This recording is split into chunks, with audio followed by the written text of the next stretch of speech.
Final day of racing here in the Echelon Racing League for day 3, the virtual Gila Monster stage, arguably the hardest day of the weekend of racing that these riders will have as they conquer the Gila Monster. Now, this is a course that just about every American bike racer knows because if they have ever raced on the domestic American circuit, that road has always gone through Silver City, New Mexico. So big opportunities today for some riders to try to move up in the GC. It's a pretty close battle for a couple riders in the top 5. We'll talk about those, but really it's going to be about riders looking for stage wins and riders trying to pick up some GC time as well. We remember we're looking at points and time in the Omnium and the GC here in the Echelon Racing League. Let's bring in Eric Hill, commissioner of the Echelon Racing League and team director of Project Echelon Racing, to talk a little bit about the format here. Eric, before we get into it, final day of racing here. I want to go back through the setup here because the riders racing for a stage win today, but also racing for GC on time, and then that's going to go into points for the series. Yeah, Brad, I mean, just like any other stage race, we are going to see a race within a race today. There are some people that are well out of GC, and they're going to go for glory by trying to take a shot at the stage win. Other riders are going to be thinking about how to support their GC contender in moving up in those overall rankings. So we might see some early breaks, some big efforts there. We're definitely going to see some team tactics playing out on the Gila Monster itself. And then we've got our big hitters. We've got our top 10, top 15 riders that are going to be throwing some big punches today, trying to shake one another, make up some time. Mr. Thrall is doing a really nice job of retaining his overall lead and putting time into his contenders. So they're going to have to do something big if they want to take the overall win today. And so I'm really excited to see how those tactics play out and what kind of efforts these athletes can put in. Yeah, let's go back and take a look at how things played out yesterday on the Mogollon Road Race, another classic stage here of the virtual tour of the Gila.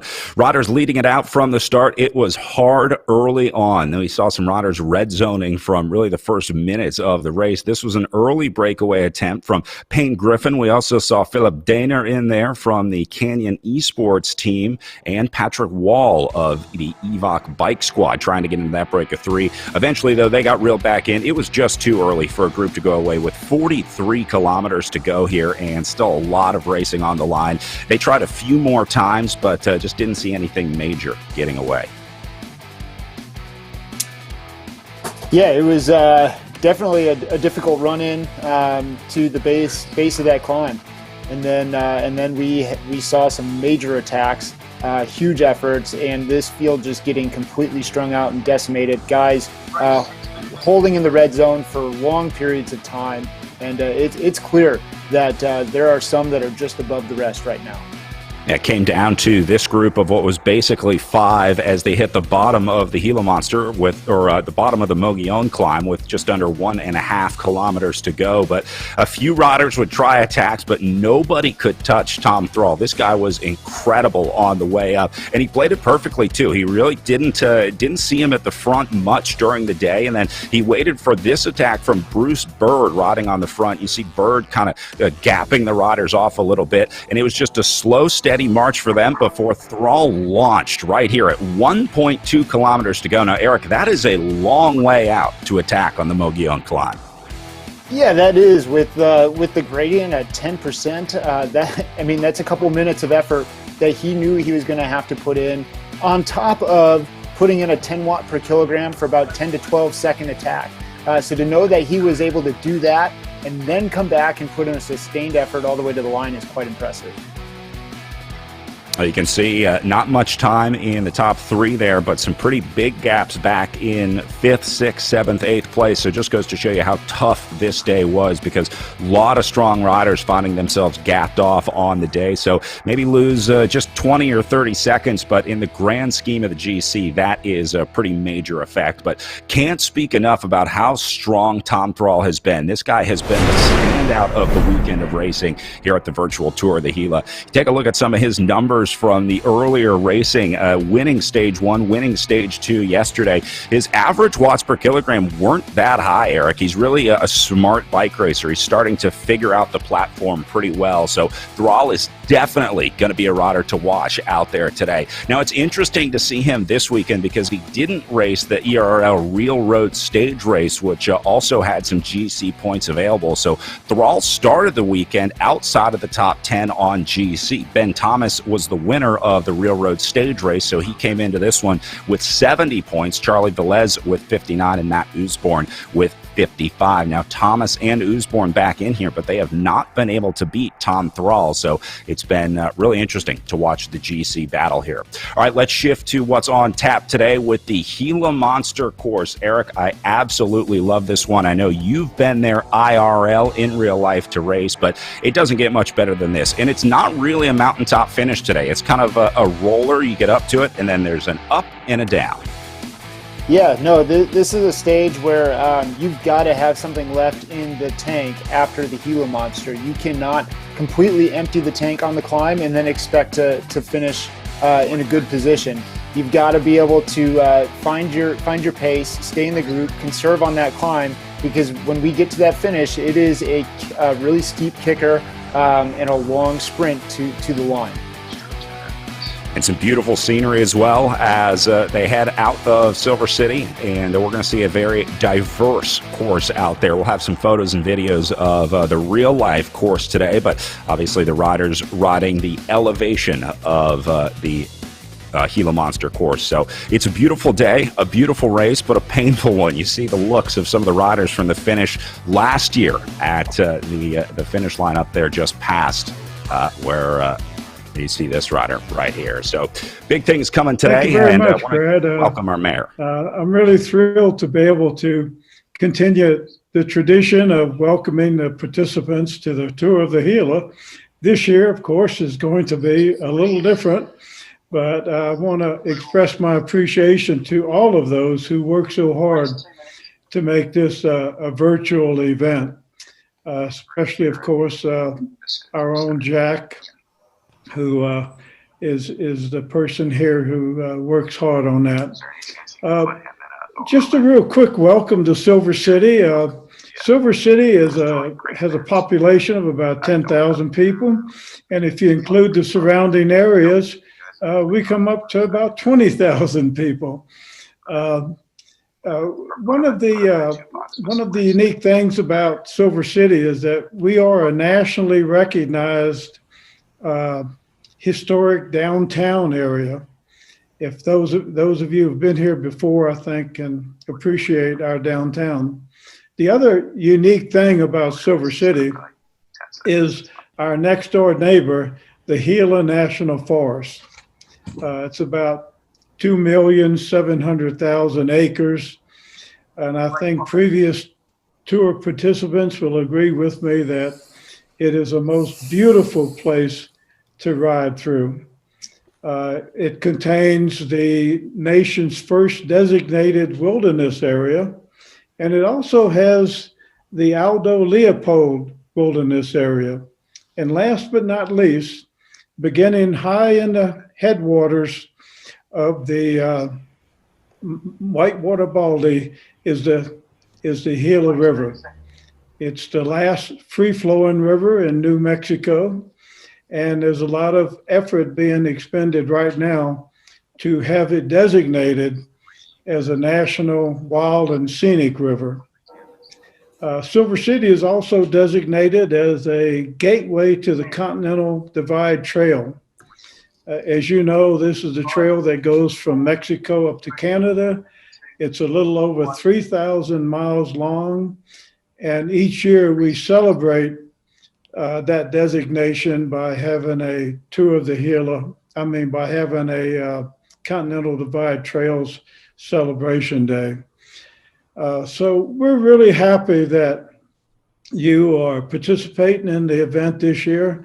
And I am really looking forward to next year when we can do this in person. So thank you again, and I hope you enjoyed the tour. Good luck. Oh, there's going to be a lot of people looking forward to getting back to Silver City in real life. Meanwhile, we are underway and rolling. Riders taking off from the line just about 15 seconds ago, so haven't missed much here. Now, really expecting to see some fireworks as things go into the bigger parts of the climbing, but it looks like a few riders trying to give it a go on the flats here early on. I'll keep an eye on that. Meanwhile, I want to bring back in Garrett Peltonen, former professional rider and now professor of kinesiology at Western New Mexico University, sort of our host university for the weekend of racing here. Garrett, it's been awesome hearing from all your colleagues this weekend, learning about the area, learning about Silver City, and learning about the university. So awesome to have you here. First off, take me through the day today. This is such a special day of racing. For anyone that's ever raced at the Tour of the Gila, I think pretty much everybody remembers this day of racing. Do you still have those memories from your time? Yeah, definitely. It's always the last day of racing, so it's the basically queen stage of racing. And what's neat about the course today is that you get a nice tour. Basically, you do what's called the inner loop. So you get a nice tour of the Gila National Forest, and you sort of go to where the start of the wilderness, the Gila Wilderness starts. There's no roads, obviously, in the wilderness, but you get a great view of the terrain. And the racing today is hard. It's basically not too many flat spots in the day. You're either going up or down, and there's some really significant climbs. Today, the riders will go over the Sapio climb, which is, about 2,500 feet in elevation gain. And a lot of today is, 7,000 feet or above. And don't underestimate the finish, because the finish, although it's not a huge climb, there's a little bit of a climb heading up into Pinos Altos, or as the locals like to call it, PA. And that little climb towards the finish can stand as a launching point for the select group of riders who make it to the finish in the small group. Yeah, it's an interesting course. We talk about it as a big climbing day, but it's really not like an alpine climb. We were talking about the old days of Brasstown Bald yesterday. So this day is not hard because of the final climb. It's really hard because of the overall effort that you have to put in throughout the day. The last half of the race is pretty tough all the way through. So that's what makes the Gila Monster such a tough stage. It's really not about the one climb or the mountaintop finish like you would see in a Grand Tour. It's the sting is in the tail, as they say, for the entire tail of this one out there today. So a few guys trying to get away. I saw some riders already getting into the red zone. You see Listfeld up on the front, Hutching trying to get there as well, but nobody with any gaps just yet. Garrett, with 70 kilometers of racing to go, gotta think it's going to be a while before we see a breakaway. From what you've seen in the virtual racing over the last couple of days, you think we see anyone get away early today, or you think it's pretty much when the road goes uphill? Yeah, I think we're gonna be waiting until the road goes uphill, and it'll probably be solid 20 kilometers or so before we actually start getting on that Sapio climb. And from there, it's a pretty long climb, 2,500 feet of ascent. So I think something's gonna happen there. But until we get there, I don't think we'll see a whole lot. But you never know; you could be surprised. We have quite a few strong Canadians out there, some strong Americans, as we saw yesterday, and we'll see what happens. A nice little pointy group forming here. I was going to just go off of what Garrett said, and in the community race, in the amateur race. And so for those of you that don't know, we always have amateur races the weekend before the professional races. And it's an opportunity for the amateurs, categories 1 through 4, to participate in the pro races. But it's also an opportunity for those amateurs to qualify to race alongside the pros the following weekend. In our community race, we raced this exact course, the Gila Monster course. And there is a climb about 20K in. It's 8 to 10% for probably 30 seconds, followed by a very steep and fast descent on the back side of that. That was enough to split the group and get about a group of 15 of us away from a starting field of 60. I anticipate for there to be some fireworks there and for somebody to at least attempt that same move today.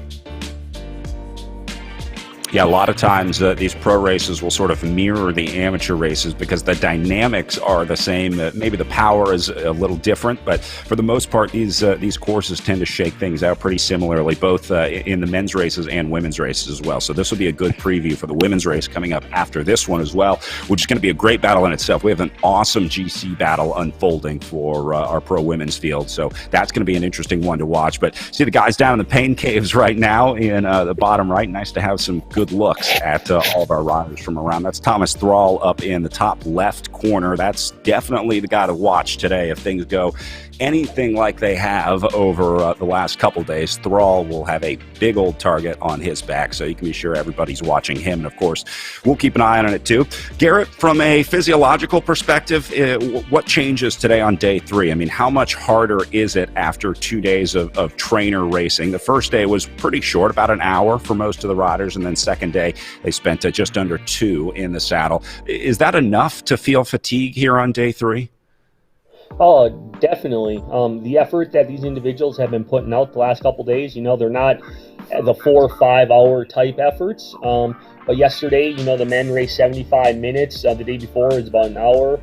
Women are about the same range, a little bit longer, and they're going all out. These are very intense type efforts. And so over the course of a couple days, you have a high reliance on the carbohydrates as your fuel source. So your glycogen storage in your muscles tends to decline. So thus you got to prioritize your fueling strategy. Take a lot of gels, a lot of type of simple sugars during these events. Today they can take upwards of probably 6, 7, 8 types of gels, along with a little bit of of energy drink mix. And then additionally, because these people are riding on their smart trainers at home, you tend to sweat a lot, so you got to make sure your hydration levels are topped off. You're not dehydrated, things like that. So over the course of a stage, you definitely deplete your energy sources, and your hydration needs to be topped off as well. Yeah, a lot of riders report that it is surprisingly tough to drink enough while they're on the trainer. You'd think, you're not out on the road, you don't have as much to worry about, you don't have as much to focus on because obviously you're staying upright on the trainer. But it seems like the gameplay element of this and the focus that you need to sort of play with the drafting and play with the physics in RGT or in any virtual racing platform, you really have to focus a lot. And so that makes it tough to remember to eat and drink. I know Eric was talking about yesterday about needing to put notes on his trainer to make sure that he reminded himself to top off those levels. Yeah, it is. I mean, you're focused so much on what's happening on the screen, on the power numbers and all the data that's coming at you, that you just forget to do the simple things that are just inherent. They're second nature when you're on the road. This isn't just a thing that happens in virtual cycling. We see the same thing in other esports as well. These gamers get so enthralled in what they're doing that they stay up hours on end without really realizing what time it is, sometimes forgetting to take meals or to drink as well. And so at an elite level, those esports players have people that are like soigneurs out on the road. They have those types of people alongside them to help them with food, to help them with drinks, to remind them to get some sleep, because it is extremely stimulating, and it can wear down on your mind pretty quickly. Yeah, Garrett, rest is important too. I know I always hear about the dangers of blue light before bed, right? We got to remember the international riders. A lot of these riders are starting at like midnight local time. So it can be tough when it throws off your sleep schedule like that to get to bed, especially after an effort like this. It's kind of like a nighttime crit here in the U.S. Like if you do Athens Twilight, it ends at like 8:30, 9 o'clock. It takes a while before you get to bed. Yeah, definitely. Especially as we talked about, the first race was in the evening, and you look at some of the international riders. We saw some people from Belgium, some France, from the UK, etc., and they're 6-8 hours ahead of us. So when we start looking at that, the crit at night was 4 or 5 p.m. depending on what time zone you are. So they're racing really late into the night, and a lot of times you're taking a little bit of caffeine prior to your event, and then you're going really hard, and it takes a long time to wind down after that. So they're getting to sleep, in the early morning hours of the following day, and then they had to get up and do the muggy on race yesterday, and now today we have the longest stage, which for the men is going to be hour 45 minutes. I would suggest something around that area, maybe even a little bit longer. And they have to make sure that they're hydrated, fueled up, etc. And especially interesting with this course, the last 30 kilometers or so are the hardest. So the very end of the last stage is the hardest part of this Tour of the Gila. So we'll see how it shakes out, and who's ever hydrated the best, fueled the best, rested the best, etc. is going to have a good day today. That's a big part of it. And just like in real life, you gotta recover in between. Sometimes it's tough for riders traveling on the road. Obviously, you're in a hotel bed or a new bed every night. Maybe it's host housing, as a lot of riders have at the Tour of the Gila. They'll stay with a family in their home. Garrett, did you ever do host housing in your career? Was that a thing on the Bissell teams during your time there? Yeah, we stayed at host housing quite a lot, especially here at the Tour of the Gila. And the team was actually spread out at a few different host houses, and it was great. You got to experience some of the local cuisine, things like that. I remember some nights we had chili rellenos, we had some green chili sauce. So New Mexican cuisine is absolutely spectacular, and that's another reason to come down to New Mexico. And I remember one of the host houses that we had, they actually had like an little old mine sort of in their backyard, and we went and did a little bit of rock hounding, picking some crystals and what other types of minerals we could find. So that was also fun and interesting as well. So host housing is definitely a great experience, and as you tend to get up into the higher levels, you have less and less host housing. But a lot of times it's better than hotels. You can cook, you have your own spaces, things like that. So it's a great experience, and we're very appreciative of all the host housing in places like Silver City, where people open up their homes and they allow the riders to come in and basically take over their house for the week of racing. Yeah, I think it's one of those cool things of bike racing, a unique part of the sport, a pretty cool way to get the riders sort of in the community and make some more fans. I always tell the story about my host housing experience. Really, the first time I fell in love with cycling, we were a host housing family. I was like 12 years old. Tina Pick stayed at our house, and then I watched her win the Wendy's International Cycling Classic in Columbus, Ohio. And if it weren't for us hosting the team, I don't know that I would have ever gotten into road racing or ever gotten into crit racing. So, host housing has a big impact. I'm a big fan. I love it. Yeah, I think that. Go ahead, Eric. I think that. I was just going to say, so many good stories coming from that too. I mean, there's been times where you get really close with those families, and you just visit them along the way to another race. There's one family in particular that our team stays with in St. Louis, and we've got to know them extremely well. We're pretty much welcome anytime, but there was one moment where we lost their dog about an hour and 45 minutes before the race. So our warm-up consisted of running around the neighborhood, literally just sprinting through people's backyards, trying to find this dog and get it home. And then it was like an all-out sprint to get to the race start on time before the Tour, I think it was before the Tour St. Louis. So just some funny things that happen in those host housing environments as well.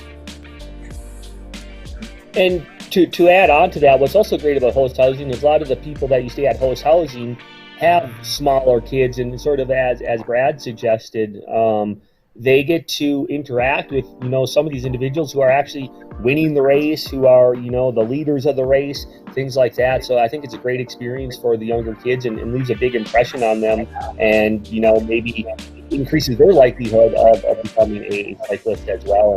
And as Eric was saying, there's always some interesting stories that come about on host housing, which makes it all the more better of an experience. Yeah, for sure. The ability to meet new people, see new things, go new places. That's what it's all about in bike racing. And that's one of the coolest parts of the sport is not only the community that we have, the travel that we get to do, but the people that we get to meet. And I want to introduce you guys to someone that I got to meet this week while we were doing some research, getting ready for the virtual tour of the Gila. I talked to some of Garrett's colleagues at Western New Mexico University to learn just about the history of the area, sort of where we're racing through, and it's some really interesting stuff. I want to play a piece from Dr. Scott Fritz. He's an associate professor of history at Western New Mexico University. Told me about some pretty cool stuff about Fort Bayard, which the riders are racing by today, or would be racing by on the in real life course, and sort of what the fort was used for. Take a listen. During the 1890s, we have some famous men who were officers in the U.S. Army who were stationed there at Fort Bayard, including one John Pershing. If you're familiar with General John Blackjack Pershing, who was he? He would command the American Expeditionary Force in Europe during World War I. Well, before he was the commanding general of our forces during the Great War, World War I, he was an officer stationed at Fort Bayard in the 1890s. And what he did was he commanded a troop of soldiers who operated what were called heliographs. Heliographs were this type of technology that would allow for soldiers to convey sunlight using mirrors from one mountain ridge to another mountain ridge, basically using what SOS is today. So they would flash the light from one mountain ridge to another mountain ridge to convey information for the United States Army. That helps to explain one of the reasons why the Apache Wars come to an end, because the Army has this ability to convey information over vast distances. But my point being is that in the 1890s, Fort Bayard is still being used. And we have General John Pershing, who would oversee a group of soldiers who were trained in the use of this heliograph type of technology. How about that? There's your history lesson for the day on the heliograph at Fort Bayard, which is on the course here. So we learned about the first microbrewery yesterday, Garrett, with the corn beer, and now we know about the first fiber optic communication using light with the heliograph. The amount of history located in the area is very impressive. You know, going back to the Mimbres cultures, the older Native Americans that lived here, you know, in the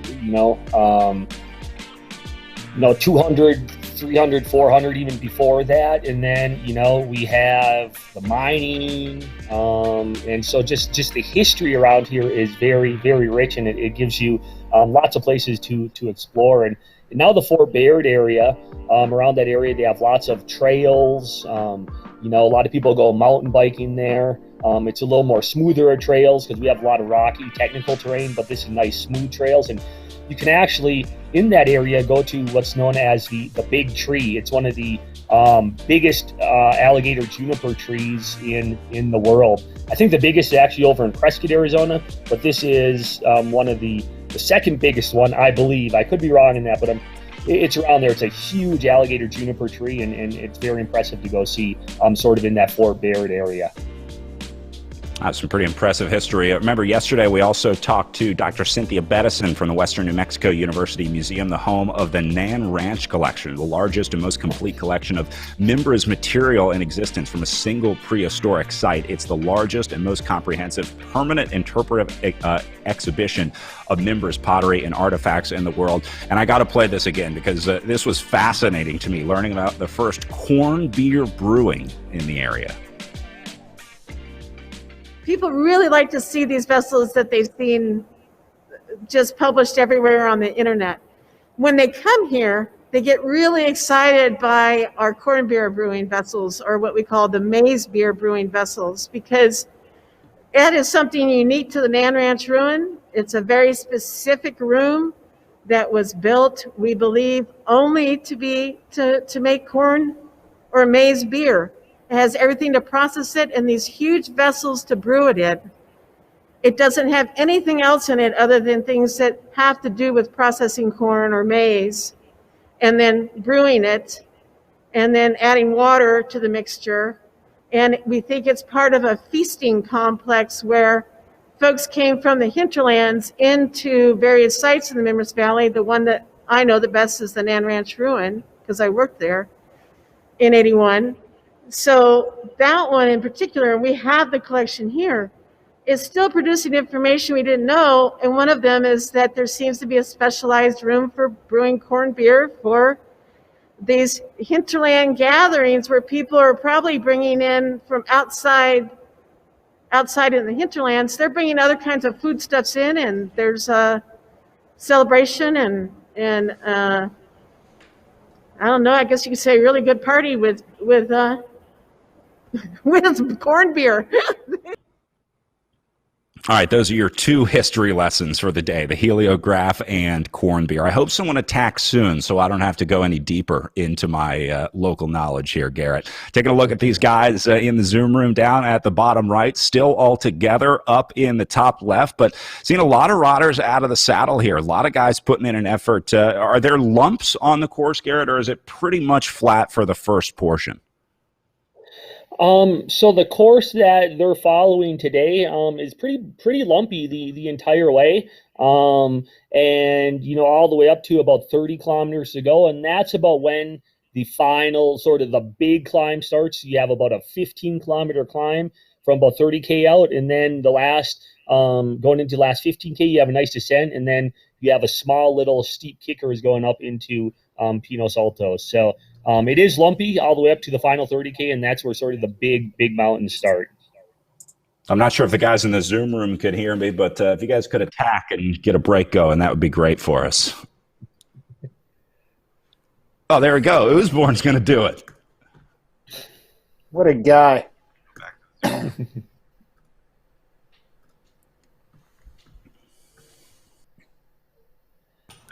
But yeah, going back to the this idea of the fermentables, corn, beer, etc. And what's actually a new interesting area of research, and they showed it actually in rodents. If you took a fast rodent and took some of their gut bacteria and you implant it into sort of a sedentary rodent or a slower mouse or rat or whatnot, you can actually make that animal faster.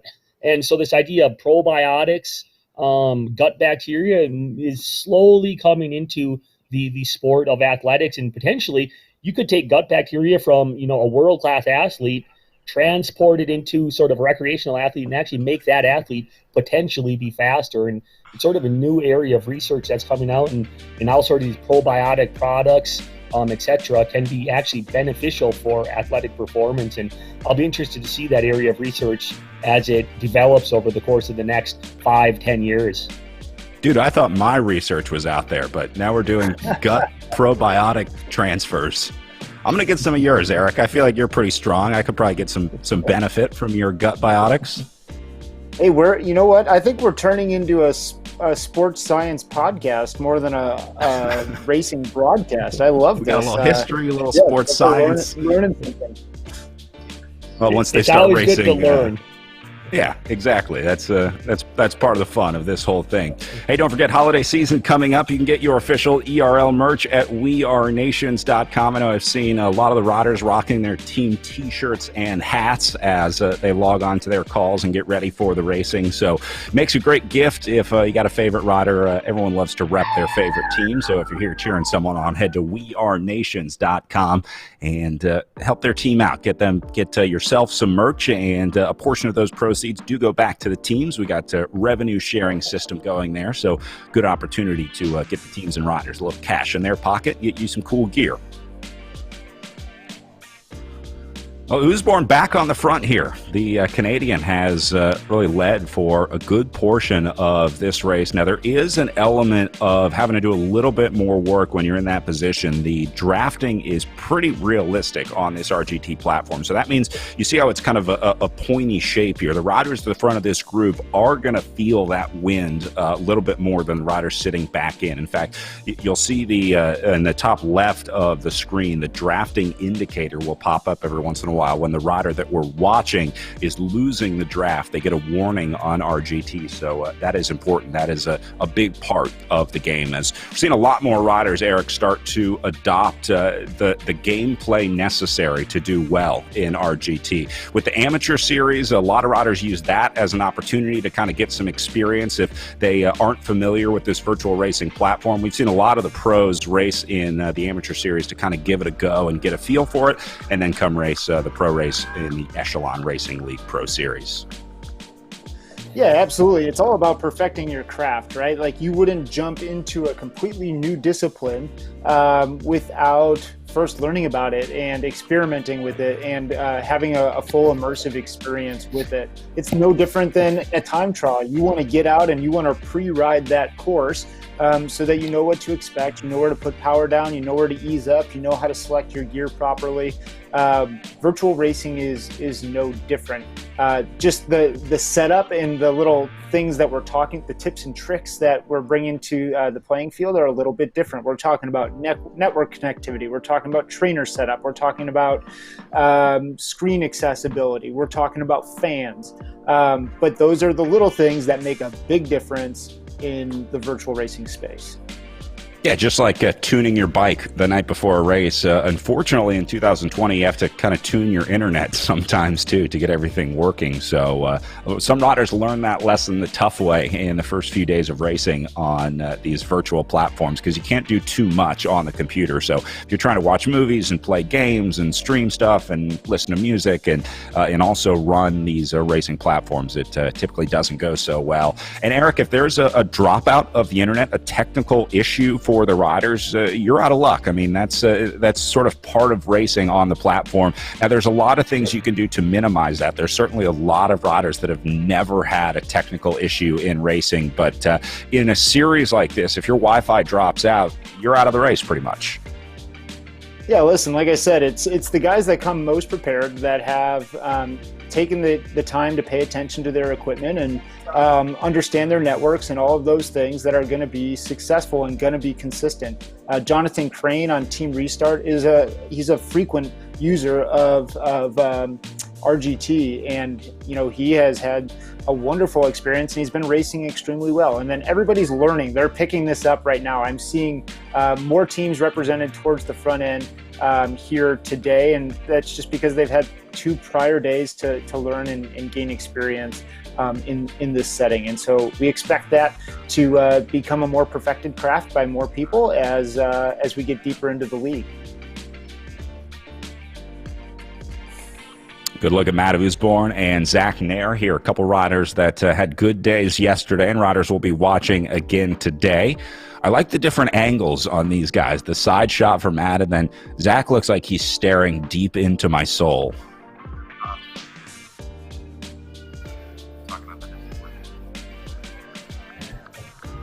Yeah, we see that they both have headsets in too. With that, I can guarantee that they're on communications with their teams. They're using apps like Discord to be able to communicate back and forth with one another. They're getting information from their team director. They're getting information from their teammates, and they're sharing out how they're feeling, what their legs are like, the power that they're putting out, and maybe trying to plan an attack up the road as well. And so there's a lot going on here. They're not just simply watching the screen. They're listening in. They're communicating with their teammates. They may be even watching the live stream to see what kind of information they can pick up from us through that as well. Yeah, live stream's tough. It's usually a little delayed by the time it gets to them. If they're watching on YouTube, there's like sometimes a 10 or 20 second delay. So they call that screen peeking or stream sniping in esports, Eric, where you try to watch the stream while you're playing the game. But we got a little delay on the stream before it goes out. So the riders, I don't know how close it is, or if there's really an advantage to being able to see that. Obviously, they can see what's going on in the race. Payne Griffin taking a look off the front, the American for the Seasucker Gutenplan Coaching Support Clean Sport team. And just opening a few meters, doesn't look like anyone really panicking or super eager to get back up there with Payne. Although here comes Bruce Bird flying right by him. This is the guy we saw yesterday. Yeah, Bruce had an amazing day out yesterday. He's a bigger guy, but he's got some massive power underneath him. He's a guy that at races like Athens Twilight, they used to actually have some virtual racing on trainers that you could do, and you could compete against the pros. And Bruce Bird was a guy that would go and do that and compete as a pro against other pros and just smash people because of the massive amount of power that he could do. So this is no surprise to me. I think he's going to put the hammer down. He's doing it right now, gapping the field by 30 meters. And he's getting joined by some big hitters in Thrall and others. So this is great to see. Some good action here. You can see how quickly he responds to those moves. I've been watching him on the camera a few times, and he's saying, this is easy. When's the real racing start? Looking good, Bruce.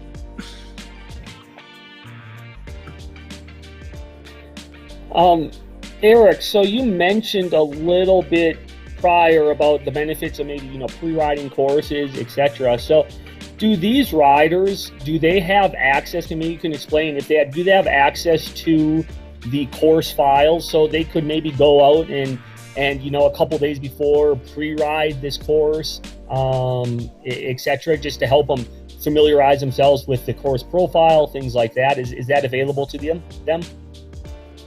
It is, yeah. So one of the beautiful things, and really the one of the things that sets RGT apart from any other virtual training or riding platform that exists, is that you can send in GPX files, so basically your Garmin data file, or you can create a map on something like Strava Maps, and you send it into what they have set up is called their Magic Roads. They take that file and they recreate the course that you wanted to ride, elevation for elevation, turn for turn. That gives these riders an opportunity to pre-ride these courses, ride with their teams, and get a feel for what the course is going to be like well before the race itself. So we provide those files to the team directors about 2 weeks in advance so that they can start working with their riders and use that as a training tool. One of the things that I'm most excited about as a team director going into this upcoming season is actually using the RGT cycling platform as a training tool for in real life races. And by that I mean before we go to Joe Martin's stage race, I want to put in the last 20 kilometers of the Mount Sequoia stage and have my riders pre-ride that multiple times together, because in that stage, position is everything going into the last 5 kilometers. Likewise, we're going to Europe as a team this year in July, and there's no way in heck that we have the opportunity to know what those roads are like, to know what the course is like, to know what elevation changes are like. And so we're going to use this platform as a means to pre-ride those races, see where the turns are, see what the elevation is, and just get a better feel for what to expect before we jump into a completely foreign world of European roads. It's a little surprising it took us this long to get a platform that can simulate real racing. I'm thinking about auto racing, right, where they go through the sim on the courses before pretty much every race, whether it's NASCAR, F1. They all have sims with the courses loaded in there, and that's kind of what RGT is doing here. It's the most realistic racing platform. So for riders that want to use it as recon on the course, that's going to be huge. Garrett, I imagine having that intel is pretty big for a racer. Yeah, definitely. You want to have a good idea of, where the race might shake out, things like that. And as Eric mentioned, it's interesting and probably would be helpful for Americans. I know when we went over to Europe to race, the key to a lot of those types of races are knowing the actual course themselves. And the people who live in Europe, race in Europe, they do the same courses over and over, sort of like our courses here, right? And if we go over there, by being able to pre-ride these courses, get a feel for what they're like, I think it'd be a large benefit, or vice versa for any Europeans that come over here to race. Could be the same thing. So I think that could be a good benefit, just to get a little familiarity and knowledge with the courses that they're going to be racing on. Yeah, and hopefully some European riders too. We see a decent international field come to the in real life Tour of the Gila every year, and so maybe they'll start using RGT to recon some of those courses. Now that they're loaded into the platform, people will be able to go back and ride these courses whenever they want. So the international riders can take a look at our courses as well. They can ride the virtual Gila monster.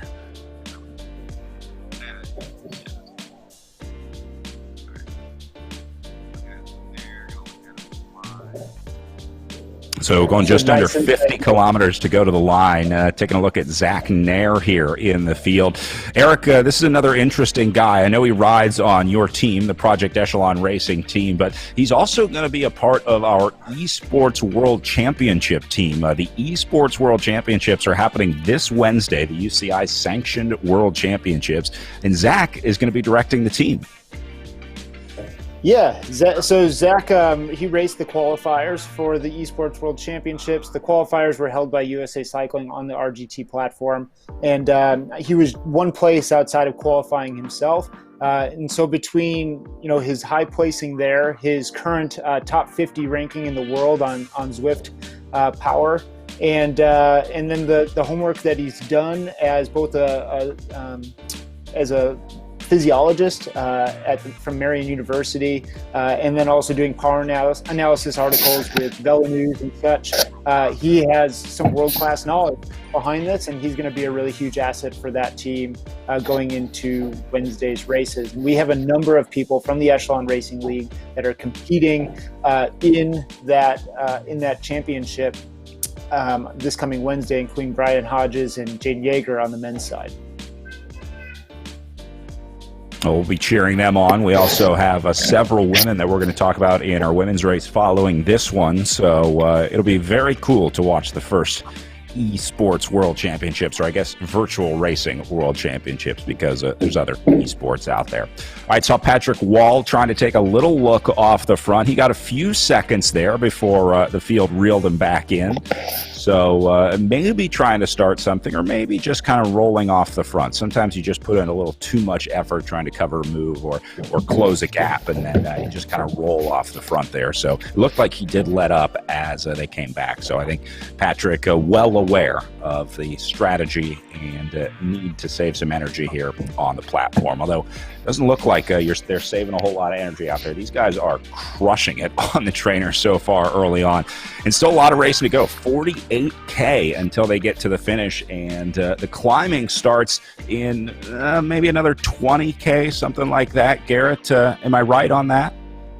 Yeah, so it should be about, I'd say about 30K-ish, to the finish. So we got about, another 17 or so kilometers before we start getting to the heart or the meat of the race.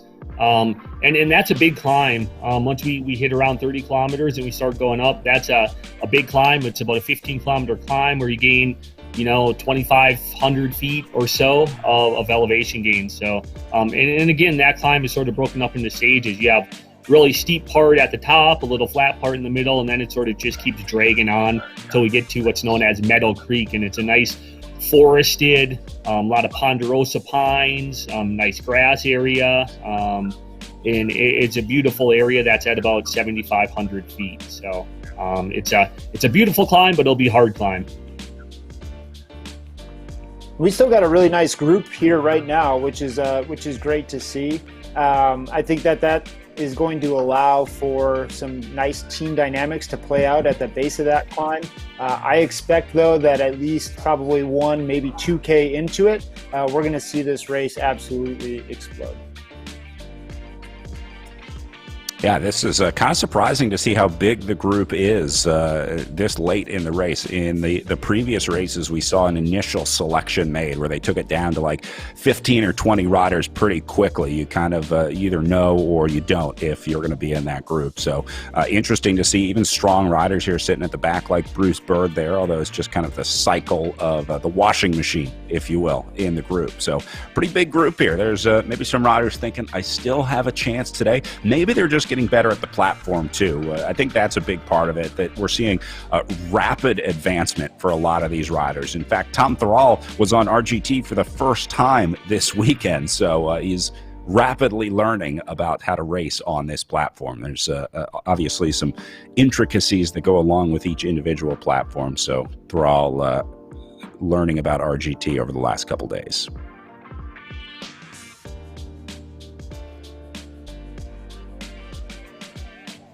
We'll all back up at the front.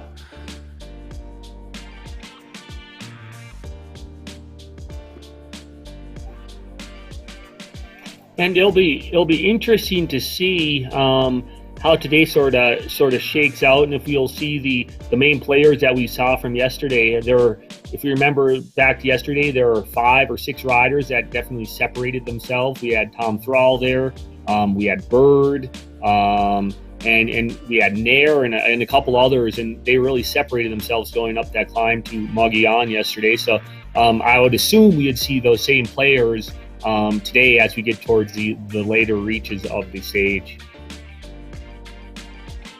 Lister starting to string things out a little bit. You see the shape of the field change. I love the realistic shape of the group. As the pace increases, it really does string the group out much more. You don't see as many blobs, if you will, on RGT, so a little more realistic in the drafting physics for the riders in the field.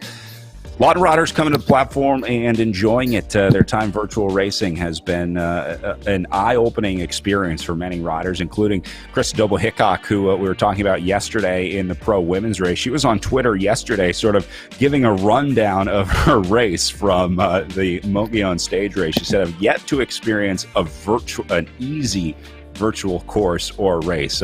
Whether it's a crit, whether it's up and down, whether it's a mountaintop finish, it seems that these riders are pretty much suffering every single course out there. And Garrett, that's just because if the elevation changes, I mean, if there's no elevation, like a flat day, well, then the riders are going to make it difficult. So we saw some tweets as well with riders saying, I almost fell off my trainer when exhausted, but Chris Doble-Hickok said, not the case for me. She was able to stay upright. And then we also talked about her 2 marginal gains yesterday yesterday, which were the thermostat next to her and her bun, her hairstyle up on top, which she has been sort of changing over the last few days. It went from a bun to a half bun, and then I guess yesterday the bun just fell out and went to a ponytail. The thermostat, on the other hand, we learned is not functional, Garrett. That's why there's so many fans surrounding her. Apparently, it's just a decorative thermostat.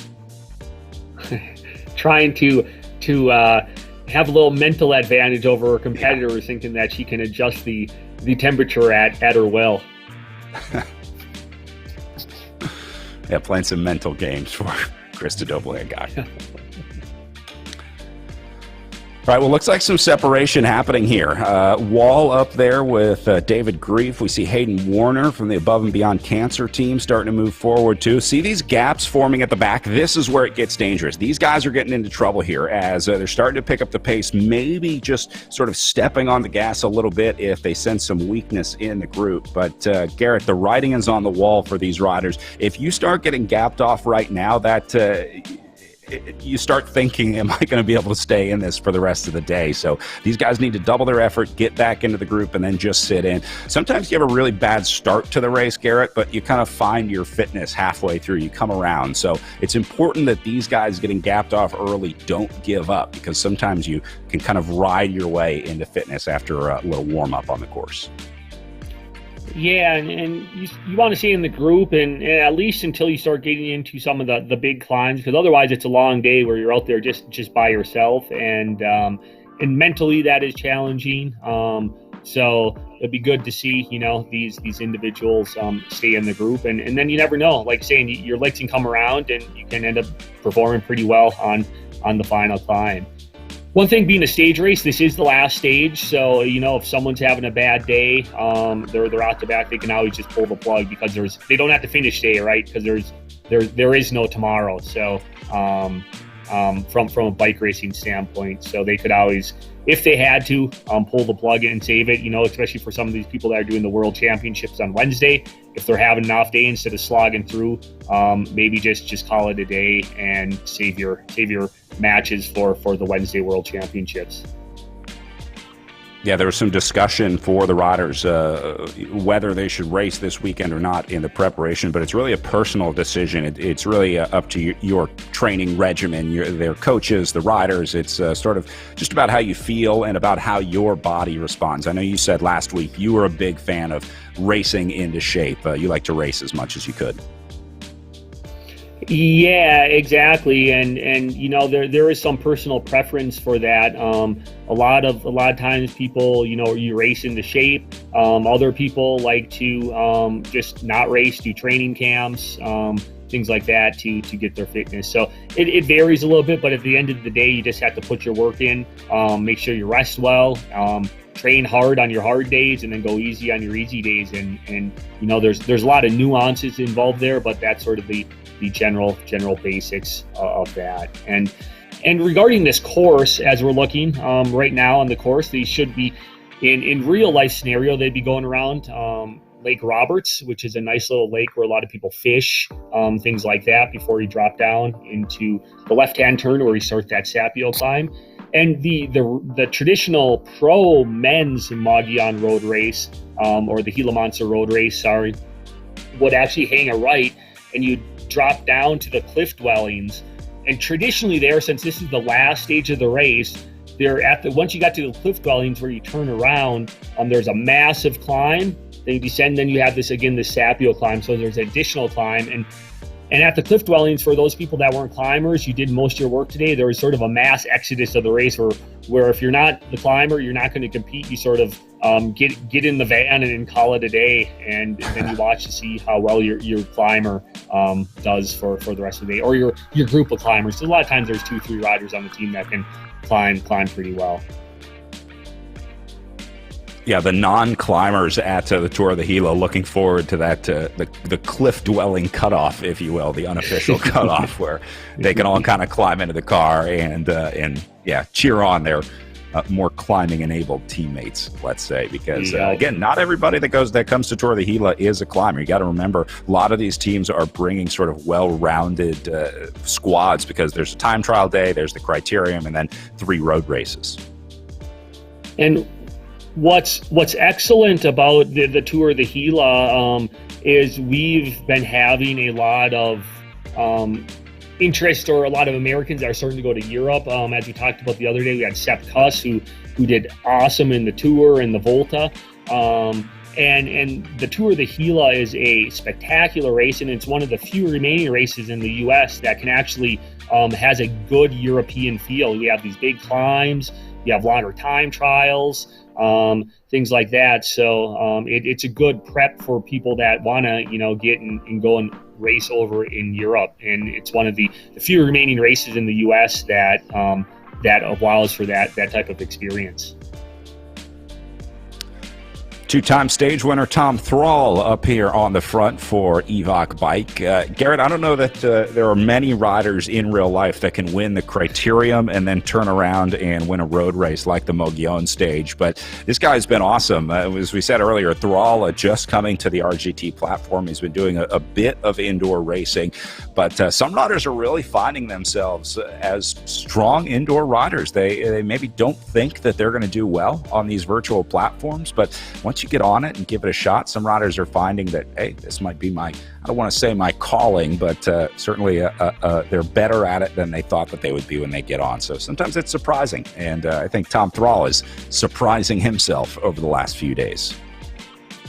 Yeah, and we'll see how today shakes out. And if we look at both the men and the women's race, we had Tom Thrall, right, and then Jackie Godby from the women, who they both won the Criterium and then the Mogollon Road Race today. So we'll see if this type of course today suits them as well. And I would assume there would be no different. This type of climbing today, I would say, is a little more suited for more of the pure type of climbers.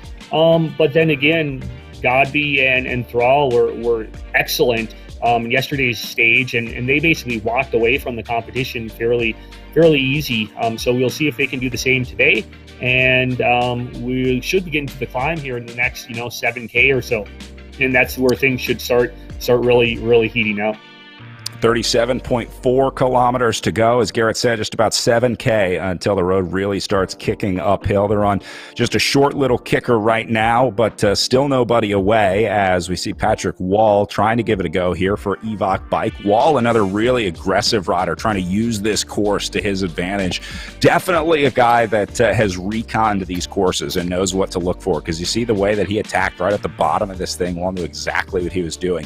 Now, Garrett, that was just a tiny little bump in the road, but you can see the gap that it formed. They were only climbing for 10, maybe 15 seconds, then the descent. So these three guys try to get something started. Sometimes it's just the launch pad on the course that you need, but it doesn't look like that's going to work out for these guys today. So that was the halfway point that they just went under. The yellow arch is halfway on the course. So as everyone's still all together here with 37 kilometers to go, I think this is a good time to take a short break. We're going to pay some bills, and when we come back, they should be making their way to the bottom of the big climb today.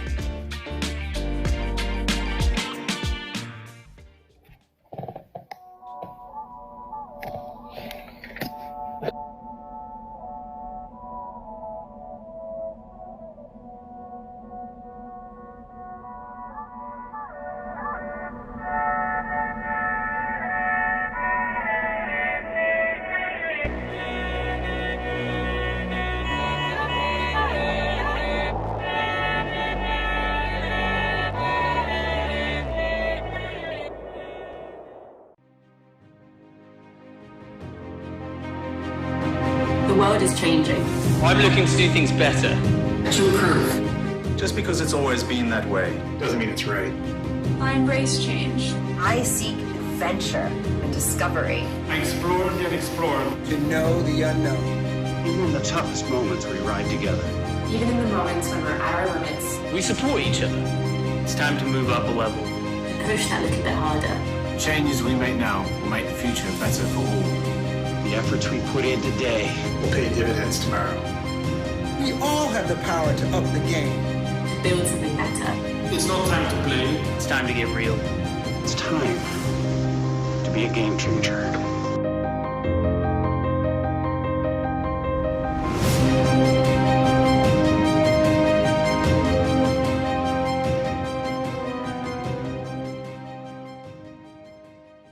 As an athlete, getting marginally better is one thing. Getting exponentially better puts you in a whole new ballgame.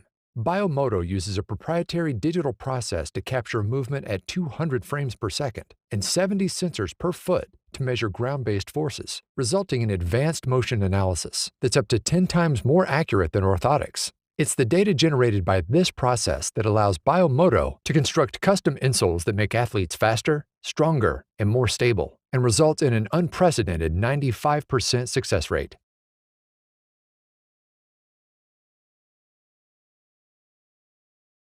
The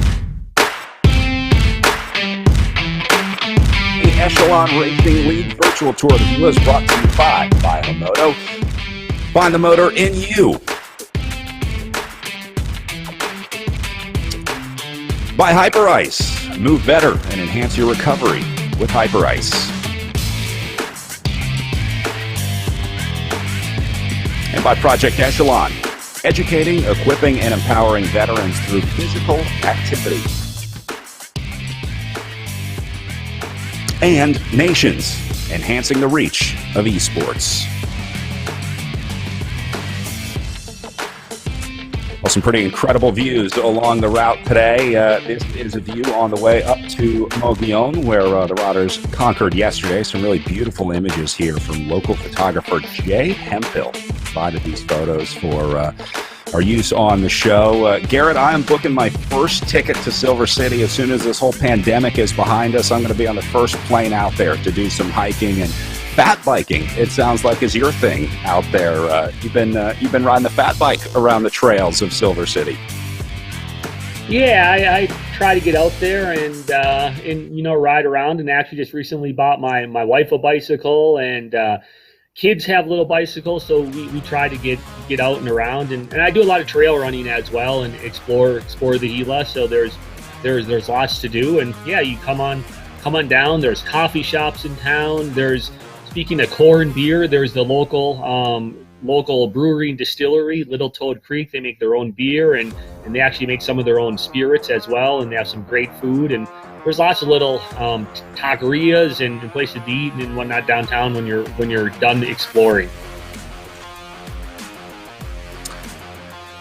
I'll certainly hope to see folks back there in 2021. By the way, they did shift their dates for next year into September, so got a little bit more time to train and prepare for the in real life tour of the Gila, because it is a legendary race and legendary courses. So, Garrett, they should be approaching the bottom of this big climb here pretty soon in the next few kilometers. I want to take a look at the course profile one more time before we get there, because it's not really about the last 5 kilometers of this course. It's about the last 25 kilometers to do well here. It's 43.6 miles of total racing. The max gradient is only 20%, but they're going to pick up 3,600 feet on the way up to the top. So this is the first climb that we're talking about, Garrett. We see where it turns yellow right here.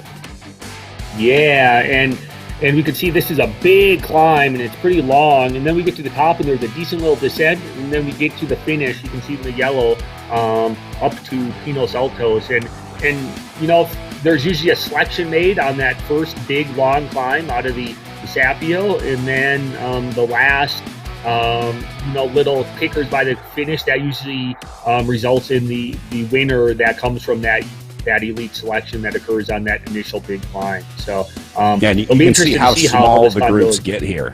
Yeah, in these pictures, we're not seeing groups of more than 3, maybe 4 riders on the way up. A lot of 1s and 2s coming across the finish line as well. So this course will take its toll. I don't know that we're going to see many riders finishing together out there today. On this course, I would expect to see small groups finishing on the line here at the virtual Gila Monster course as well. So looks like we're getting up into some elevation here in the virtual RGT world. You can see the current incline on the course in the top right of the screen. You see the little green circle up there. That tells you whether they're going up or down, if it's green or red, and the percentage that they're riding. Eric, when you're riding on the platform, are you watching this stuff much? I mean, do you use these, the GUI, the graphical user interface? Are you watching these stats as you're riding? Are you watching your head unit, watching your own wattage? I mean, do you use this information when you race? I mean, absolutely. The information is there for the user, and the people that are more familiar with it, know how to read it and know how to respond to it, are going to be the people that are successful, right? It's no different than in a criterium or in the real world on a road race. Understanding what the road is going to do, determining your position based on wind, based on upcoming corners, based on road furniture or narrowing roads. We're using the data on the screen in the exact same way. So if I see that somebody's starting to get into the red and they've got a small gap, I need to respond to that quickly. In the upper left-hand corner, it shows me, my power numbers and those types of things, as well as where I am in the draft, how many watts I'm saving, and it will give me a wattage range. It might say 180 to 220 watts are what are required to stay in the draft. And so that helps me know what type of effort I need to be doing to maintain my position, or what I need to exceed in order to be able to make a legitimate attack off the front of the group. And so all of these riders are using this data to their own benefit, and the ones that are most familiar with it are going to be the most successful.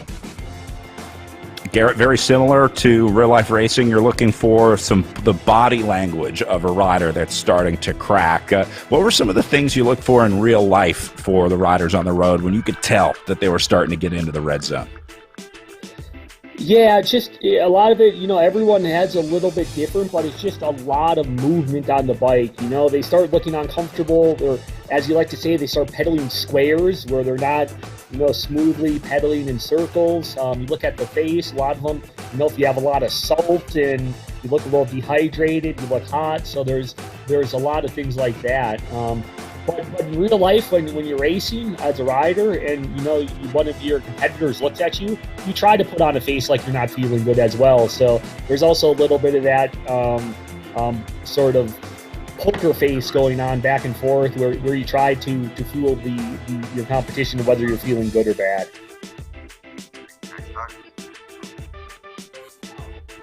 It looks like Zach Nair having a little chat with his teammates, maybe trying to get some intel on the group here. He's smiling. What's up with that, though? He must be having some good legs if he's able to smile.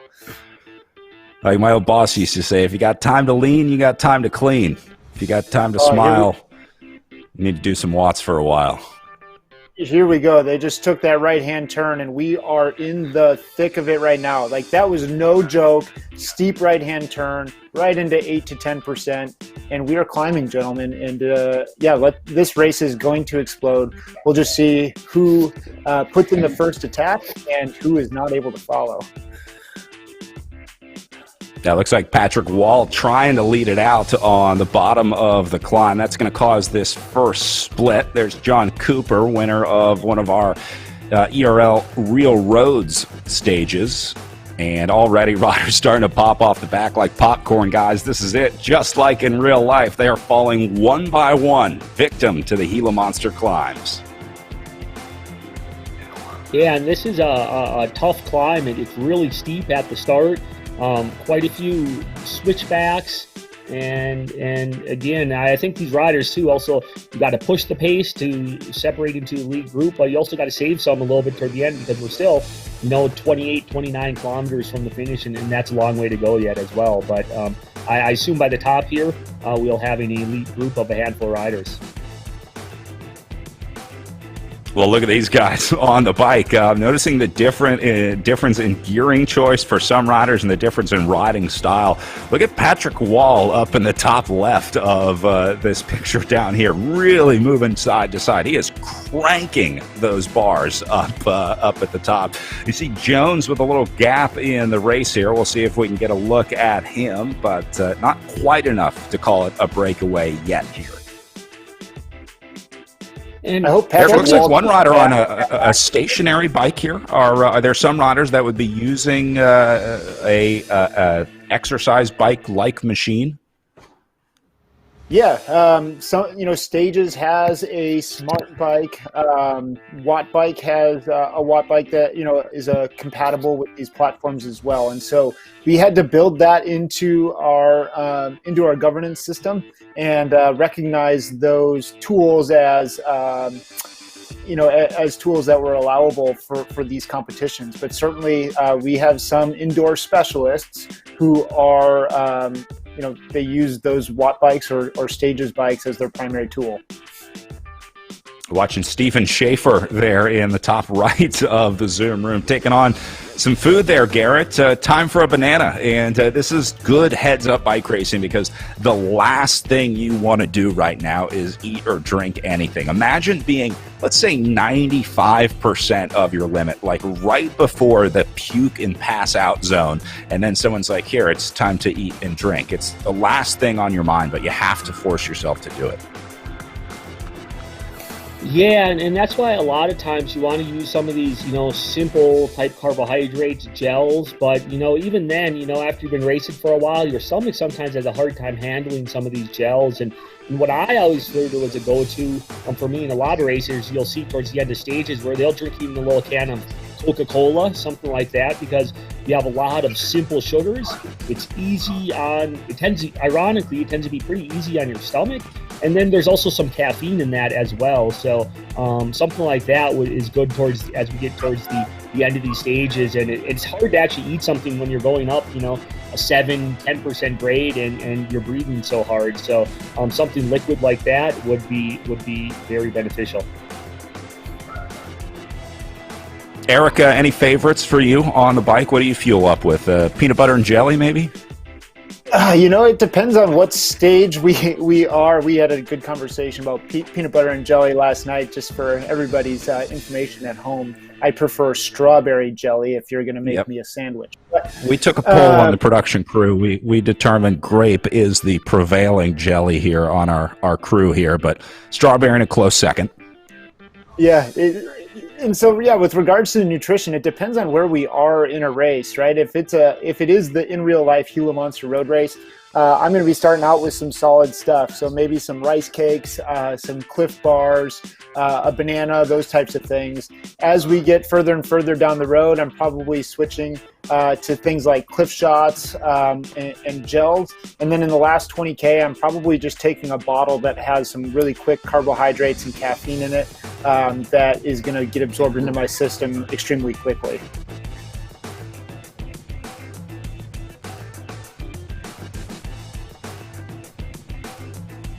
Selection continuing up here at the front. Let's call this 7% on the gradient on the way up. Again, you can see the power zones that the riders are in. The little color bar below their name above their head tells us what zone they're in. That is based on their power numbers and their weight, their FTP. There's this whole formula that goes into figuring out where those zones are for each individual rider, but they are tailored to the rider. So my red would not be the same as Eric's red, because I would go into the red zone like riding to the grocery, and Eric takes the Gila Monster climb to get into the red zone. I mean, Brad, give yourself a little bit of credit. I watched you on Instagram stories. You did some pretty epic rides this quarantine season, and I got to believe you got a little more fitness out of that than you think you did. Never trust what you see on Instagram, Eric. Well, I trust you, but I don't trust you. Did some bike packing, got out there, joined the bike packing wave during the pandemic shutdown. A new type of riding for me, but it's been fun. It's been a fun way to enjoy the bike in a new way, just like these guys enjoying the trainers in a new way. How about Zach Nair taking a look off the front here for Project Echelon? Yeah, that didn't last long. People were going to respond to that one extremely quickly. No question about that. They know that Zach is a danger man out on the roads. He's got 3 other teammates with him still in this group. Looks like Team Draft has multiple teammates. Evoc has multiple teammates. And then we have some 1s and 2s from the other teams representing. But yeah, we know who our marked riders are. We know that Thrall, we know that Nair, we know that those guys are not going to get much leash going up the road. Yeah, you really just have to take a look at yesterday's results or the GC standings to give you an idea of who you should be watching and who you should be looking out for. So, yeah, nowhere to hide in virtual racing here. These guys have a pretty good idea of who the danger riders are, who they need to follow, and who they expect to be in this group. So when a guy like Patrick Wall goes, that's probably a good one to go with, because Wall's been consistently in the top 10 for the last 2 days and over the last few weeks in the railroad stage races. So definitely belongs here in the group, as I'm trying to get a count of how many riders remaining here. I'm going to call it 15. Yeah, and we can see that Thrall is still up there, and he's been shown to be the basically the man to beat in this field. And it'd be interesting to see if some of these other riders maybe work together to try to isolate Thrall, or you know, try to drop him. And because he just seems to be just a little bit stronger than everyone else right at the moment. And for those in real life racers that might be sitting at home and watching this, and they're like, okay, who's this Thrall guy and how is he doing so good? I did a little research on him, and for those of you that don't know, he took second at the Singapore National Championships. He represents the Canadian national team on the road. And at one point in time, he was the Gran Fondo World Champion. So the guy is no slouch. He's got some legs, and he has found a way to translate that experience and that talent to the virtual space. Yeah, Thrall actually spent a year racing, or has been based in Singapore, racing on a team based in Singapore. So you want to talk about commitment to the sport. That's something that a lot of Americans have trouble doing, making that leap to go live and train in a foreign country. So he's obviously got some chops, and doing really well this week at the Echelon Racing League. Usborne taking a look off the front here. Another rider that's just really impressed me, and so happy that we were able to find him a team. He was competing individually in some of our amateur races and reached out and said, you know, hey, I really want to be a part of this league. I'm passionate about it. I like what you guys are doing. Can you help me find a team? And so I reached out to some different organizations, and the Above and Beyond Cancer team out of Iowa raised their hand, and they said, absolutely, we want to help our program grow. And so Matt's been a really good leader. They're building a really nice young development squad this year, and Matt's going to be able to give those guys some really good insights and help them thrive in this virtual space. So I'm excited to see how that team develops, not only throughout the Echelon Racing League season, but throughout the 2021 in real life season as well. Well, these guys are starting to get into it. You can see the pain on their faces, the increasing pain on their faces here on the Zoom camera as they hit just over 25K to go to the line here.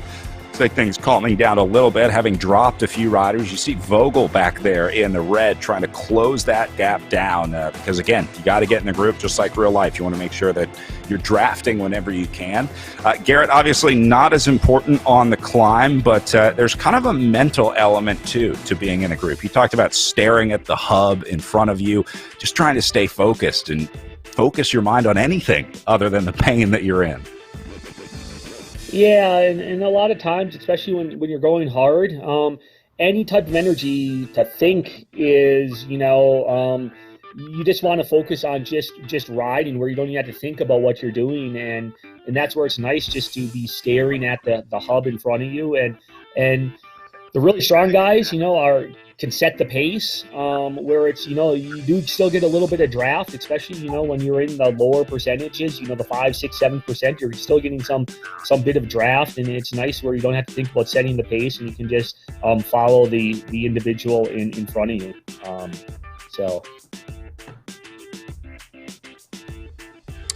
Well, this is the front of the second group. These are the guys that have been dropped off the back, but maybe still have a chance of doing it. Charlie Ravel has been another strong rider in this series so far. So looks like he's leading the charge of riders that have lost contact on the way up. He's going to bring, looks like about 5, maybe 6 riders with him. Eric, these guys can work together on RGT. If this group of 6 can link up, we saw it in the women's race yesterday, they can absolutely draft each other back up into the group if they're able to get a concerted effort going. But you just kind of have to be able to communicate. You just have to know or try and guess what the other person is thinking, because obviously they won't have a two-way comms with riders not on their team. Yeah, I was going to say, if these guys want to make that happen, if they want to make the bridge to this next group, the guys on the front can't be absolutely drilling it while the others are trying to come up to them. They have to wait up a little bit. They have to get together, and then they need to start working together. In real life, if I was that guy that was hanging 5 meters back, I'd honestly be yelling at the guy in front of me, just go, hey, hold up, I'm coming, I will pull through, we got to work together on this. You're solo, you're not going to bring back a group of 15 guys. It's just not going to happen. So this group of 6 should be working together. We see that they're struggling to get that rhythm and work on that pacing together. And unfortunately, because of that, I think they're going to struggle to get back, because as soon as we plateau here, we've got a couple kilometers of flat and slow rises, and then we're going to get into some fast descents, and there's just no way they're going to get back on the descending section of this course. Bruce Bird knows the importance of drafting so much, he named his team after it, the Draft Cycling Team, in the red there. As you see Bird stuck in no man's land, a tough place to be virtually or in real life. But Garrett, at some point there's you have to kind of say, all right, I'm going to leave this group behind. Maybe you realize that you have passengers in your group that aren't going to be helping you to get back up there. Yeah, it's also mentally hard when, sometimes you just have people just sitting on you. That actually slows you down a little bit as well. So unless someone's working with you, there's no point in having them along, so you try to get rid of them. And I think that's what Bruce Bird tried to do there. A little bit of a downhill section here after having conquered the first big climbing part of the Gila Monster. And this climb will still continue to drag up, and we'll have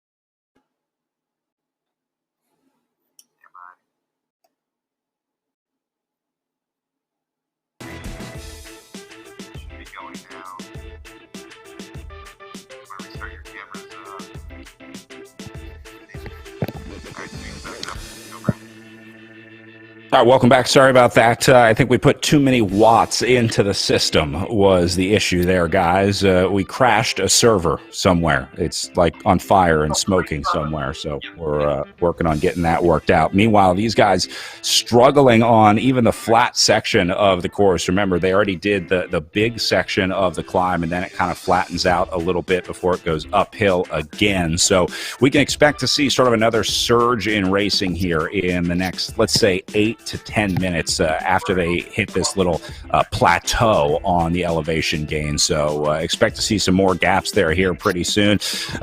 Welcoming back once again Garrett Peltonen and Eric Hill. Garrett, a former professional racer who's done this race several times. Eric, commissioner for the Echelon Racing League and rider on Project Echelon as well. So guys, this looks a lot easier watching on a screen rather than having to be out there in real life. Do you miss being out there in person on a day like today, Eric? Oh, absolutely. I wouldn't give it up for the world. We've talked about, the importance of traveling, getting to see the communities, and you learn so much about yourself out on the road in these events. You become closer to your teammates than you could otherwise. And so, I can't wait for the day that we get back to in real life racing. But we're having a lot of fun doing this, and it's been really cool to see these riders transition their skill set from the road to the virtual space. And I'm really excited to see how today finishes out. Garrett, I know we talked about bringing you out of retirement with your fat bike. There's still a chance. We're working on an adapter for the fat bike right now to get it on the trainer so we can do virtual fat bike racing for you. Yeah, all right. You got to get all your engineers' hands on deck so we can get that together and get working. No, but yeah, it's interesting, great platform, and I think you see some of these individuals that are racing. You see a lot that are from Canada or places in the U.S. that are cold, especially this time of year, to have access to this type of event. It helps motivate your training during the winter months, so that a lot of these racers will race, on the road in the summer months, and it sort of helps you train, get some fitness, and maintain your high end during these winter months, especially cold places like Canada or the northern United States.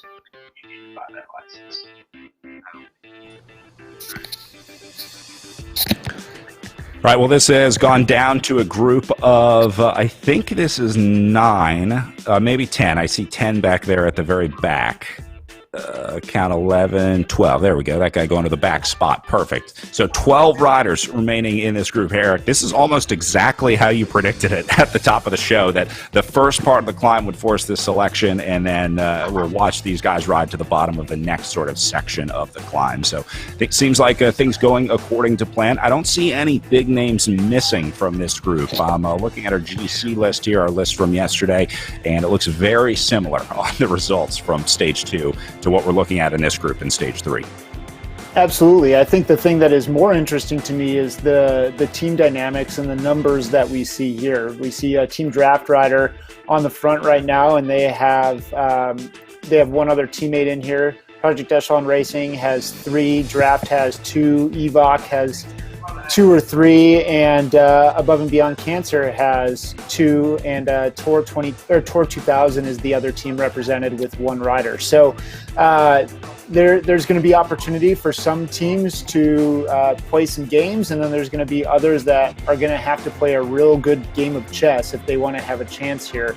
As we finish this last little rise that we're on right now, there's going to be some long descending sections where riders are going to have the opportunity to recover a little bit, to shake out the legs. The RGT platform does allow you to coast, and that flywheel keeps spinning on your trainer, and you don't have to put any power into the bike.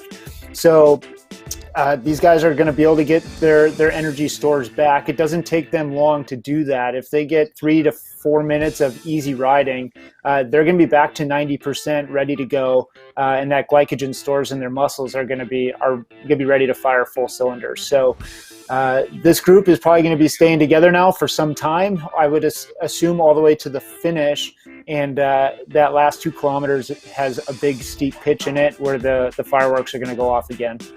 This is 13 and 14 on the road, a pair of teammates from the draft racing team, the appropriately named team for 2 guys trying to work together to get back in this group, with Bird and Ruderhorn here, seeing if they can't try and draft off of one another. You see Ruderhorn going into the red as Bird is in the green. They're trying to figure out how to best draft in this group. And Eric, they're probably just watching that graphic up at the top. It takes a while to get the hang of the smoothness, to applying power in the right way for the platform, to really learn how to draft. Just like in real life, you have to learn how to draft in a group, you have to learn how to ride in a pace line, and you have to learn how to ride in a group on RGT as well.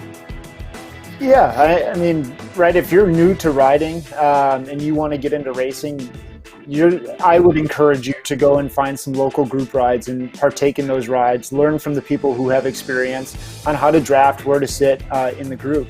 If you're at an elite level and you're going to enter a new discipline like a team time trial, you can tell at World Tour events even which teams put a lot of time, energy, and resources into doing that discipline extremely well, and which ones are just winging it and hoping to get by unscathed.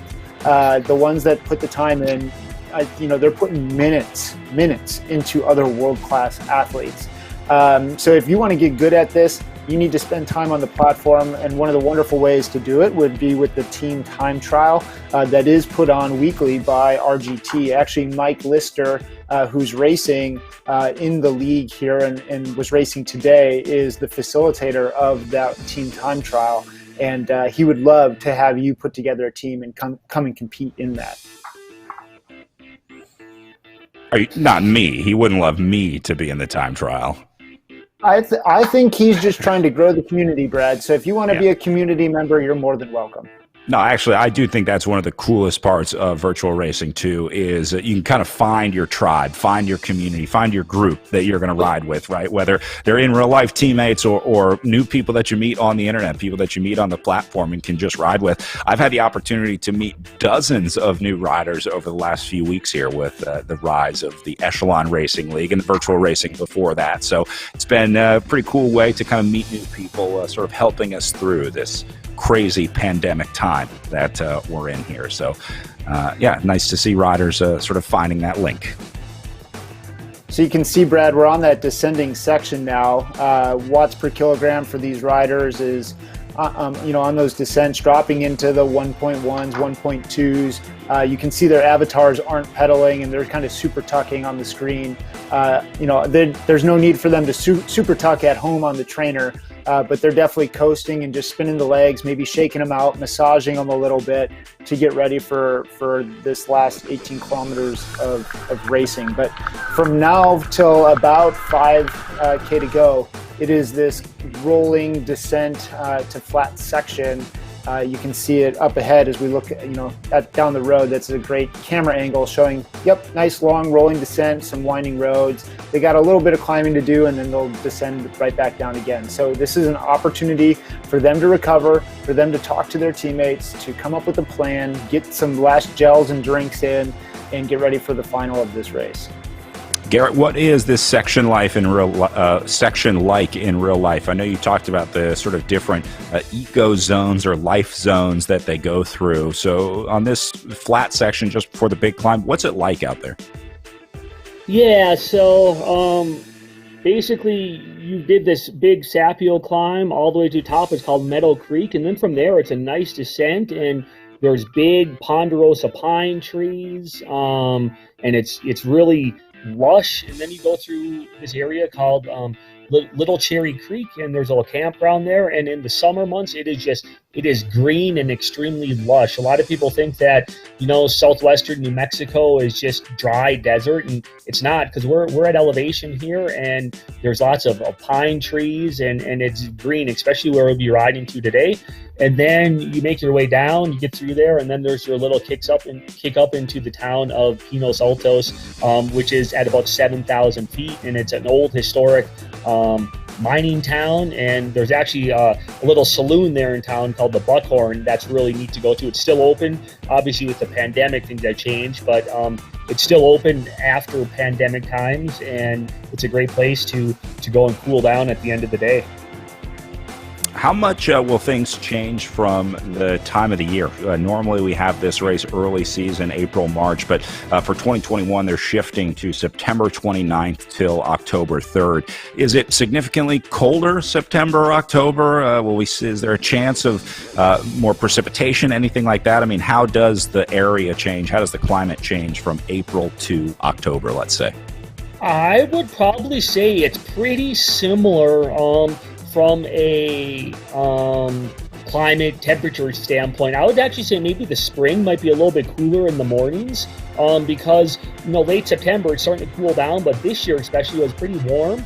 But realistically, I think it'll be ideal racing conditions. Temperatures in the 70s, and it'll be sunny, and there'll be little chance of precipitation. A lot of precipitation that we get tends to come in the monsoon season during the summers, and we get these occasional winter storms, but usually in the end of September, October, we should be fine.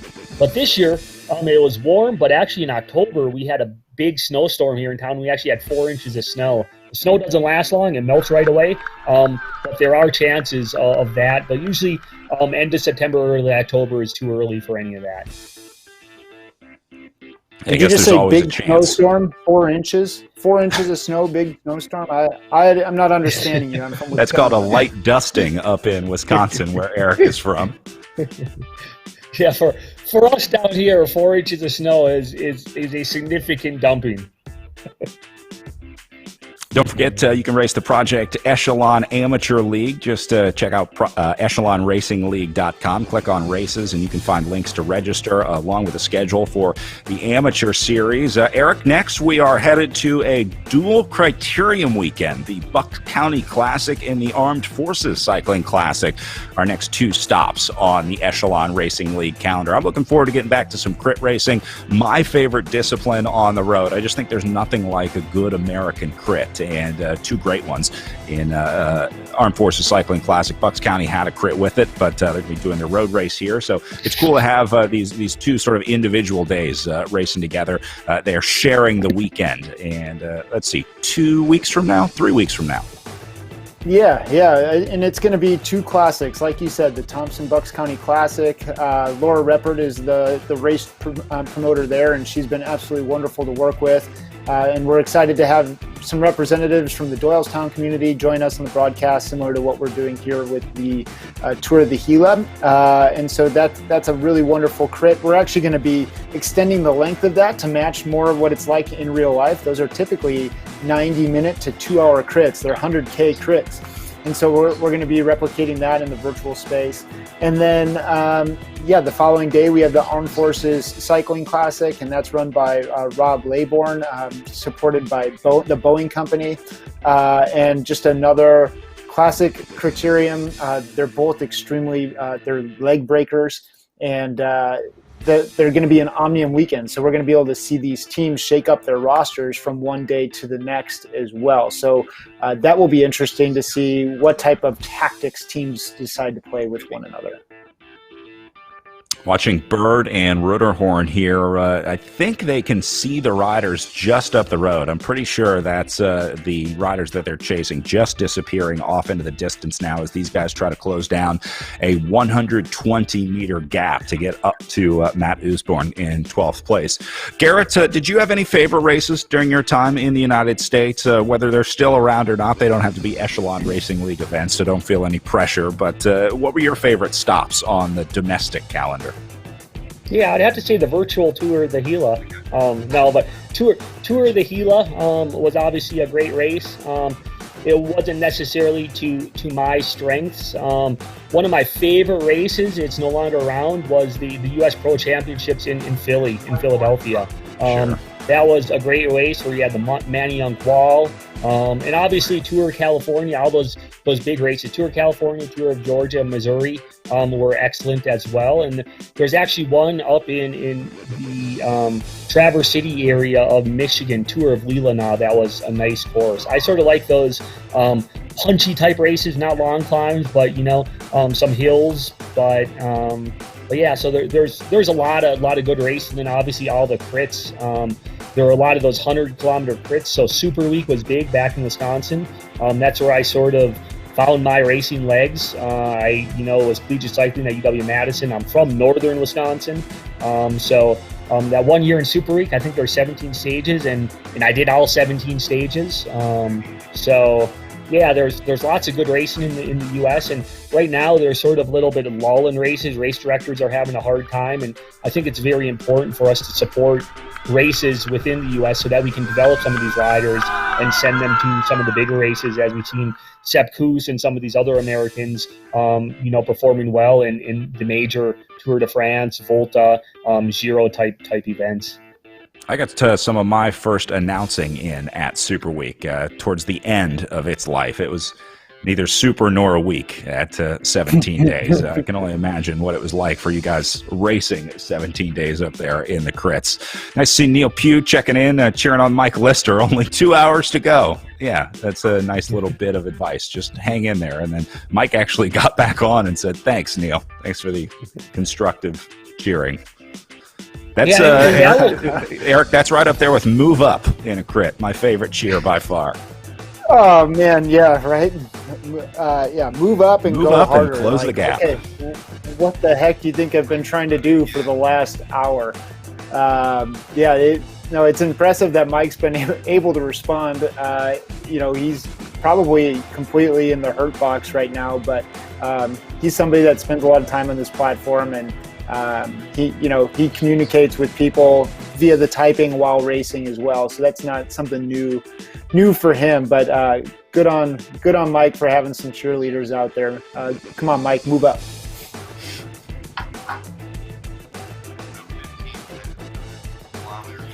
So these guys looking pretty good in 13th and 14th. You see the distance back to Charlie Ravel. That's about 1.5 kilometers. So these guys definitely have more in front of them than they do behind them. It's, let's see, about 400 meters up to Will Harden in 12th, but 1.5 kilometers back to Charlie Ravel back in 15th. So, Garrett, these guys might be able to do it. They might still be able to get back up there. If the guys up at the front, just like in real life racing, if these guys start playing games up in the lead group and nobody really wants to take charge, that could be good news for the guys sitting in 12th and 13th right now.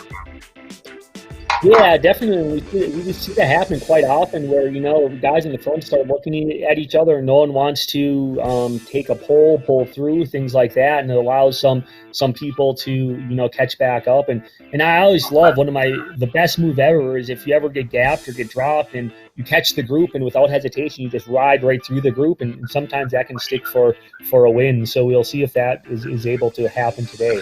However, given the course, it's a long descent and actually wanted to ask Eric, does the platform take body weight into consideration with the descent? So whereas typically heavier people descend a little bit faster, but it's a little bit harder for them to climb. And I was wondering, does that take this into account in this platform? It actually does, yeah. And there's a couple riders in here that Stephen Vogel, we see him coming to the front right now, actually. He's a bigger rider, probably 6'4", 185, 190 pounds. Sorry, Stephen, if I got that wrong, but that's about right. And he's going to descend faster than somebody like Zach Gregg, who's 5'6" and 148 pounds. And so they're going to have to figure out their position relative to one another in those descents and make sure they don't get dropped by these other riders. Guys, I got some good news. I found a TTT squad to join. Mike Lister has just invited me to join his TTT squad, so I'm happy to report I'll be doing whatever that entails. I guess I have to work through the amateur ranks, Eric. I got to start and then qualify in the top 10, and then maybe I can make it into my dream of racing in the Echelon Racing League Pro Series. God, I would love to hear you announcing and racing at the same time. It might sound like this.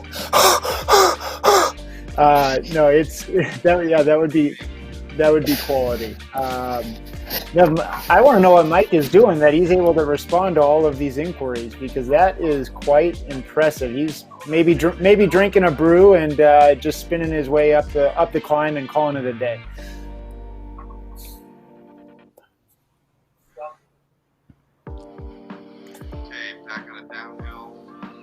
All right, back up with our leaders up here at the front. Coming up on 10K to go here, just under it. By the way, I've been noticing today, Eric, the names written on the road are names of the riders in the race. Do you guys put that in custom, or is that generated by the game? No, it's something that's super cool, generated by the game. So even if you created your own magic road, like I was talking about before, using a GPX file, anybody in the world can do that. And you are the only person riding on that road. As you go riding, your name, E Hill, is going to show up custom for you on the road. And so at the beginning of the day, they look at all of the people who are registered for the race, and it auto-generates that road chalk. Very cool. Very cool. Garrett, you ever get your name written in chalk? You ever, like on Brasstown or anything, they ever put your name out there? Yeah, I actually did on Brasstown Ball. Actually, I think I still have some pictures of that, so it's always exciting. I'm not sure who would want to cheer for me, but they did, and it made me happy.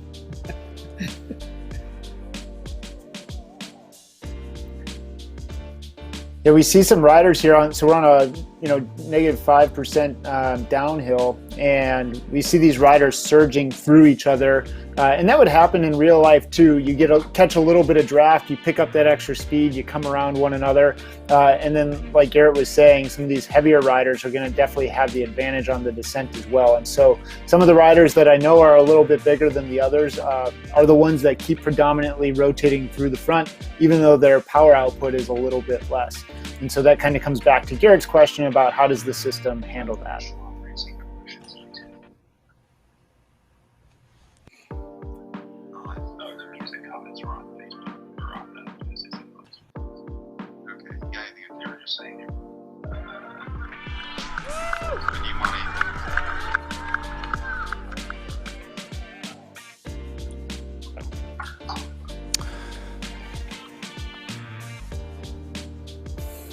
All right, so really just a big waiting game now for these guys. Yesterday we saw Thrall attack at 1.1 kilometers out from the line, maybe looking for that flamme rouge, the red flag or red arch, as they have here in the Echelon Racing League. I'm waiting, Eric, to see a team attack, to see some teamwork, although at this point, I think if you have two riders in this group, you probably do the old tactic of launching one with like just a few kilometers to go, and then the other guy saves his legs. I'm looking at the team makeup here. Looks like I think that's one draft rider. Now, the rider in the he's second to last right now. That's our leader's jersey, right? The riders that are leading the series and leading the race, the GC for this race, have separate jerseys that they wear on RGT? Correct, yeah. We've went ahead and worked with RGT to create some leaders' jerseys to set those folks aside so that they get the recognition that they deserve for the efforts that they're putting out. But yeah, you're definitely correct. I think we're going to probably, in about 2 kilometers, there's a good opportunity for some of these teams to play some team tactics, and I would expect for that to probably come from Above and Beyond Cancer or Project Echelon. EVOC doesn't really need to do anything aside from limit their losses. They have a nice 37 second lead on GC, I believe. And so it's the other teams, it's Above and Beyond Cancer and Project Echelon, that if they want to try and move up in the overall standings for this race, they need to make it happen soon.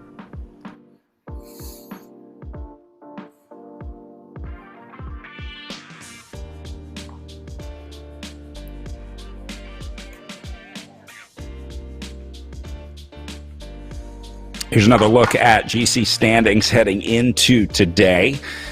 You can see Nair and Blackburn may have a shot at unseating Tom up at the top, but things have just been going so well for him over the last couple days. Someone's going to have to try something big if they want to make up that time. Garrett, 33 seconds is not insurmountable on a day like today. We can in the past and in the future, we'll certainly see riders with 33-second gaps on the Gila Monster day, but these guys seem pretty well matched out there. I don't know if Zach Nair is going to be able to pull that 33 seconds back. You want to bet on it? I'll bet you... how about, what was the brewery down there? The Little Toad Creek. Yeah, let's bet some Little Toad Creek Brewery. Yeah. Let's make our picks now, guys. I'm going to go Thrall again since I got the first pick and I'm in control of this show. So I'm going to take the easy guy, Thrall, in first. Eric, I'm going to put you on the spot for second. Your pick for the win today with 5.8K to go. Yeah, I mean, I can't not pick my own guys. That just wouldn't be a good feeling. But I'm going to go with Zach Gregg, actually, out of this group. Zach has studied up and learned a lot about the platform in recent days, and I think Zach Gregg is going to be able to pull out a 1-2 punch here and make it to the line.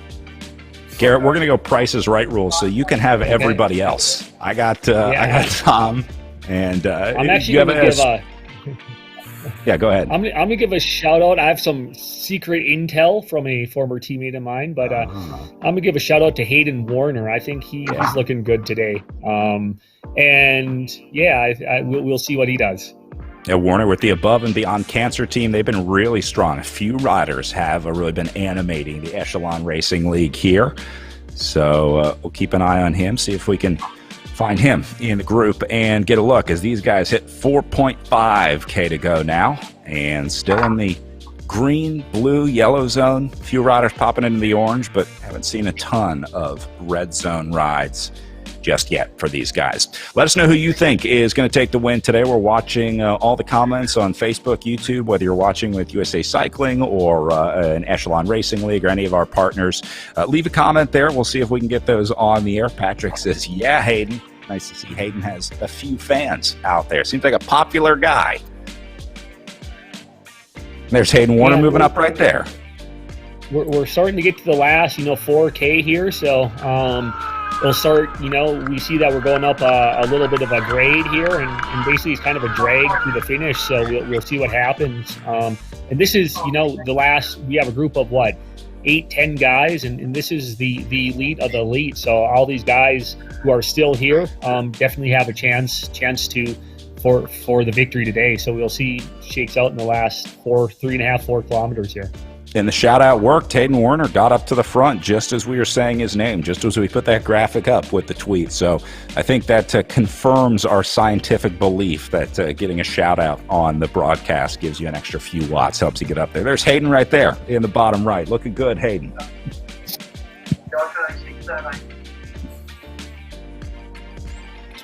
So this looks like a nice long slog that they got for probably another kilometer. And then they have a quick descent off the backside of that, and then they enter the final climb of the day. So if anybody was trying to do a 1-2 punch type thing, pull the field out, they would probably want to try and do it here, nearing the top of this climb, use the descent to hopefully pull out a little bit more distance, and then see if they can catch the field off guard as they get into the last kilometer of the race. Yeah, it'd be great to see maybe one of these, little bit bigger of individuals where, they can get a little gap going over the top of this little rise, and then, sort of accelerate on the descent, and then you can maybe carry some momentum up that final climb. Yeah, use the physics to your advantage on the way up and on the way down. 3 kilometers to go here from the line, and still no gaps forming just yet. It's going to start to kick up here pretty steep pretty soon. They're only at a couple percent right now, somewhere between 2 and 3. So relatively speaking on this climb, and an easy section right now, although this is going to get really hard really quick. Some cheers coming in the chat for Hal Blackburn, Alid Jones getting a shout out as well. We had a camera on Alid earlier. So nice to see so many folks watching and tuning in. Again, that's really a big part of the Echelon Racing League, Eric, is helping get these riders some exposure, getting the sport out there, and really trying to help these teams and riders grow with their ambitions. Absolutely. Relative to other mainstream sports around the country, you think the NFL, Major League Baseball, even Major League Soccer, right? They have a platform. They have the ability to get people to follow them, to know them, to cheer for them. And we want to create the same type of field, the same type of opportunity for these teams and these riders who put in an equal amount of effort, and they're equally professional to those other sports leagues. They deserve that, and we hope that we can be a small part of that success story for them. Look at this, right on cue. Blackburn for the win. Blackburn gets to the front. Let's see if we can get Mike Lister back up into the front group here. Someone tweet something nice about Mike, and we'll see if we can get him some extra watts to get back into the main group. He's going to need a 10,000 watt boost to get there. But there we go. I put a comment out there. I commented this in the Echelon Racing League YouTube page to Mike. So we'll see if he magically appears in this front group, or if my hypothesis is going to be debunked here. I'm surprised to see this large of a group coming to the finish with, sort of the difficulty of the course that we've had, the speed that's been happening. And I think every one of these guys in this front group has to be hurting a little bit. So we'll see what happens in the last, 1.5 kilometers or so. But it is surprising to see this big of a group, and it'll make for an interesting finish.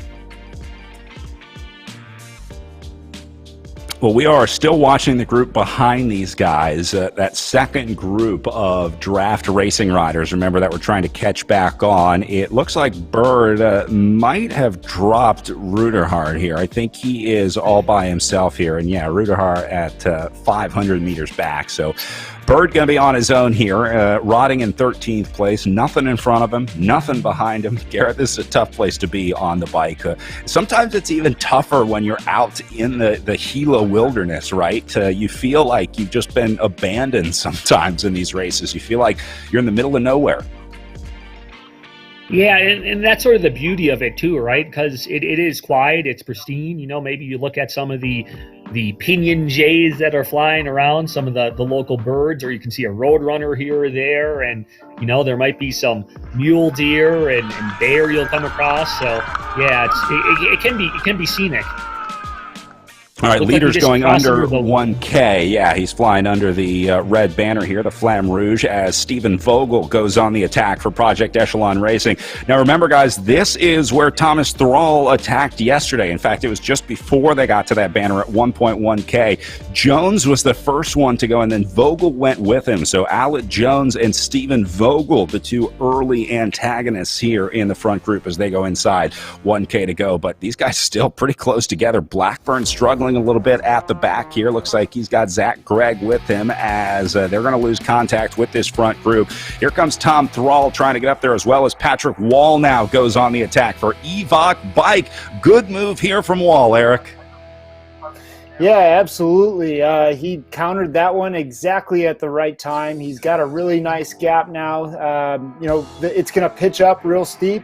It doesn't really get any easier than this. 6 to 10% for the rest of the race here.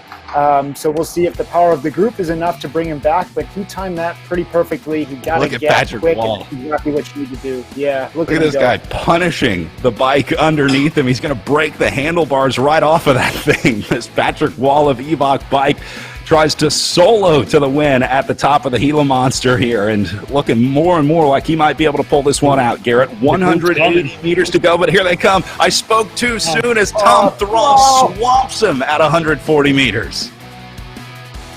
Not even fair. Teammate comes by him. That worked perfectly, though. It did exactly what he was hoping it would do. And Tom Thrall is going to go 3 for 3 this weekend in the Echelon Racing League. That was an amazing finish. Yeah, and that was an amazing finish, just to watch the patience of Tom Thrall. He saw Wall go up the road, and he just bided his time because he knew it's an uphill finish, and he just saved it for the last 200 meters and came around with ease. Patrick Wall recovering in a dark place right now, as I'm worried that we might see some of his snacks coming back up here if we're not careful. And then you see Thomas Thrall calmly putting on his Evoc Bike jersey, getting ready for his post-race interview. Yeah, looks like he just had a pleasant little day at the office. He's doesn't even look like he has any effects of the effort.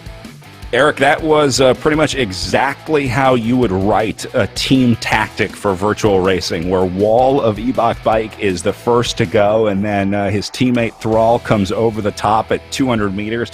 My heart broke for Patrick Wall, but then I realized that Thrall is an Evoc Bike teammate, so it was a perfect setup for Thrall. Yeah, no, Thrall definitely has to be thanking his teammate Patrick Wall right now. That was the perfect team play, team move. Either Wall was going to make it or Thrall was going to be able to use the group to get an acceleration in, bridge that gap, and come over the top. And that's exactly what we saw. Zach Nair gave it a good go and tried to go with Thrall, but Thrall just is on one the last couple of days, and stellar performances by him. 3 days, 3 wins. Good on him and good on the Evoc Bike team.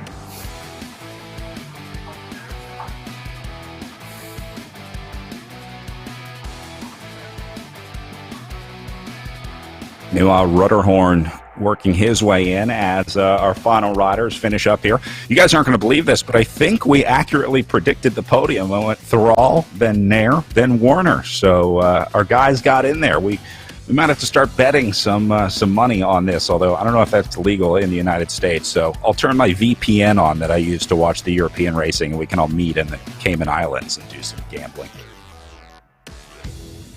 I'll go to the Cayman Islands. Yeah. Sounds nice. few more riders coming in. A lot of folks in the chat were asking about riders outside the top 10, so we're going to try and show as many finishers as we can here, although we are on a little time crunch as we have our women's race coming up next, so we'll stick with as many riders as we can here to see these riders coming in and finishing their day and their weekend here at the virtual tour of the Gila. There's Jonathan Crane, Charlie Ravel moving up here with this group. Looks like they're all going to finish together. We might get a nice little sprint out of these guys. And when you think of it, this is a long day in the saddle for these individuals. We're closing in on 2 hours, after 2 days of tough racing, and then to have this tough stage like this and to have almost 2 hours in the saddle, that's a long day. So I think these boys are going to enjoy some rest and recovery after today's stage. Yeah, you definitely, after 3 days of racing like this, you feel like you've done an actual stage race. You wake up sore. You got to do your yoga or whatever your routine is, and you've got to put on the Amp Human or Lactigo or whatever you use, and get your body prepared to punish itself, and then recover again and do it all over. So 3 days of racing at this intensity definitely takes its toll on the body.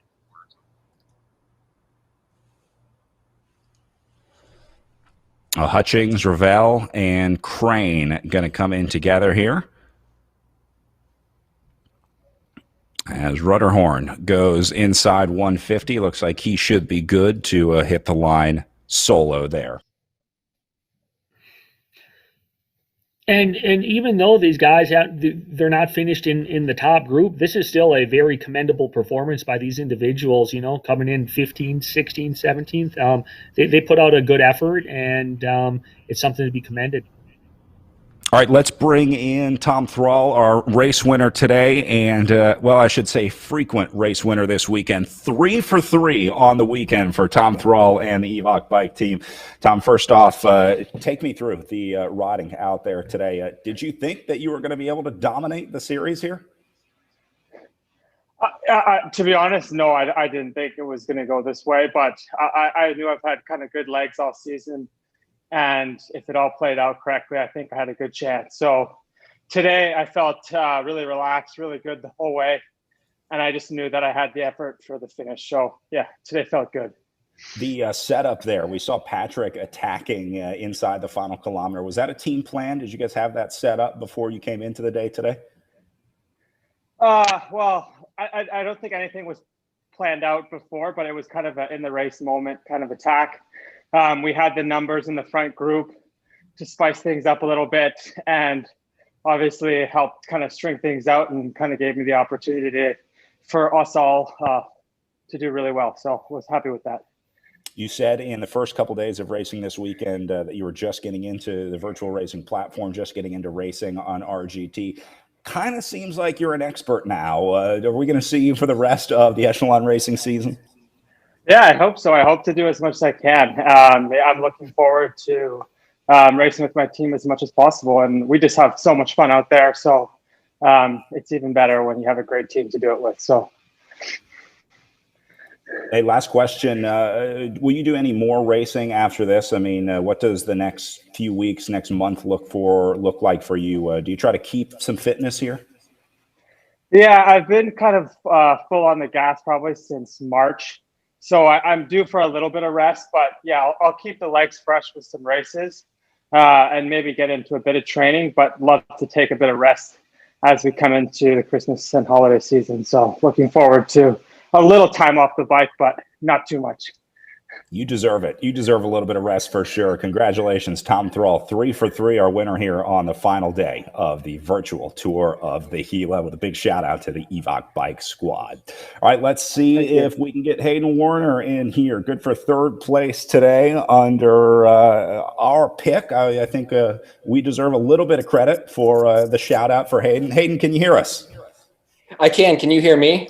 We can hear you loud and clear. Excellent. Hey, first off, you got to give a thank you to Garrett. He picked you today. You were Garrett Peltonen's pick. I think that gave you extra watts on the climb.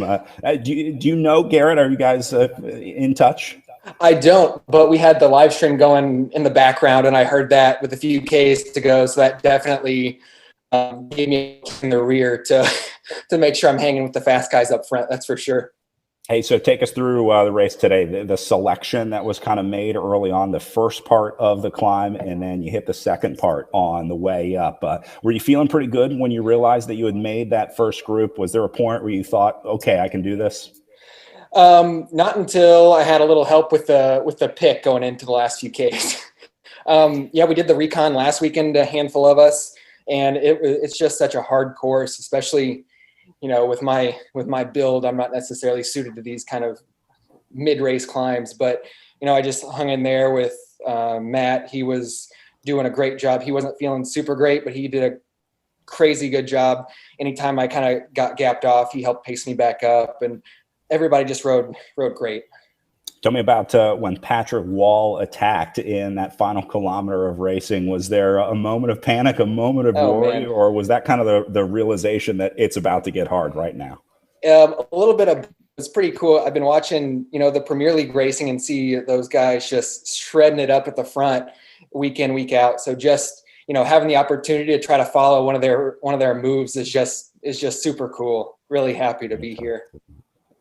Hey, so what's next for you? Is there more virtual racing on tap for you?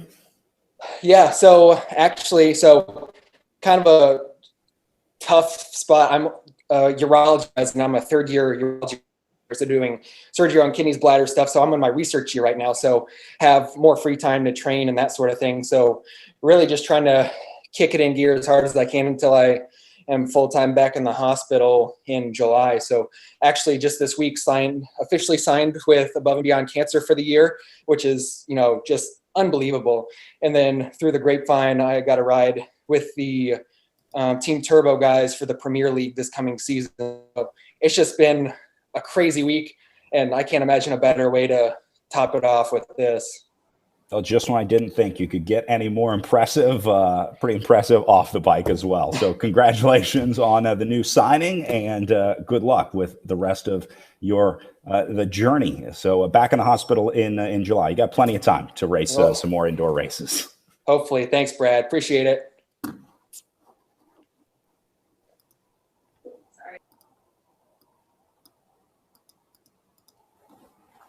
All right, let's see if I'm going to mute myself on Zoom here. Let's see if we can bring in Zach Nair, second place on the day for Project Echelon Racing. Zach, can you hear us? Yes, can you hear me? Yep, loud and clear. So same question for you, the Patrick Wall attack, the infamous Patrick Wall attack inside the last K. What went through your mind when you saw that go? Oh, I was nervous about it initially, but I had a teammate go with him. Steven Vogel went across to that, and they had a good gap, but then our group started going, and I was pretty confident we were going to bring it back in the final sprint. But it was super tough. But I knew that finish from racing the amateur race last weekend. So I knew how hard it was. 4% doesn't seem like a lot, but after a stage like that, it's pretty hard. Yeah, after a weekend of racing like this as well, are you feeling the fatigue from the first 2 days of racing today? Oh, yeah. Yeah. I did not feel good today. And I definitely like the virtual racing for that aspect because no one can see my face. They just see my avatar with the perfect poker face the whole time. Oh, man, really we had a camera on you. We could see your face. We can see the pain face sometimes.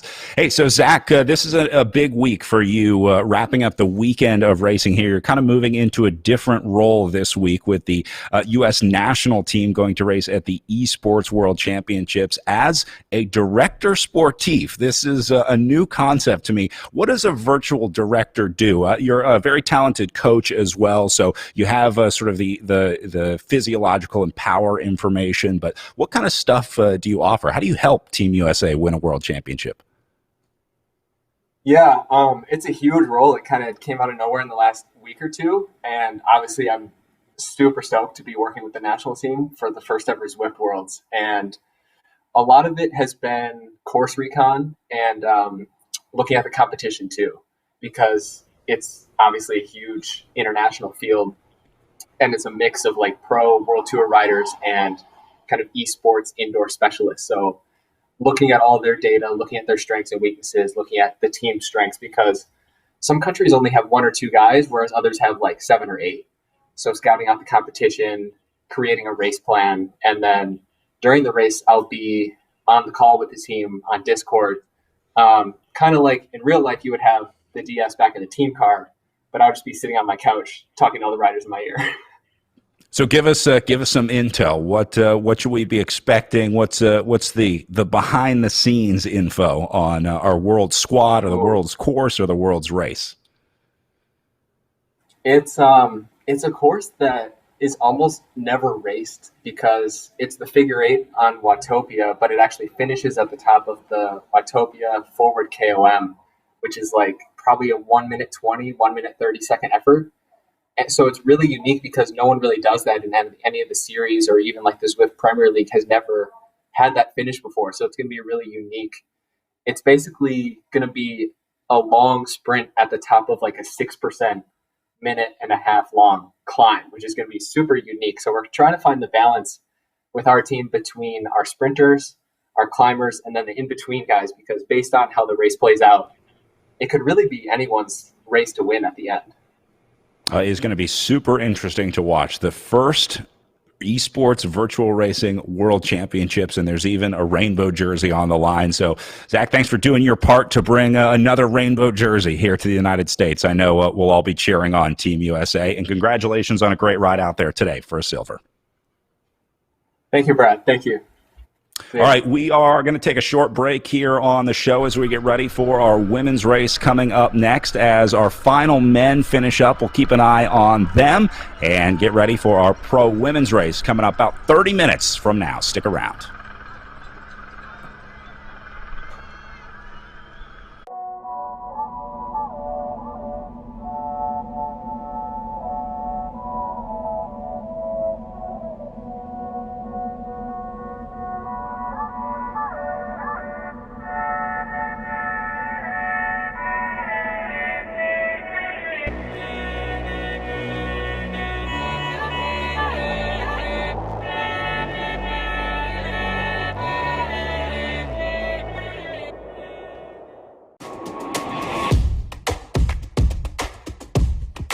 Normatec recovery systems give you a high-tech compression massage for warm-up pre-workout and recovery post-workout.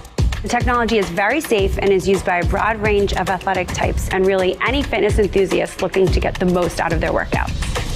The whole idea is that we're using air compression to help increase circulation in the body. We wanted to mimic physiology, the way the body moves fluids. We went ahead and took a lot of those principles and put it into a system that you can use on your different extremities and your hips as well. Normatec has been an industry leader in pneumatic compression, providing improved mobility and profound healing for thousands of patients. We continually work with researchers to study and develop the effectiveness of our technology. It's all about creating that community space where people have a conversation around recovery and start really challenging their beliefs in what is possible and what they've known and maybe what could be.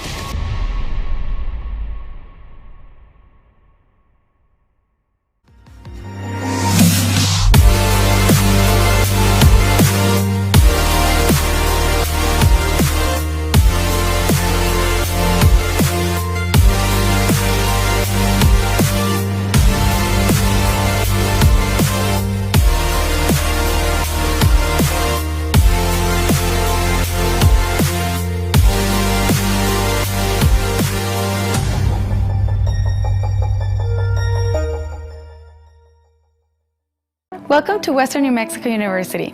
I'm Student Government President Brenda Hernandez. WNMU was founded more than 125 years ago in Silver City, New Mexico, minutes from the Gila National Forest and endless adventures. As New Mexico's only applied liberal arts and sciences university, WNMU offers over 70 areas of study covering every interest.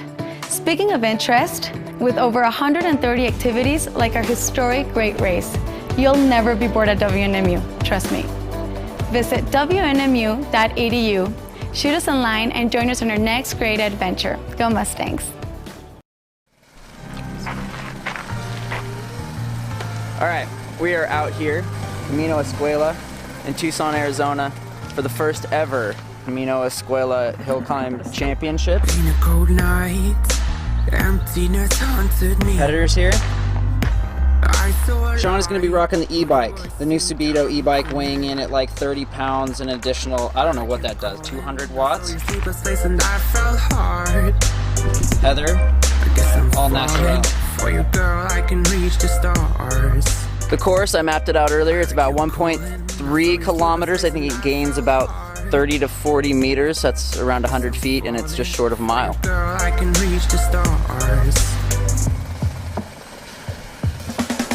Yo. Oh, the nights when you couldn't sleep, I was there carrying more you on. Shooting at the demons, see your dreams, making them more fun. Yeah. And if you wanna run away from the best you've done, yeah, I'll be there to save the day. I'll be your rising sun. Have you ever had a feeling that, like, there's no hope anymore? And then someone walks in your life and just light it up, or more like screw it up again? Well, I guess this is the main reason why I'm writing this song. Yeah. I heard you calling, I saw your sleepless face and I fell hard. I guess I'm falling for you, girl, I can reach the stars. Oh, the nights when you couldn't sleep, I was there carrying more you on. Shooting at the demons, see your dreams, making them more fun. Yeah. And if you wanna run away from the best you've done, yeah, I'll be there to save the day. I'll be your rising sun.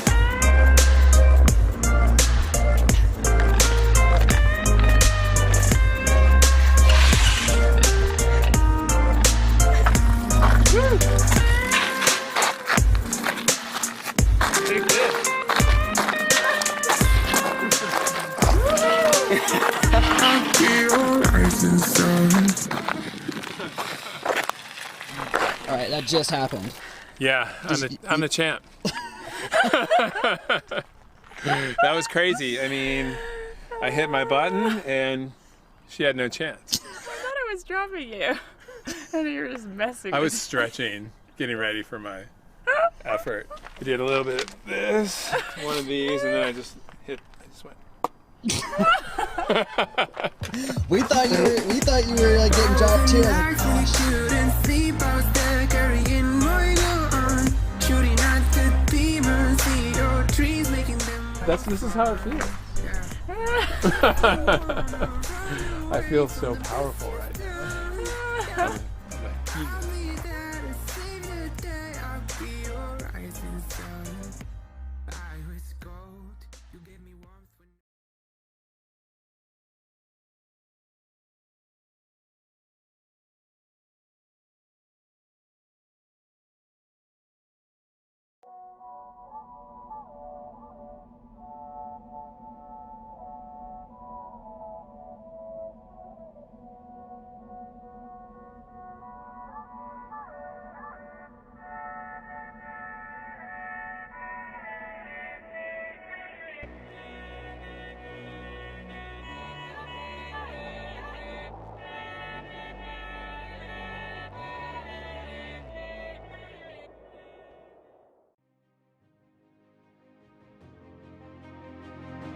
The world is changing.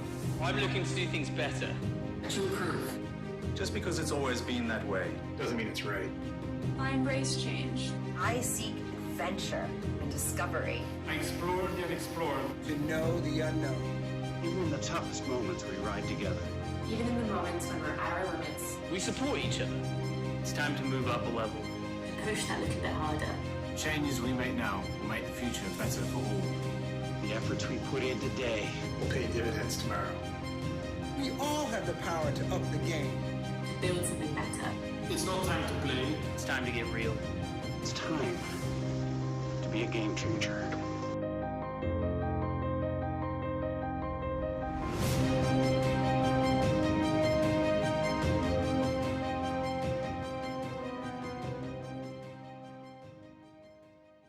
As an athlete, getting marginally better is one thing. Getting exponentially better puts you in a whole new ballgame. Biomoto uses a proprietary digital process to capture movement at 200 frames per second and 70 sensors per foot to measure ground-based forces, resulting in advanced motion analysis that's up to 10 times more accurate than orthotics. It's the data generated by this process that allows Biomoto to construct custom insoles that make athletes faster, stronger, and more stable, and result in an unprecedented 95% success rate.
Welcome back, Pro Women, getting ready to roll here in the Echelon Racing League Pro events as we just wrapped up the Pro Men here at the virtual tour of the Gila. Once again, being joined by Garrett Peltonen and Eric Hill here as we look forward to what is going to be another exciting day of racing here on the Gila Monster. But before we get to that, let's go back and talk about what happened yesterday on the Mogollon Road Race Course. Another big day for the women out there. We saw some major gaps at the finish. Eric, it really came down to these late race attacks. I mean, once again, the terrain played its part on the Mogollon course yesterday. Yeah, I mean, there's not much you can do other than just ride hard and ride your tempo when you're on 11, 12% gradients. And so we saw these women just really push their own pace, but at their maximum. The ones that were able to sustain it were the 3 that, got to that last kilometer together. And then we saw Godby and Weissman going back and forth at each other in that final kilometer, with Godby eventually taking the win. But it was a difficult and dynamic race all the way from the start. So I was really surprised to see how smart Godby rode. We saw her kind of sit back, and then the way that she would launch these attacks, she launched them from the middle or back of the field. She never sat on the front and then launched. She was very clearly figured out how to attack out of this group. So that put her with a group of 4 with Wiseman, Real, and Lejeune off the front. You see Easler and Christodouble Hickok about 50 meters back at that point, but they would eventually dispatch those other riders. And then Godby just lays the hammer down as they go into the final few kilometers here. You see they eventually dropped Lejeune, so Godby and Wiseman found themselves alone, but Godby was just too strong. Wiseman tried to launch the first attack, but it was the counter attack by Jackie Godby that got it done. So watch this. Wiseman goes, but then when Godby redoubles her effort, she just stays on it. So here's Wiseman into the red zone. Godby responds and then drops Wiseman like a sack of bricks. Goodbye on the way up the Mogollon road race climb as Jacqueline Godby attacks at 150 meters out and holds on to take the stage win. So that also adds to her GC ambitions. Obviously, she has been a consistent rider here in the Echelon Racing League series. So Godby gets the win yesterday. Wiseman held on for second. Lejeune in there for third. Christodouble Hickok in for fourth. And then Stephanie Sidley rounding out the top 5. I'm thinking we're going to see a lot of the same names out there today, guys. So take a look at this list of 10, and that's probably a good idea of some riders to watch as we get ready to hit that big climb. But maybe no one with a bigger target on their back than Jacqueline Godby, so certainly going to be one to watch. Let's talk about the course out there today. Garrett, we talked about this in the men's race, but it's sort of 2 climbs on the way up to the Gila Monster. Yeah, the start of the race, until about 30K left is sort of lumpy, a little bit flat with some lumps here and there, and then we take the sharp left-hand turn and we have this Sapio climb, which is a long climb, about 10-15 kilometers, a little bit of descent, and then a sharp kickoff to the finish in Los Altos. And as you saw in the men's field, that finish is a slog all the way up there, and with the slight climb, it makes it for a difficult finish.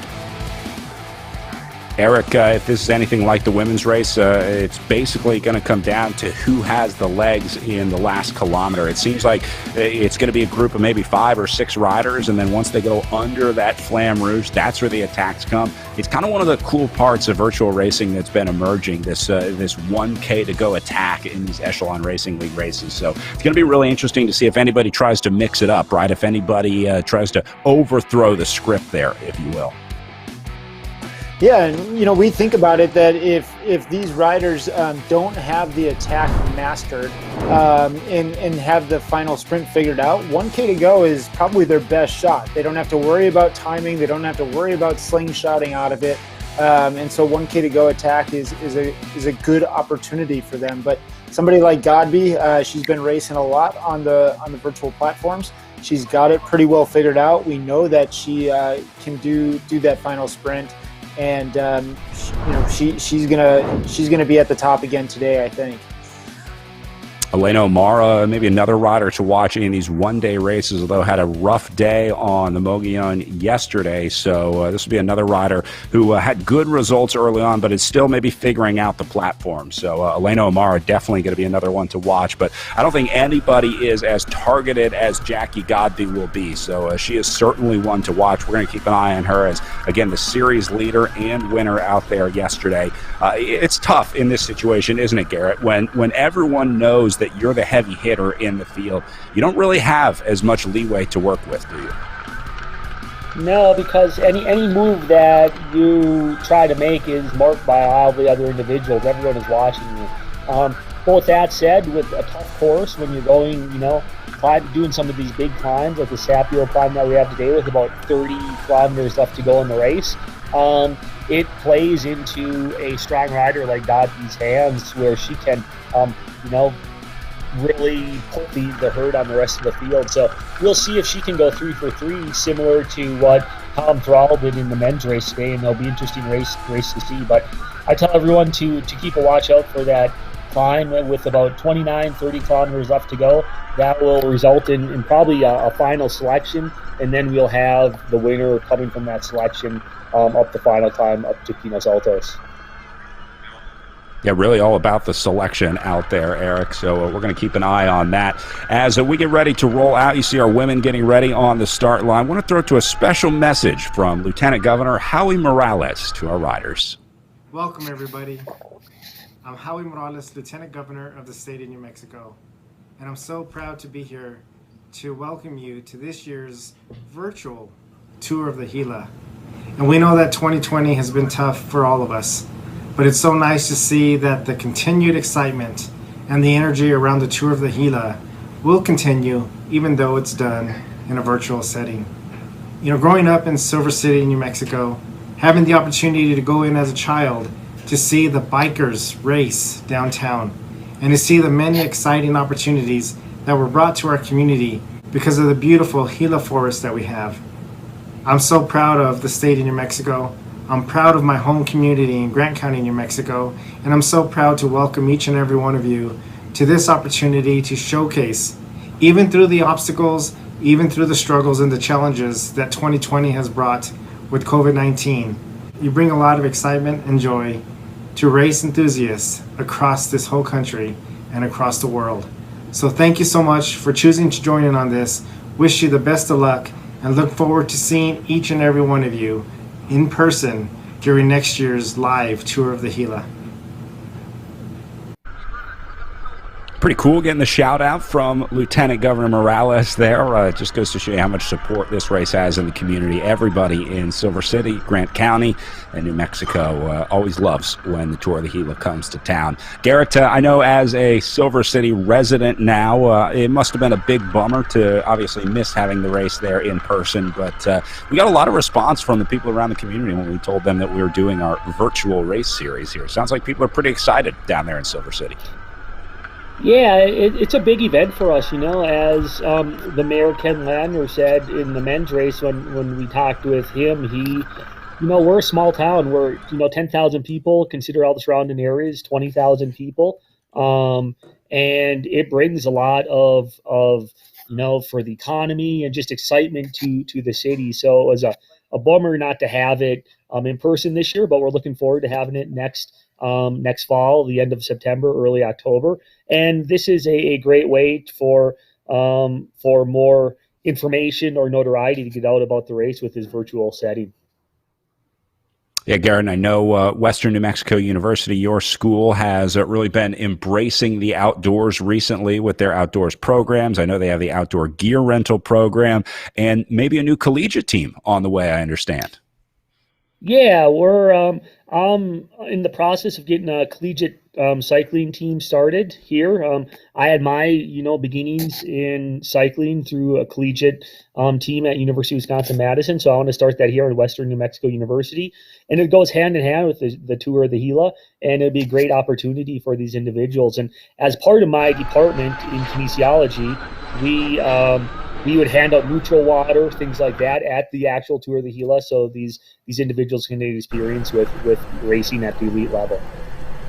All right, underway and rolling as we see our field rocketing off the line. Eric, this is the unique part of the starts to the virtual racing here, where you really want to rev that engine up and get it going hot from the start, because there's not really a lot of time to warm up in a race like this. Different from a traditional road race where you don't see a lot of riders warming up ahead of an hour and a half or 2 hour road race, but these riders are absolutely priming the engine before the start of these virtual races.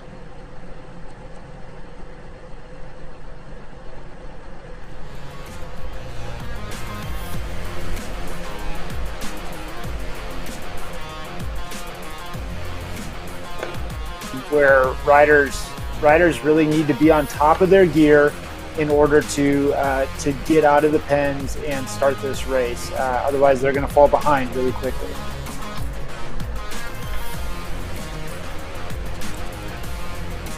Well, still watching these riders try and make that first sort of selection here. You don't win the race here, but you can certainly lose the race here. This is it's an important part of the race, not because of the action that's happening at the front, but the action that's happening at the back. So there's kind of a scramble for these riders to get up front. Little nerves going on. Garrett, it's very similar to a road race where if you have the instruction to get into the breakaway, or it's your job to try to be in the breakaway that day, it's nerve-wracking, isn't it? Watching all those moves going and trying to decide if this is going to be the one, if you need to be there, if you need to chase this one. Kind of the same feeling when you're waiting for the group to form in virtual racing.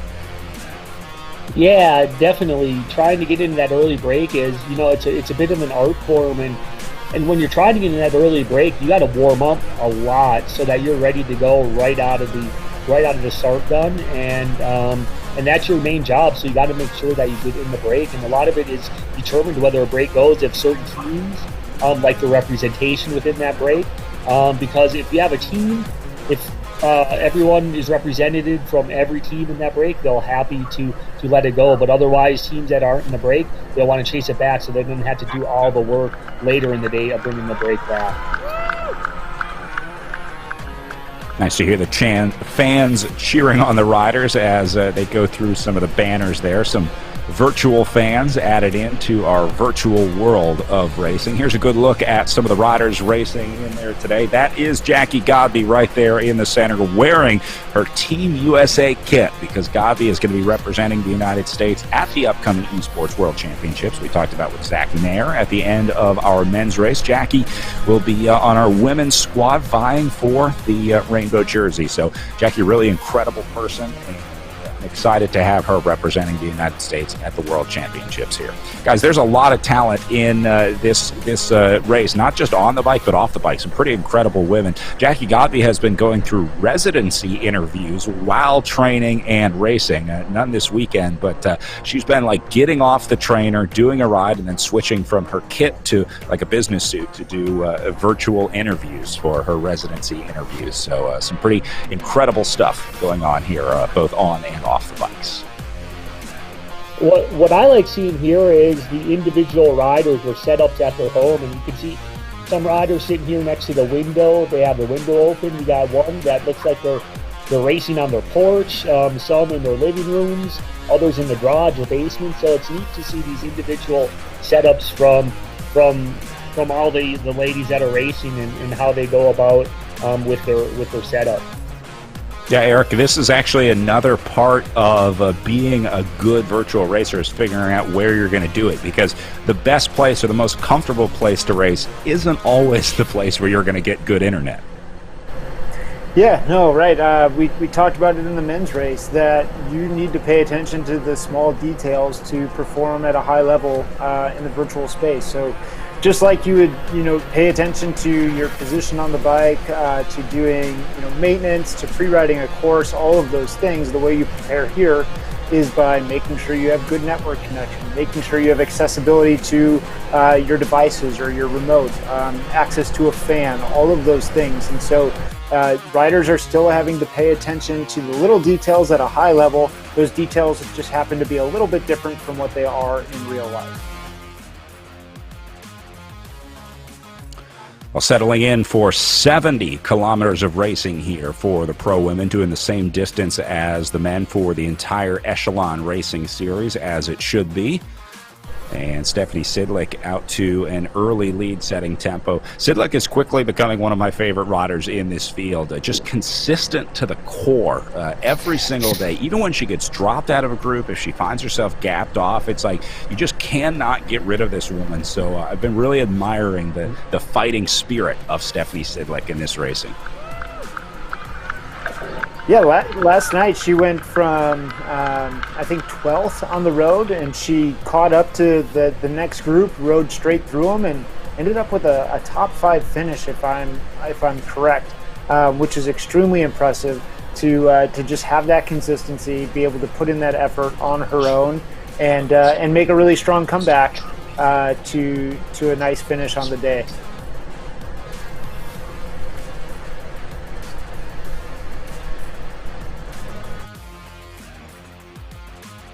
See Mallory McCrosty back there with the name over her head, another rider that we'll be watching today. She's been in that mix of sort of dominant riders in this group. It'll be interesting to see as today's stage goes along whether individuals will sort of work against Jackie Godby. As she showed the last 2 days, she's been,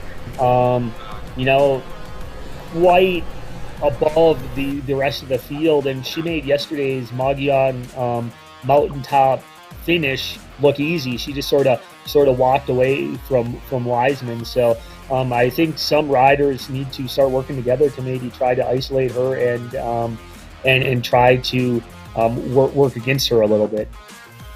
Yeah, Eric, is there anything the other teams can do to try to contain Jackie Godby? I mean, are there any defensive tactics in a scenario like this? Oh man, yeah, that's kind of difficult. I think the best thing they can do is maybe just keep the pace high enough that she just doesn't feel like it's the right time to attack. But you've got to be there. They got to have numbers, and they have to have strength to be able to do that. And so, she may be a solo rider at the end of these races, but she's showing that she might be as strong as 2 or 3 women from the same team put together. So that would be the only way I can see them really shaking her and putting her in a spot of difficulty is if they can just keep the pace high enough that she has to change her own game plan. Unfortunately, Godby is doing that to the riders. Godby is taking it to the field instead as she opens up a gap a little bit, putting some riders in trouble at the back as, look at this, Real already getting dropped here. This is a surprising development to see her off the back this early. Wonder if she had a technical issue or maybe just fell victim to the pace early on, got caught off guard, because normally Real should be there. She was one of the strong riders up there yesterday in that final group, so she has a long road ahead of her trying to get back into this group. We'll keep an eye on Jen Real. And a lot, when we interviewed even some of the men, we noticed this is the third day of tough racing. Yesterday they had a tough mountaintop finish where they're racing for 90 minutes, a lot of effort. So maybe today she is feeling that effort in her legs, and the intensity at the start she wasn't quite ready for. There's a lot that can go wrong in virtual racing. Just like when you start announcing the start of a race and then you see the riders come flying out of the porta-johns before the start, right? It's like they're trying to get that last-minute restroom break in, and then suddenly when you start the countdown, you see like 4 doors fly open from the porta-johns as everyone's trying to get their bibs back on and running back to the start. So, yeah, it's another realistic part of racing. Got to be there for the start. Got to make the start time. Garrett, did you ever miss a start in your career? You ever spend a little too much time on the bus or signing autographs, anything like that? Start? Yeah, no. There's been a couple times where it's been close. I know, especially in the Midwest, there'd be a lot of races in Chicago, and you never knew the traffic in Chicago, so there was always. You'd get stuck in traffic and make it just to the line where you'd be putting on your clothes in the team van, and it'd be kind of hectic. And actually once, I actually went to the Porta-John before a race, and I came back and I thought my teammates were playing a joke on me because my bike was gone, but someone had actually stole my bike. So I had a couple of minutes to get a bike from actually one of our the sponsors of our team, and I was able to ride that, but. Yeah, so I don't recommend anyone getting their bike stolen before a race. Make your teammate watch it or something. Man, I hate to hear that. There's nothing worse than a stolen bike. All right, back up here. These all still together. I think it's going to sit like this for a while, Eric. This is probably the calm before the storm once the road kicks uphill. They're just looking for an opportunity. But this is an important primer for the climb, so it's just about kind of warming up the engine here. We'll see if anyone else attacks out there. We got to work on getting preems in this game. That's the next thing that my team of software developers is going to work on, which is mostly just me, but I would love to be able to get some preems out to these riders. We gotta build a virtual line. We can collect money. We can do the crowd preem and then preem it out to the riders. There you go. We can work cryptocurrency into the virtual racing space. You're doing cryptocurrency preem. Yeah, Yeah, drop some we're just a Bitcoin think in our tank account. lately.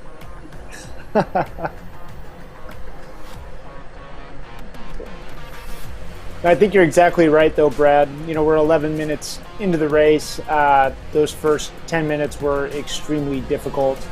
We saw some people gapped off the back pretty early that maybe we wouldn't expect to normally see.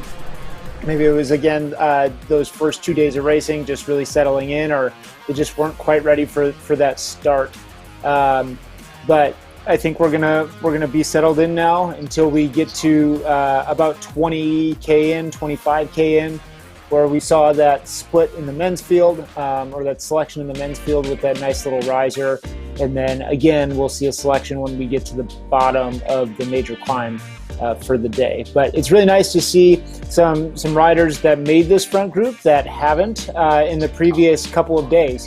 So I think they're really starting to figure out how the system works, and how to race on this platform. So we're seeing a bigger front group than we've seen the past couple of days, and I think that has to do with the women just becoming more comfortable with the platform itself. Eric, speaking of making those improvements and trying to find whatever gains you can each day, I saw this from Matt O'Mara in the YouTube chat. He says, I see that Elaine O'Mara is riding from her apartment today. She was in the garage yesterday, so should have more consistent Wi-Fi connectivity today. Sounds like she moved to a better spot to make sure that the app stays connected. That's what we were talking about earlier. Good on you, Elaine O'Mara.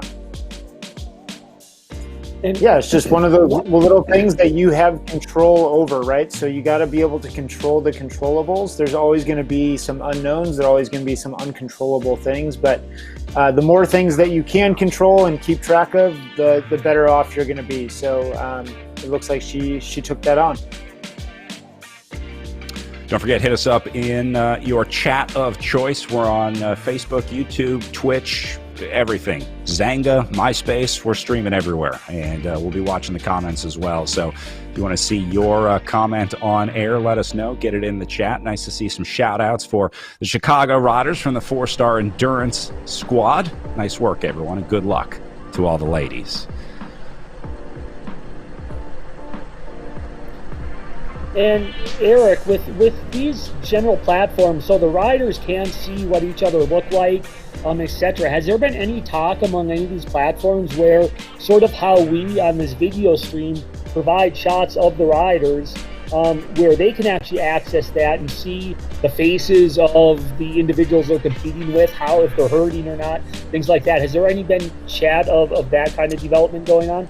So we do run a Zoom room during these races that the riders would have access to. We use it just to be able to see the riders for us on the broadcast. But I guess in theory, the riders could see each other on this Zoom. So I have control of what they see. We can determine who goes on that screen. So they do have some look at the riders, but I don't know how much advantage that is, Eric. A little bit of time delay, it would be tough to match up the effort with trying to watch the riders on Zoom. Yeah, no, I definitely agree, and I think that's what RGT has went ahead and tried to do with the color bars that are next to the riders' names.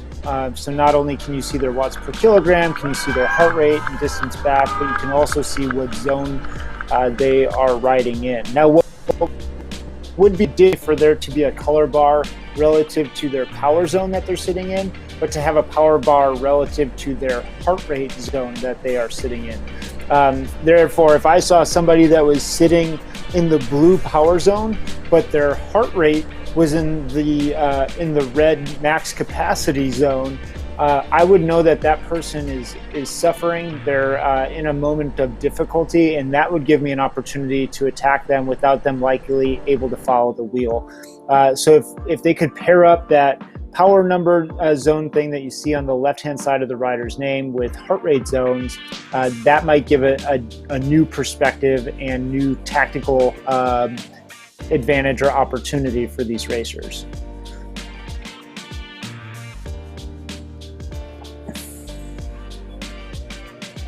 Sidlick back up at the front here. There's some of the names on the road. Oh, then Stephanie Sidlick goes right in there, right on cue. I think Wiseman, Rial, and Sidlick got the road paint that time through. And Erica, you were talking about the customization of this course. There's really unlimited customization that the team at RGT can do. It's just a matter of, how much time you want to spend designing and building all that stuff in. So we got some sponsor banners in here. Obviously, we talked about the road paint, the custom arch at the finish line, but they can do some pretty incredible stuff with this program now. Yeah, absolutely. So they have a couple of different levels of things that they can offer. They have their magic roads, and then there's levels 1, 2, and 3 of magic roads, or low, medium, high, however you want to look at it. And so what we're seeing right now is the highest level of magic roads development that they currently offer. So it has all the customizations of banners, road chalk, distance markers, you name it. As well as clearly the road elevation, topography, and cornering and such. Above that, they also have something called real roads. And so real roads take a ton of manpower and effort to develop, but they look outstanding. If you tuned in with us during our RGT stage race, so we raced the Paterberg, we raced Borrego Springs in California, and we raced the Stelvio.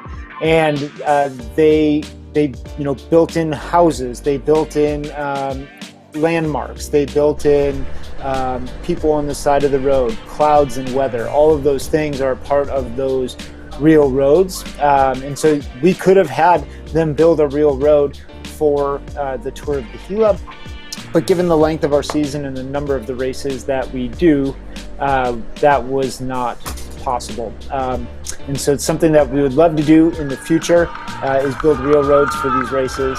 But if you haven't checked out RGT Real Roads, you should, because the app is free. Ride free on RGT. That's kind of their slogan. We would love for you to check it out and become more familiar with the RGT platform. Yeah, I'm going to have to sign up now that I'm a team time trialist. So I'll be downloading the app and getting my account up and running.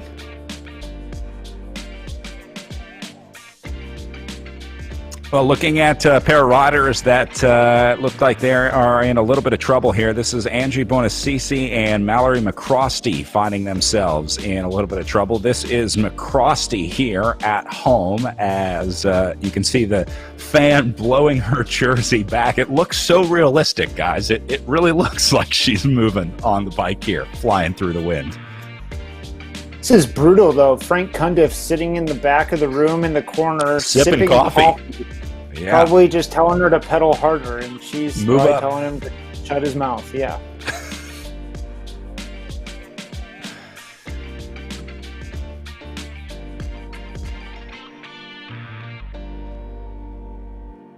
Eric and Garrett, by the way, I want to give you guys a big thank you for joining us today. You guys have been great analysts to have on the show. Commentary is not always easy, and I'm not just saying that because I'm a commentator. I have worked with a lot of people, and you guys have done excellent this week. So big thank you for being on the show with us.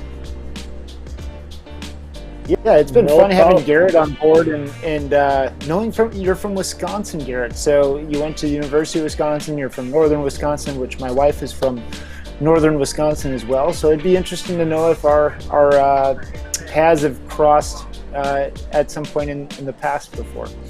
I couldn't nail down Garrett's accent. I thought maybe it was southern. I couldn't quite figure it out, but northern Wisconsin makes sense, Garrett. Yeah, northern Wisconsin, a little bit of Canada, northern Minnesota. And what really messed things up for me is I lived with a teammate for a handful of years, a guy named Carl Menzies, who's from Australia. So I think that really messed with everything. So. And Menzies had a pretty thick accent on him. He had a pretty serious Australian accent. So. Yeah, exactly. So it's even funny today when I teach my classes at university here. A lot of students, when they first hear me talk, kind of look at me funny and they're like, "Where are you from?" I usually try to say someplace fancy and exotic, but right, the Cayman Islands. Yep, exactly. A few more riders coming off the back of this group. We just saw 2 or 3 more getting dropped, and Godby and Sidlick setting tempo up here at the front with 60 kilometers of racing to go. A little bit of a rise here at 4%, just under 4% on the incline. But it doesn't look like it's causing too much trouble for the group. Again, you can see the power numbers all green and yellow right now. So, Eric, that tells us that they are taking it easy, or the French term we learned yesterday, très chillin'. Or chilling. Yeah, it looks like Doble Hickok is having a little better start to today stage, whereas yesterday she struggled a little bit towards the start and then sort of came back by the end and actually ended up finishing pretty well.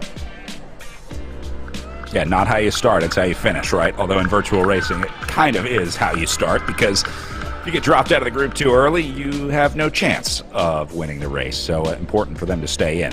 O'Mara and Doble Hickok here on your screens. 2 really strong riders, and 2 riders that are relatively new to racing here. Elena O'Mara has just come to virtual racing in really the last few weeks, just come to riding in the last few months, maybe a year with the Amy D Foundation team.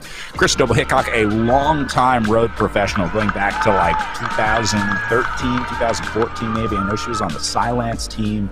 And I don't remember where she was before that, but a long pro road career here in the United States, and really just started getting on Zwift when the pandemic started, and then moving over to race here in the Echelon Racing League.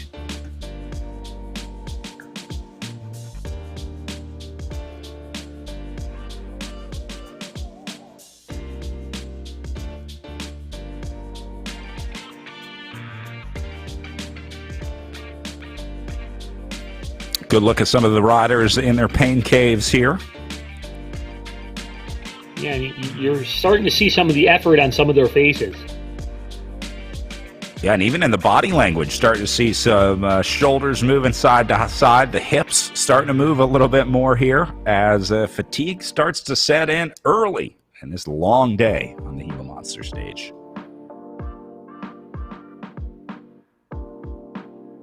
Man, mentally, I have to imagine this is really tough. I have a hard enough time staring at a screen for 2 hours when I'm like playing video games or writing emails. I can't imagine what it's like on the trainer in such a deep physical state, Garrett. It's tough. I mean, being there without being surrounded by the other riders, there must be a certain mental skill that it takes to do well in virtual racing. Yeah, and I think Eric mentioned it earlier, is that in the virtual racing, you actually have to really pay attention to attacks like Isler. Looks like she just put in a decent attack. And so you have to be on your toes all the time watching what is happening, because otherwise you'll be out the back. Whereas in real life racing, you can sort of get in that zone and not pay attention for times and just sort of mentally relax, where that's not the case in this virtual type setting. Isler taking a little look off the front here. The field did respond, and she went into the red zone when she made that attack. So I'm not sure if Isler is trying to get the gap going here, trying to start a breakaway, or maybe just roll off the front as we see happen. But the field did respond. A lot of riders in that group went orange and red as Isler rolled off the front. So they are starting to race here, guys. The action's starting to pick up. Seeing a lot more riders getting out of the saddle now as we start to approach the 15-20 minute mark of racing here. And some attacks starting to go here. So big separations coming soon as Isler is going to be the catalyst to this move now. Look at this. We'll call that 9 riders as Cameron comes back into the group. Eric, Isler has just successfully split this race.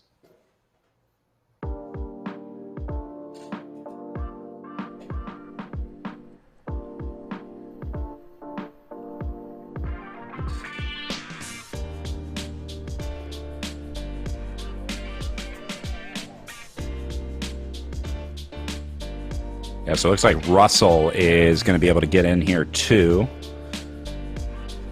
And here you go, some big names in that dropped group. This is behind that lead group with Krista Doble Hickok trying to lead the way here. Claudia Baring of Canyon Esports team over there as well. But Krista Doble Hickok not looking like she's panicking too much. just yet. Again, a long race up ahead, and Double Hickok knows she doesn't need to be in this group right now, but certainly soon. You want to spend as little time out of the group as possible. Luckily for her, still early, should be at least somewhat fresh, and hopefully able to get back into this group with 57K to go.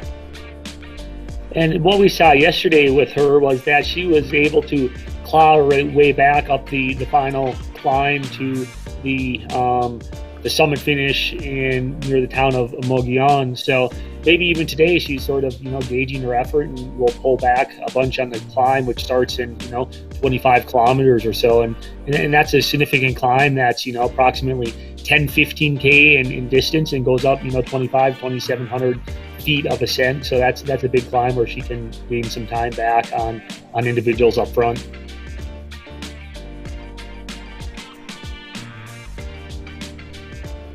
And looks like these riders might be starting to challenge each other. That'll be good because it's going to lift the overall pace of this group as they try to catch up to these riders up at the front with what I think is 10 riders. I think Cameron, drops back to 10. So we'll call this 10 in a group. The selection, Garrett, I think came a little earlier than we expected. I didn't think it would happen until they got on to at least some part of the climb, but 27 minutes in here, it looks like the first split of the day has finally been established. Yeah, it looks like the ladies came to race today, and they're not going to wait until we start getting to this climb. They already made an elite selection of 10 individuals, and we can see some familiar names in there. We have Godby and Elena O'Mara. Looks like she is having a much better day than she did yesterday. So Lejeune is in there, Wiseman. So a lot of familiar names are up in this front group that we would expect to see.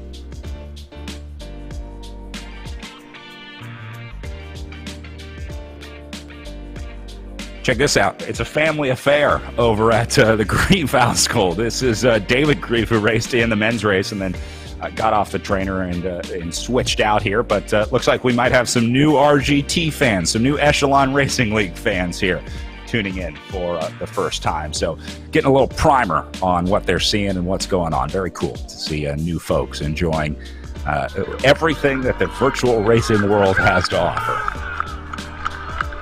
I wonder what they were pointing to in the background. I'm gonna assume the screen that she's riding on, probably sort of explaining the GUI, the user interface that they have, what all the numbers mean. Maybe they're watching the stream. Not sure if they're watching the live stream. We'll see if we can get Dave Grieve to give us a shout out, give us a wave if they're watching. All right, these are the chasers now. You see Chris Double Hickok back up at the front. And it's only about 180, 200 meters up to that front group. So these riders are absolutely within striking distance. In fact, you can probably see them on this stretch. Just as they come around that bend, we're probably going to be able to see that chasing group behind them.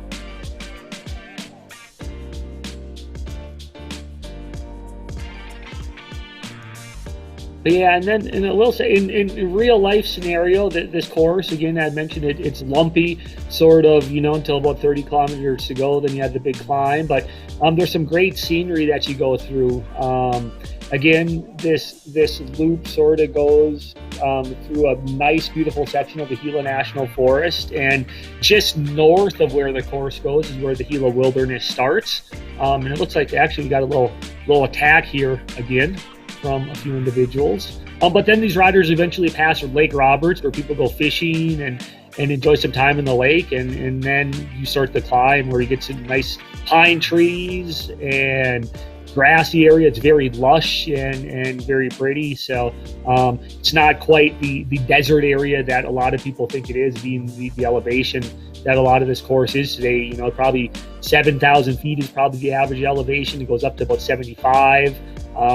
So there's a lot of a lot of neat foliage around that these riders experience in real life. Yeah, I think that was what I was most surprised by during my first visit to Silver City. Actually, just before the pandemic hit was the first time that I had been getting ready to do a live stream for the In Real Life race. But yeah, I was surprised by the diversity of the area around Silver City. I did not expect to see like a whitewater rafting paradise, but the rivers are incredible. They're really some of the best in the country. So really hope folks get the chance to come out and see everything that Grant County and New Mexico have to offer for outdoor enthusiasts. There's a reason that Western New Mexico University started their outdoor gear rental program, Garrett. When you live here, you just have to have that offer.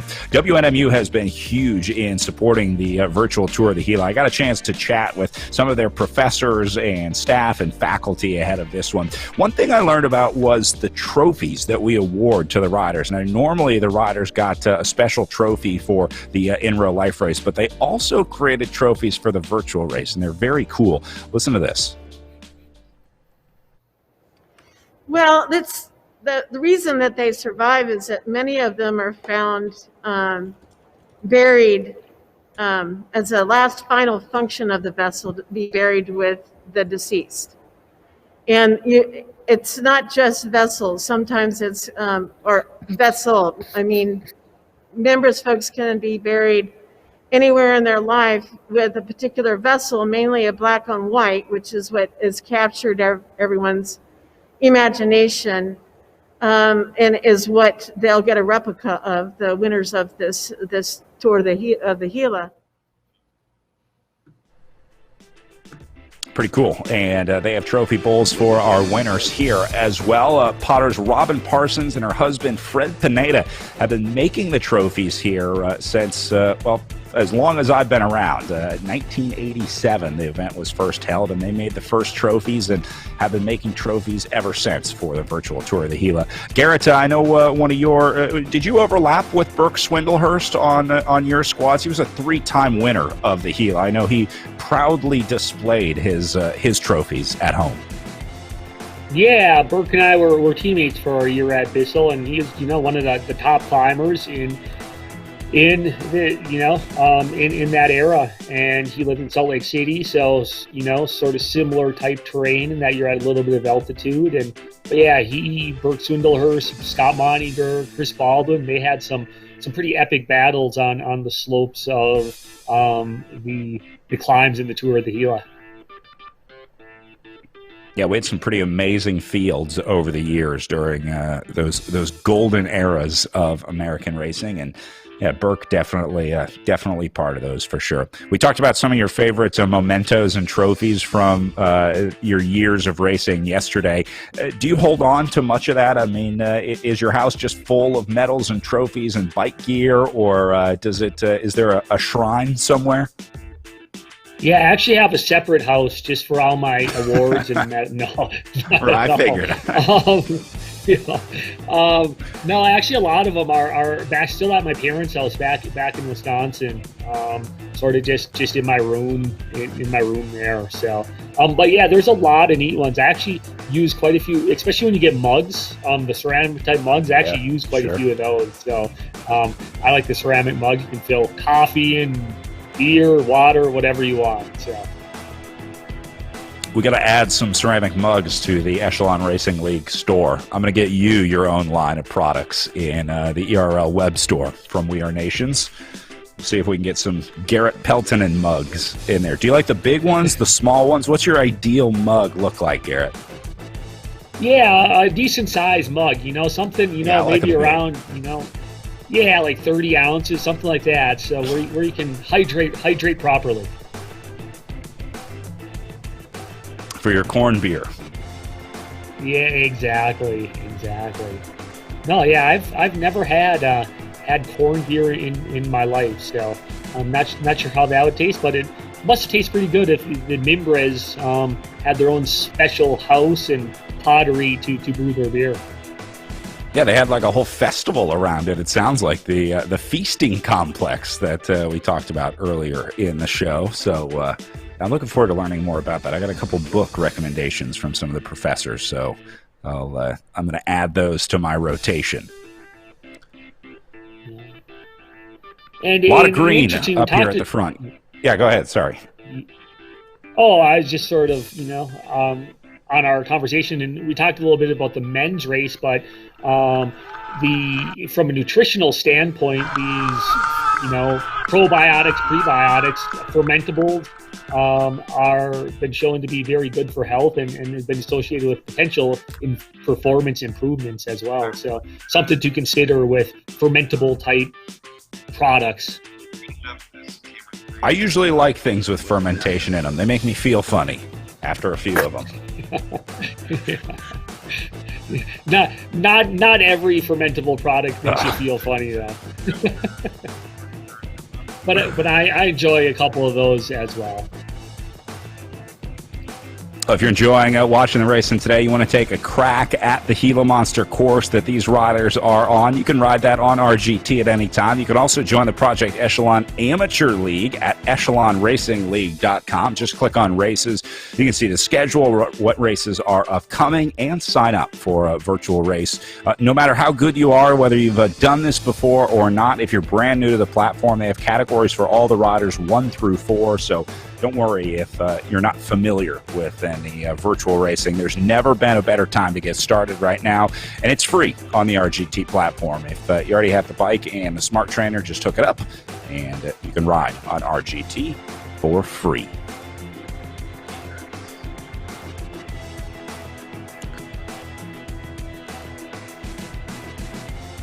We're probably there you getting go, to Garrett. about...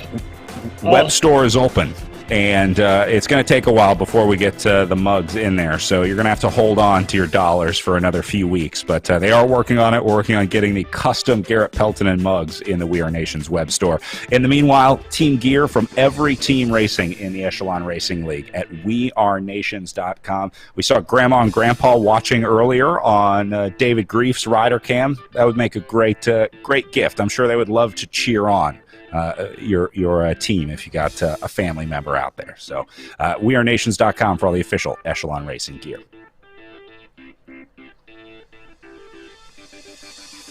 Do you have a favorite shirt from the Echelon Racing gear there, Brad? I just go with the generic Echelon Racing League gear. I just go with the league logo. I'm working on getting my own line of gear in there as well. So I'm sure that'll be popular once that happens.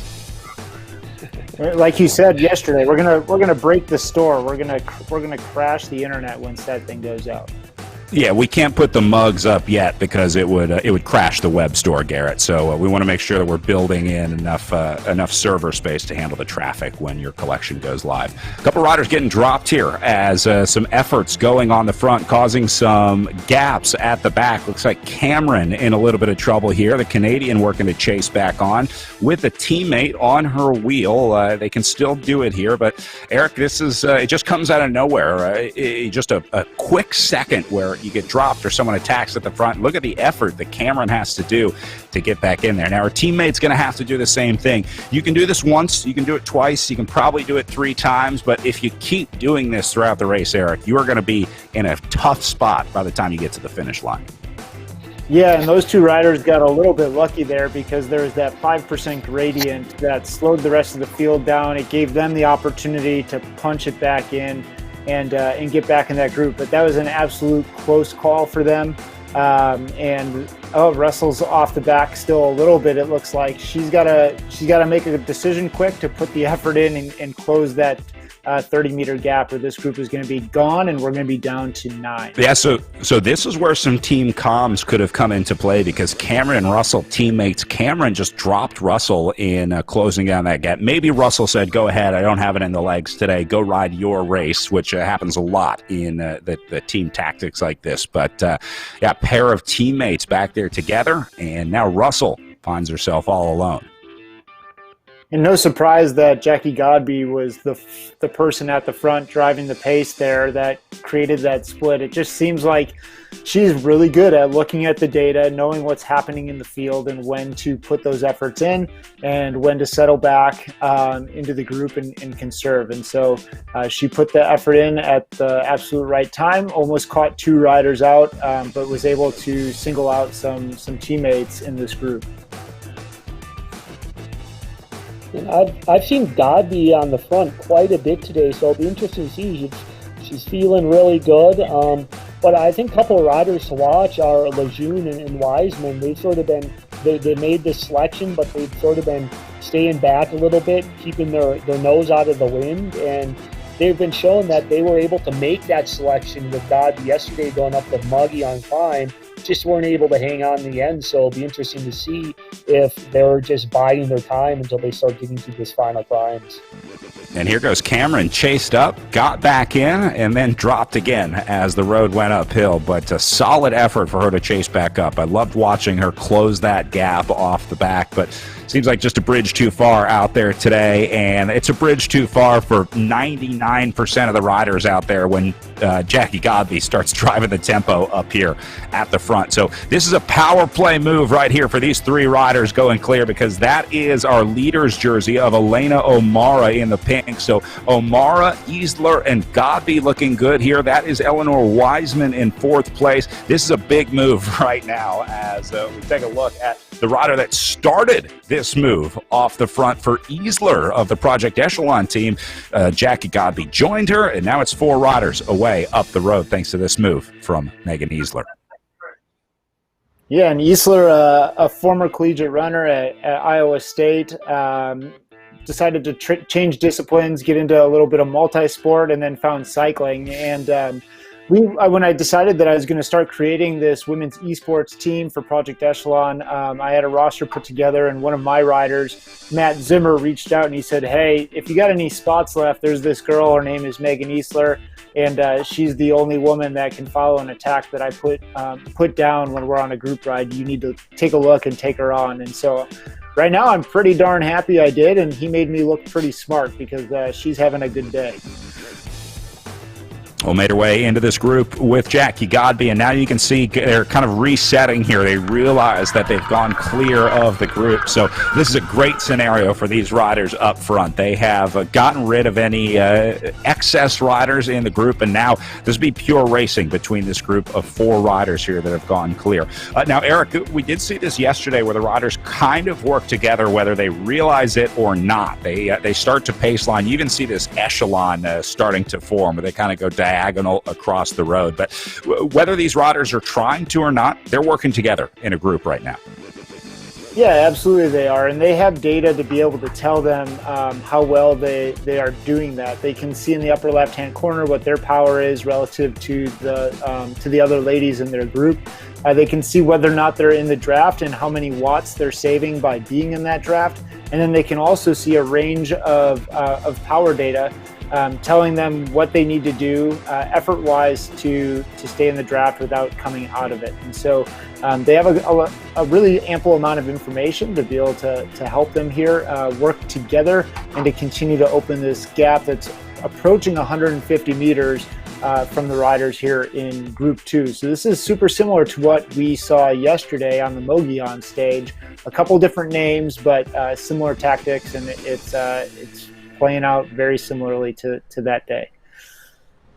I'm watching the chasers back there as well. Riders like Lejeune, Povil, Sidlick trying to close down that gap. We'll see if they can work together as they try to chase down this group of four. Don't forget, next two races coming up in the Echelon Racing League, the Bucks County Classic and the Armed Forces Cycling Classic. A pair of one-day races sharing a weekend together. It's going to be really exciting with the road race, the Bucks County Classic, and then the criterium at the Armed Forces Cycling Classic, the Clarendon Cup, one of the oldest criteriums in America. They call it the race of 500 turns. It's 100 kilometers on a 5-turn course, one of the longer crits out there. They are going to shorten it, I think, Eric, for the virtual racing. Is that right? A little abbreviated course?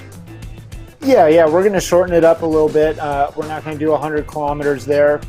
But that said, typically we would do a crit of about 50 minutes to an hour in our league, and we are going to honor the fact that those crits are typically much longer than your traditional criterium, and we're going to do the same and probably have it be roughly an hour and a half race in the Echelon Racing League.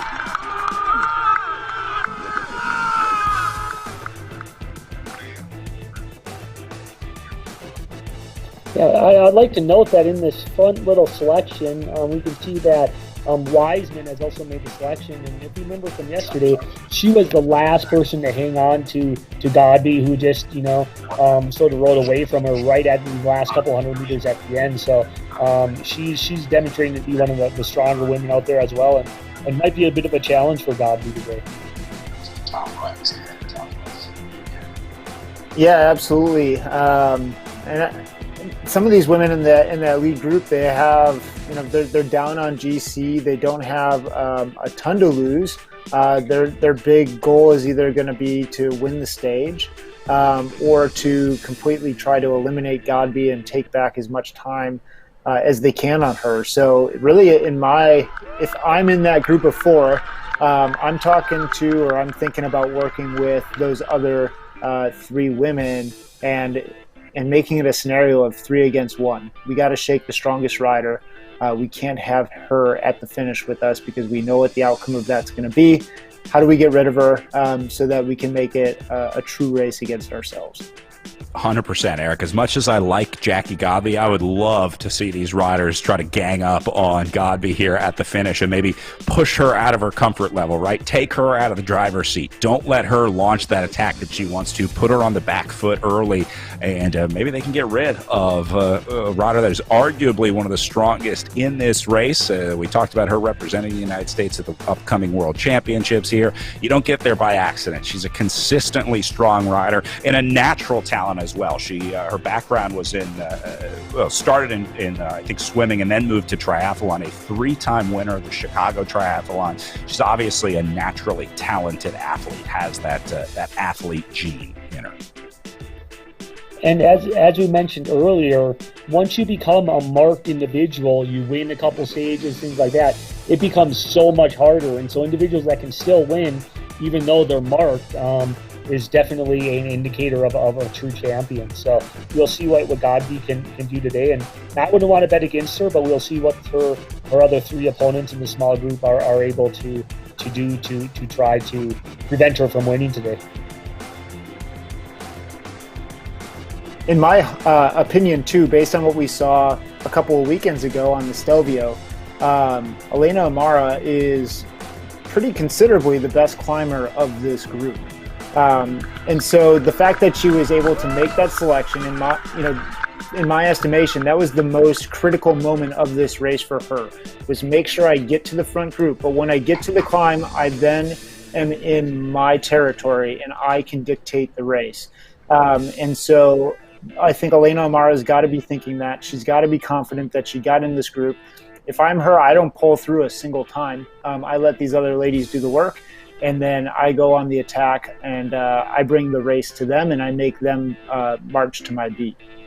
Is that easy to do, Eric? You talked about skipping a pole. We know how to do it in real life, but can you just kind of sit on the back of one of these groups in RGT? You can, right? Like I said, it says up there a power range for these riders. So Elena Amara should know that. And I'm just going to throw out some random numbers, but she should know that if she does 240 watts, that's the low end of the range to stay in the draft, and 280 watts is the high end of the range. If she stays on the tail end of that at 240 watts or thereabouts, she's not going to come through on these other riders. She can sit back there and make them do the majority of that work. So this is, again, Easler and Godby, both in this front group of 4 and both looking pretty calm as they settle in here.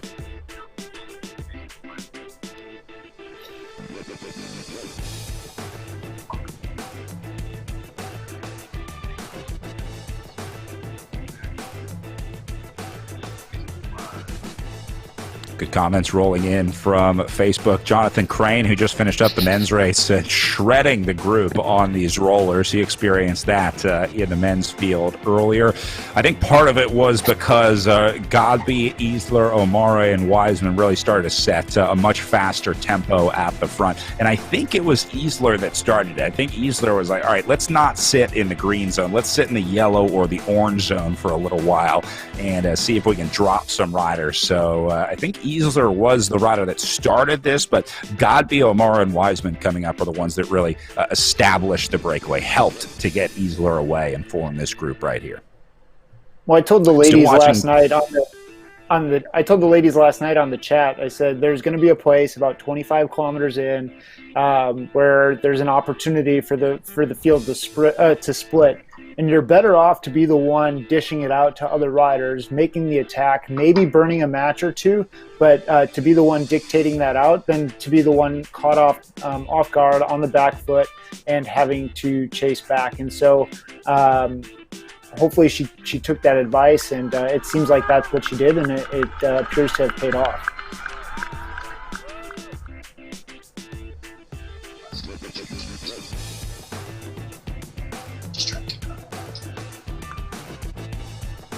And they're continually, these group of four up front are continually sort of opening the gap on the chasing group behind, where now they're getting close to 400 meters, half a kilometer ahead. So if stuff keeps up how it is going right now, this is gonna be the select group of four. There is a long way to go yet, but they're looking pretty strong.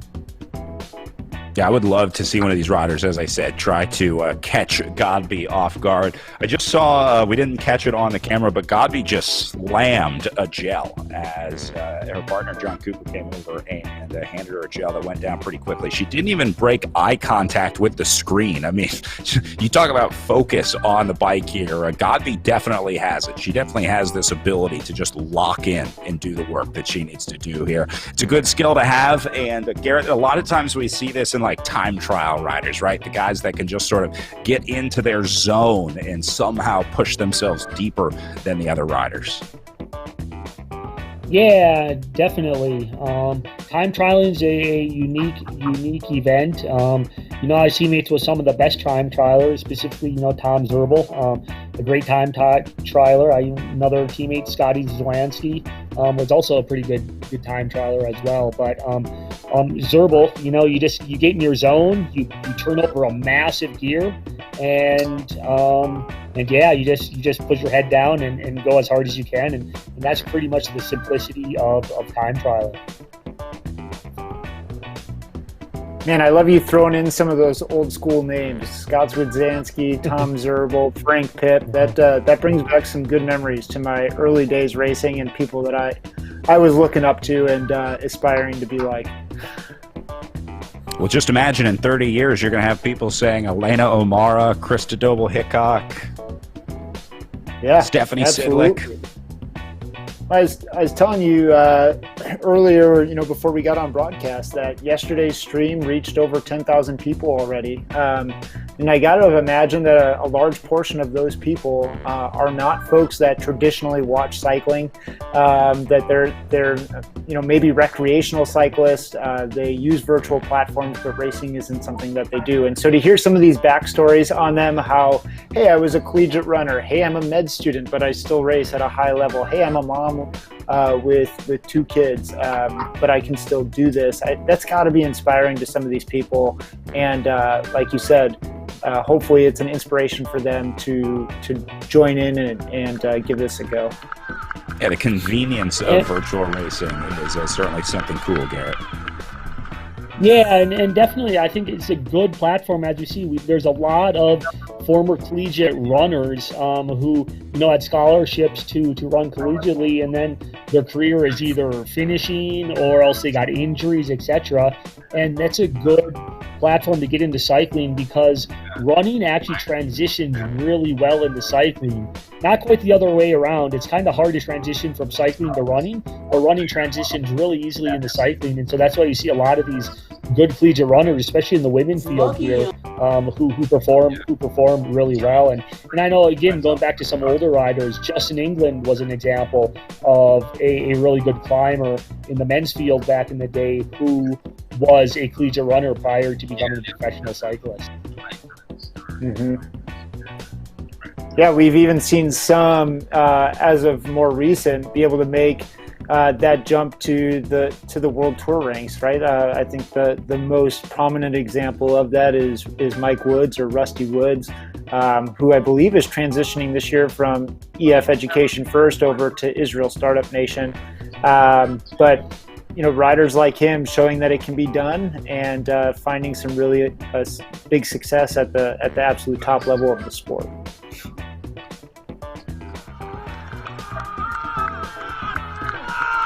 A little bit of breakup back here in this group. Cameron just dangling off the front, as this is the group of 14th through 20th, somewhere in there, as these riders miss that front move. So here's the first chase group. This is 6, 7, 8, and 9. 5, 6, 7, and 8. Sorry, I miss Estebovia in there. Over on the left-hand side, the Canadian rider.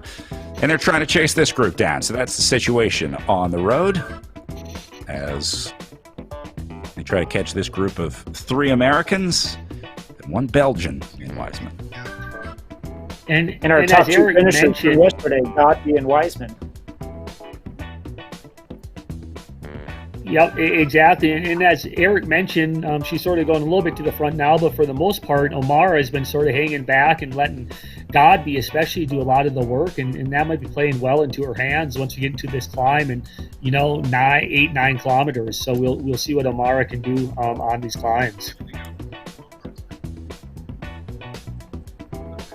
As we know, Godby definitely the heavy hitter in this group as the world's representative and also previous winner here on the stages. We talked about Chris Doble-Hickok, who has been dropped out of this group, although not sure if she might be taking it a little easier ahead of the Wednesday World Championship. By the way, I love that they're holding esports worlds on Wednesday, so we can call it a true Wednesday Worlds, right? I think it's the first time that we're actually awarding a world championship at Wednesday Worlds. I'm just hoping that, just like in March Madness with basketball, they have a boss button so I can watch it and then flip back to my work screen with the boss button quickly. Because I think it starts pretty early in the morning, around 7:30 Central Time. We're going to have to build that in to the Echelon Racing League streams. You can, switches your video back to an Excel spreadsheet or something to make it look like you're working when your boss walks by, and then you can switch back to what you really want to watch, the virtual racing. Exactly. The boss button. I'll add that to my software developing tasks here for the next few weeks. All right, guys, we got a little bit of time here, 37 kilometers to go as they get onto a little bit of a slope here, and there's some separation happening in this group. Omara and Godby are gapping Wiseman and Easler just a little bit, but they respond here, so we're going to keep an eye on this because something could happen here, Eric. It takes just a little launch pad for someone like Godby to get away. Omara's doing a nice job of staying right on her, but Wiseman and Easler need to get back up here, and here you go. They might even counterattack. Easler goes again into the red. It just got interesting up here in the group of 4. Yeah, it seems like Easler's really figured out the fact that, like, on those descents, that's where she can catch these people off guard. Got gapped by about 5 meters or so, responded pretty nicely to it. The pressure was on. They got over the crest and let off the power a little bit. She kept it going and made them chase back to her again. But we're going to kick back up again shortly here, and so we'll see if that put a little sting in the legs that's going to create another opportunity to cause separation in that front group. Second group is splitting as well. These are the chasers with Sidlik and Boville finding themselves off the back of the group up and over that little riser. Garrett, it's amazing how just a few feet of elevation gain can have such a major impact on the race as they go under the halfway marker there. Just a couple feet as the road goes uphill, you can find yourself off the back pretty quickly. Yeah, definitely. And some races, I remember doing some races where you might have a little crosswind or whatnot, especially, if you're doing some of these European races where the profile is completely flat, but you go over a highway overpass, and when you are flat out and any little grade like that, just, everyone's in the gutter will just shatter the field, and you'll spend the next 45 minutes, an hour chasing back on. So it's all relative to how hard you're going at that given time.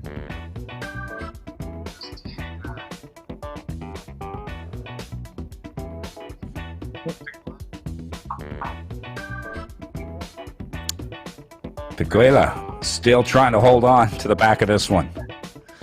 Now you can see up in the top left what Eric was talking about, the gap measurement, where it shows how much the riders need to do to get into the draft or to maintain the draft. Obviously, when you're in the draft, it gives you the green, and then, oh, look at this, Godby attacking in the red. Oh boy, here we go, hold on tight. And she chose a pretty steep descent to do it. Again, just picking the right time, the right place of the course to put in these efforts. She's not doing massive watts. She's only doing 4 watts per kilogram, but she got the gap at the right time, and now she's extending it out. And these ladies behind are going to have to do 5.5 watts per kilogram to close it down. They're probably going to be able to do it. They're going to be able to bring back one rider with 3 riders, in my opinion, but matches burned that they didn't want to burn. And they can't afford to do that against Jacqueline Godby. And this is how you race when you are a marked individual. You go on the offense and make the other people work, whereas they should be trying to make you work. So kudos to Jackie Godby for the smart racing that she's doing. Yeah, look at the power zones that the chasers are in, orange and red, as Godby does green. This is exactly what Jackie Godby wanted. It's not about trying to drop the riders here. It's about trying to wear them out. These are just the little body blows before she goes for the KO on the final climb, but just trying to soften this field up. You see, she's not afraid to coast on the descent. She's not afraid to take those breaks because, again, it's not about the time that she's opening right now. It's about forcing the other riders to chase, trying to make them do something that they don't want to do, use energy that maybe they're not ready to use. Garrett, it's one thing to cover an attack when you're the one doing it or you're ready to do it, but it's another thing when you have to respond out of the blue with no notice, and I think that's what makes it so tough, and Jackie Godby realizes that, so she's trying to put these riders on the back foot early on here. Yeah, you're always trying to catch the other riders off guard, and that's always the best time to attack. And these riders probably didn't expect an attack to occur on this little bit of a descent, but she went, and now look, she's making these riders work really hard to catch back up to her. And again, that was just a brilliant piece of racing on her behalf without having to put in a large effort. And I don't know if you noticed, but Elena O'Mara, even in that chase effort, didn't come through. I really think that she is playing it coy, saving her matches, and I think she's going to go big or go home on this climb. But she made Wiseman and Easler do 80% of the effort to bring that back to Godby.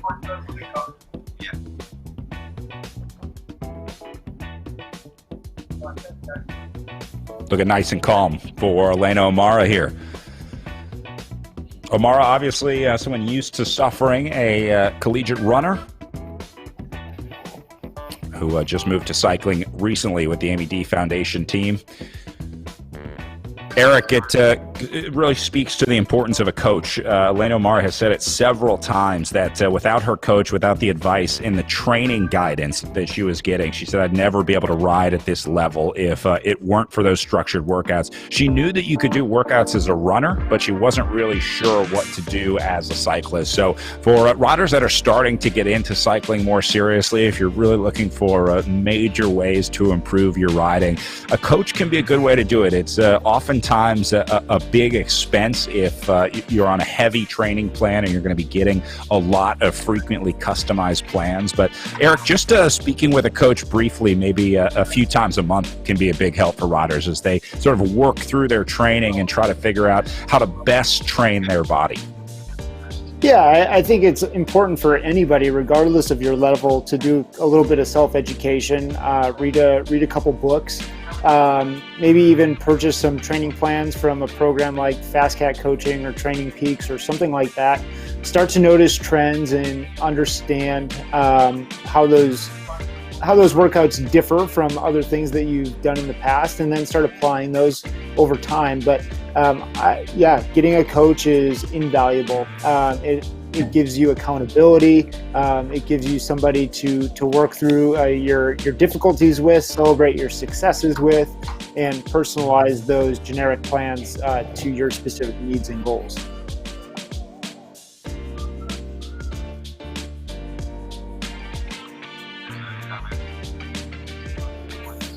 Josie Turvey saying, hold on in there. Cheering on Cécile Jeune, French rider, sitting in fifth.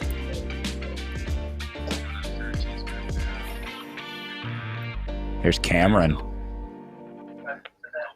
being joined by Double Hickok, Bering, and there's Sean Morelli in there as well for the Echelon Racing team. Nice to see world champ Sean Morelli in this group, Eric. Yeah, Sean Morelli, a real wonderful success story. She's a military veteran, disabled military veteran, and she's a world champion and Olympic champion on the track and on the road in time trial in the Paralympic Games. At one point, she also rode for the United Healthcare cycling team, so she has that experience of working with professional level coaches and team directors and managers. She works with USA Cycling and the U.S. Olympic committee and team very closely, and she's going to be putting a lot of attention to preparing for the 2021 Summer Olympic Games this year. Morelli, a combat injured veteran. She was deployed in Afghanistan in 2007 when she was injured, and then the 2009 trip to her local bike shop got her into cycling, and then the 2010 Warrior Games helped her really establish her love of cycling. And then 10 years later, a two-time world champion and Olympic champion as well at the Paralympics back in 2016. Picked up a pair of gold medals there.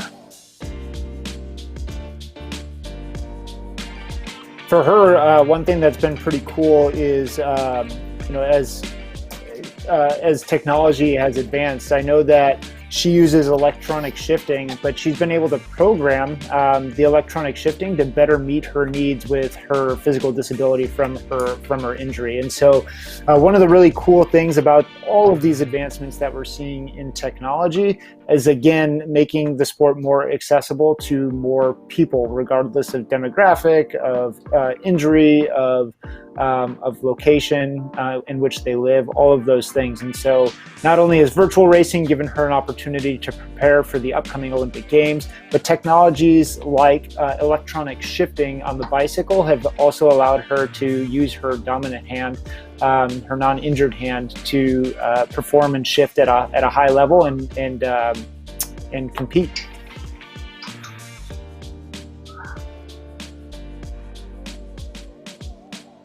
I know that's an important mission of Project Echelon as well, helping our veterans as they return home and using physical education to equip, educate, and empower folks on what they can do when they return from service. Eric, it can be a tough time sometimes, but we want to use physical activity to try to get past those dark times and continue to live our lives.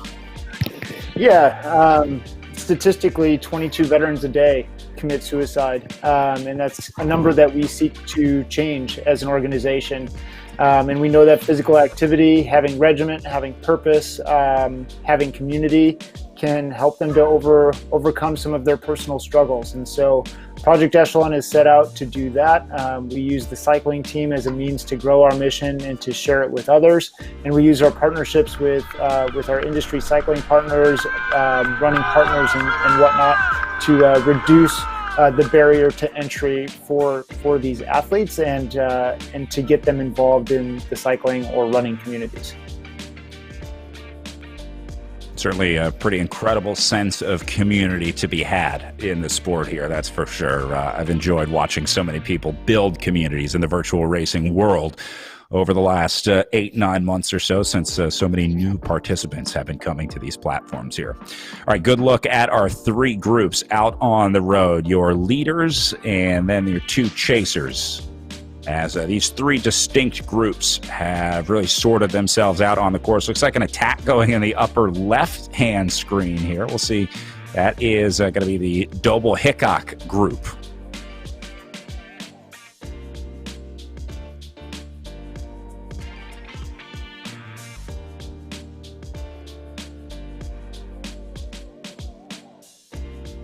A lot of separation going on up there.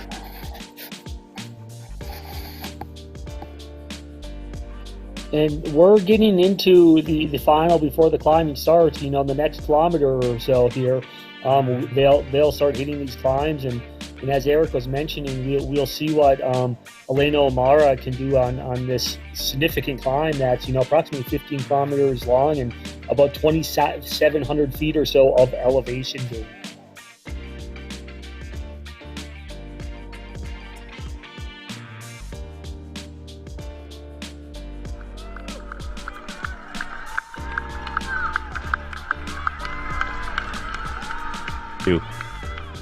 Elena O'Mara starting to surge up at the front here. Now these are the leaders at the bottom. Chase 1 is going to be top right, and then I think Chase 2 up in top left. But leaders starting to get onto the climb here. I see the elevation guide turning red for our lead group down at the bottom, and looks like some separation starting to happen here. Meanwhile, I think the chase groups might be coming together. They're starting to swallow some riders up. This is a solo rider up in the top left coming back into the group. So we are quickly getting into it here, guys, as the climbing starts for the lead group here, and some early separation. They're back together now, but at just under 7%, it's tough out there. Yeah, and the first part of this climb is definitely the steepest part of this climb, so we'll see if we can see any fireworks.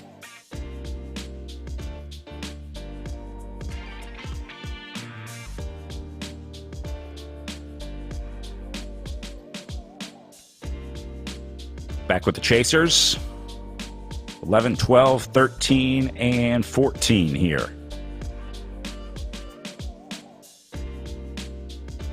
Look at this, everyone out of the saddle now up in the front group as this bar has been raised here, Eric, as they start the base of the final climb. Spend a lot more time out of the saddle on the rider cameras here. Is there an advantage to being out of the saddle? I mean, do you get more power out of the saddle, or is it just a change of tempo for the riders?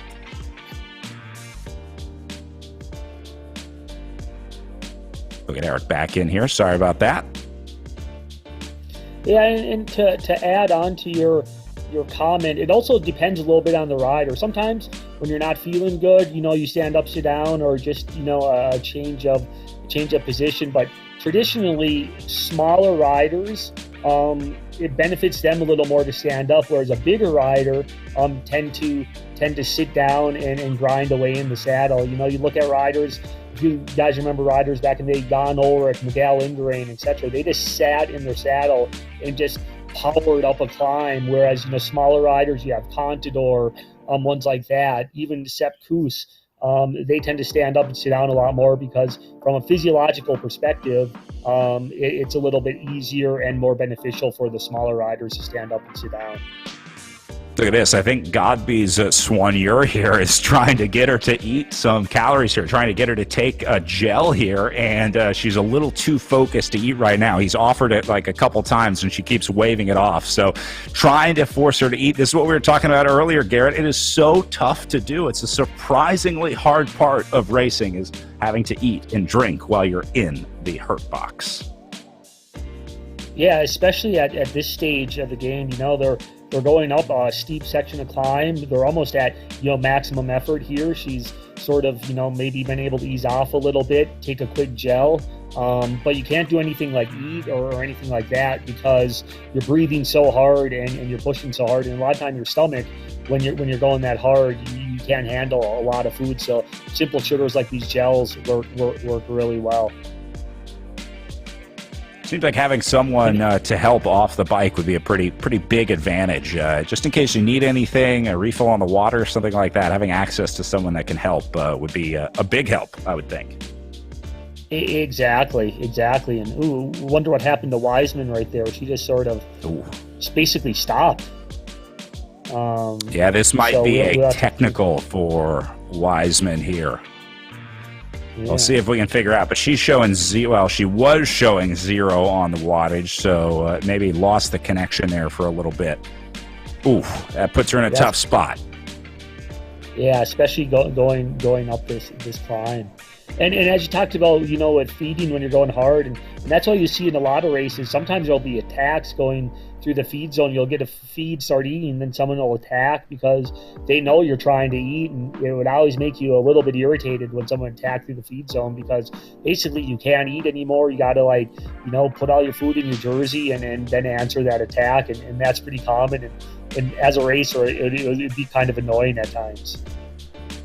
This is too bad. I hate to see this because Wiseman had a really good ride yesterday. There was no doubt in my mind that she was going to be there at the end of the day today.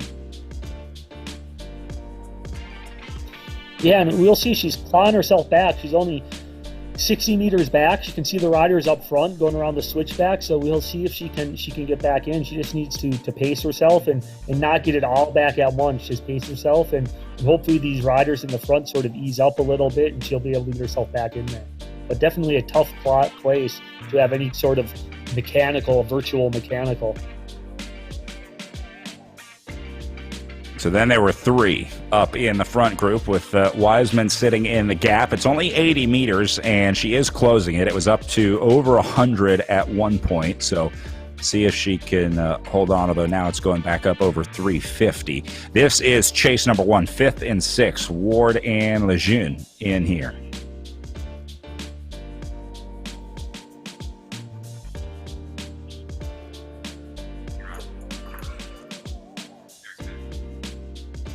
All right, so back with these two, Eric, we saw the technical issue, what we think was a technical issue for Wiseman out there as her power zeroed out for a few seconds.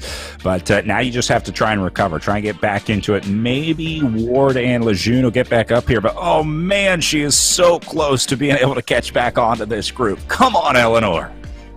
Yeah, no, I'm really cheering her on. She definitely had a power dropout as we saw those zeros come through. Unfortunately, it's no different than dropping your chain right on a climb. Maybe you're going from the big ring to the little ring, and you drop it to the inside of those chain rings. But She is putting in a huge effort, and congratulations, Eleanor Wiseman. You are my hero for the day if you can pull this off, because that is amazing. I want to puke just watching this effort.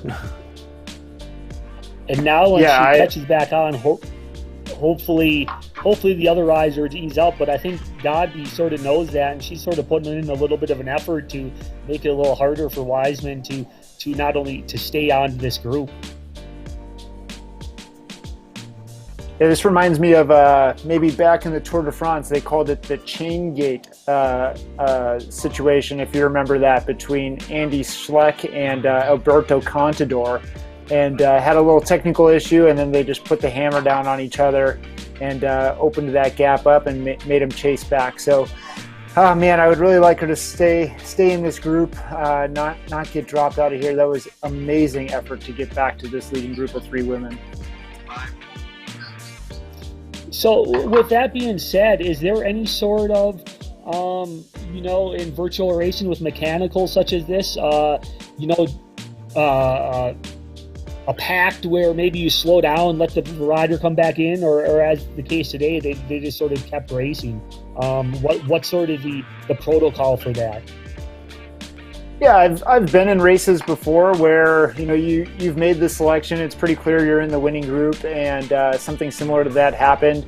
And the captain of the group, or the leader of that group, chatted, typed a message up to the rest of the racers and said, hey, we're going to wait up. We're going to let this person come back. And so I don't know that these women are using the text chat as they're racing, but I've been in scenarios where that has been the case, and we called a bit of a truce until everybody got back together, and then we opened up hostilities again. Not seeing a lot of truces here for Wiseman, as she is still trying to get back in there. Meanwhile, Sidlick trying to link up with Ward and Lejeune to form chase number 1. This is the first group behind our lead group of 4, with Lejeune and Ward, and then Sidlick dangling just behind them. Let's see if we can go back up front, see if Wiseman's making it back in there. She's back in, guys. Good news. Absolutely incredible. I think if we had a most aggressive rider of the day, or most courageous ride, right now I would be certainly giving it to Eleanor Wiseman. I'm going to start it right now. We'll do the most aggressive corn beer of the day. I'll Venmo $6 to whoever has the most aggressive ride. They can go out and buy themselves a beer.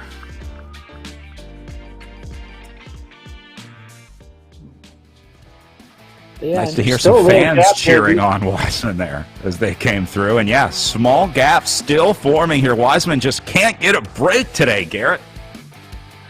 Yeah, and Godby is just, she's not putting in a massive effort. She's just maintaining a steady, uncomfortable tempo right at the front and trying to put everyone in difficulty. And Wiseman had that big effort to try to catch back on. And the moment she catch back on, this steady effort is definitely putting her in difficulty. And she's just hoping for a little section where it levels out, and hopefully she can recover a little bit and hang on to this group and get back into the race.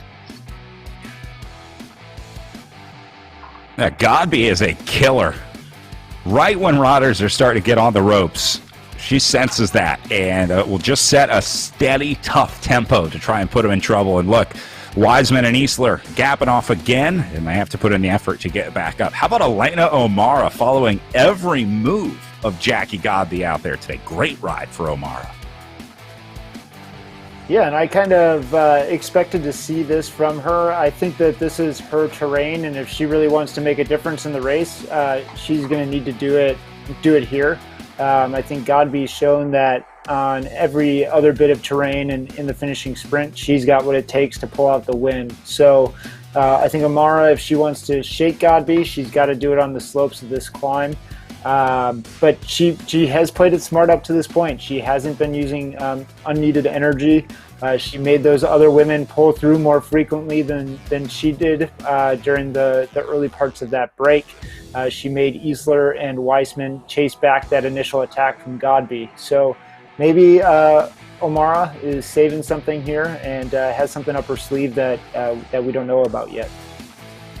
So we're going to see, because there are big things happening at the front. Meanwhile, these riders back in the chase have come together. Sidlick is back in the group in the 5th, 6th, and 7th place group as she gets gapped off now just as we come to her, but she's doing a really good job of staying in here. And then this is chase 2 behind Krista Doble-Hickok solo all by herself, trying to get up to that Sidlick, Lejeune, and Wiseman group as Doble-Hickok sits in 8th place right now, just tapping out 4.7 watts per kilo.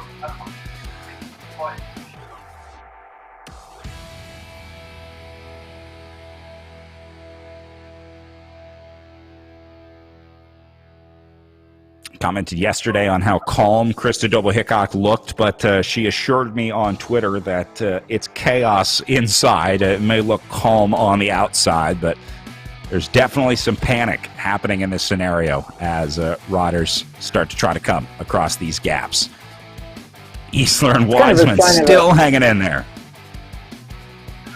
You got to give Wiseman a lot of credit. She just clawing her way back, and then Godby picks up the pace a little bit and sort of pops her off the back. And this is a big effort for her, and hopefully she can get to this place where it levels out a little bit and she can catch back on. But it looks like she's starting to pop a little bit, and they're distancing her. So we'll see what happens. But she has to be bleeding through her eyeballs right now.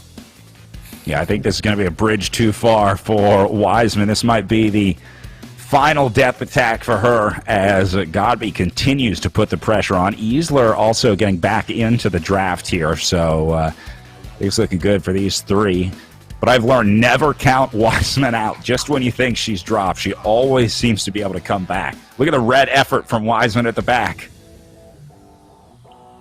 Yeah, absolutely incredible. And I mean, there's probably, half a K to go left in this climb, so she knows, man, just get over the top of this thing, be within chasing distance, and give myself a chance. All she can ask of herself is to give herself a chance. And so I'm sure she's just repeating that thought in her head and going to do everything she can to get over the top within reach of this group, give herself a chance to get back on and recover as best as she can to give it a go at the finish of this race.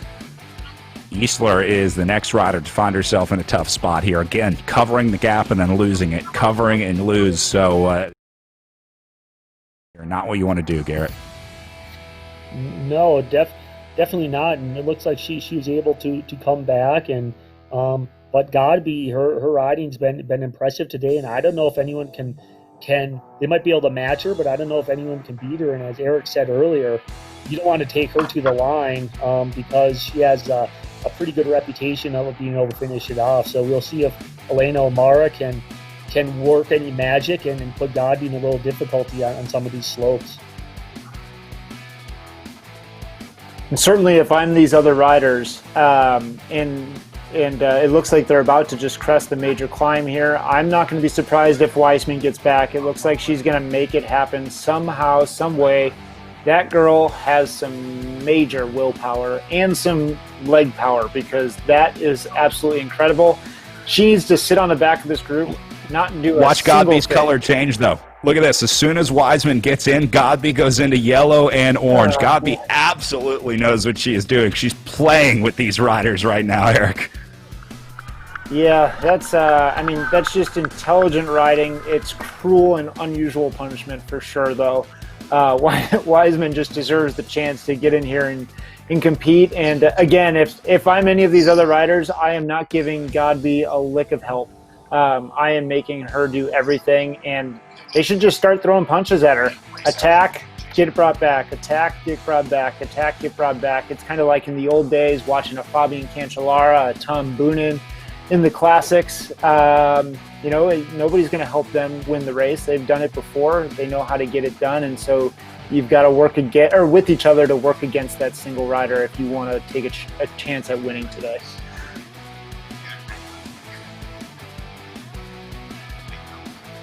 Watching the chasers up here in the middle, that is the Sidlick Doble Hickok group.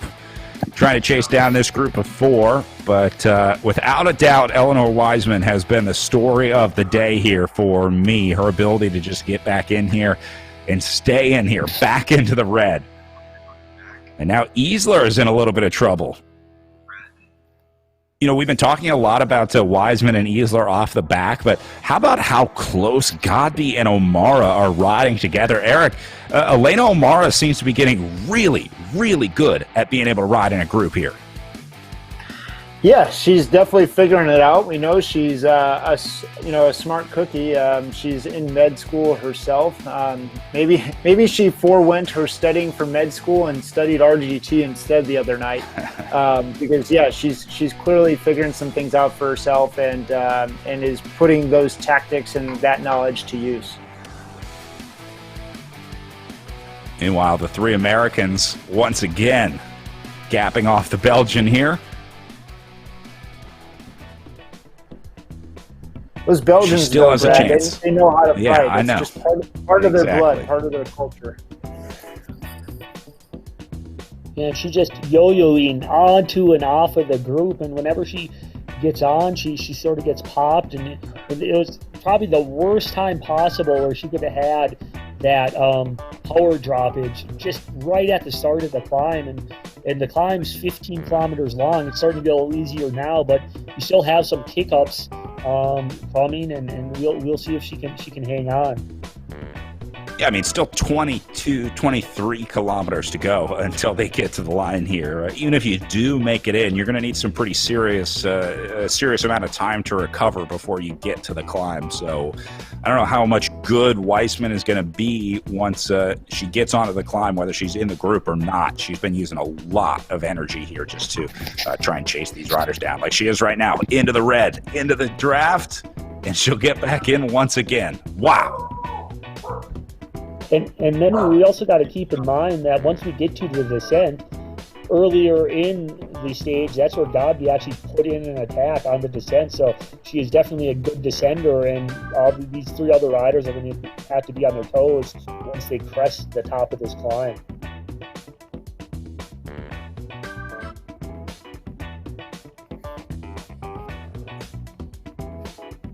That second group on the road is just under 1,000 meters back, and I mean, there's three of them: Sidlick, Ward, Lejeune. I don't think they're going to be able to be back in the picture, though. I think it's going to come down to a couple of small groups of threes and fours racing it out for their different spots from their respective groups.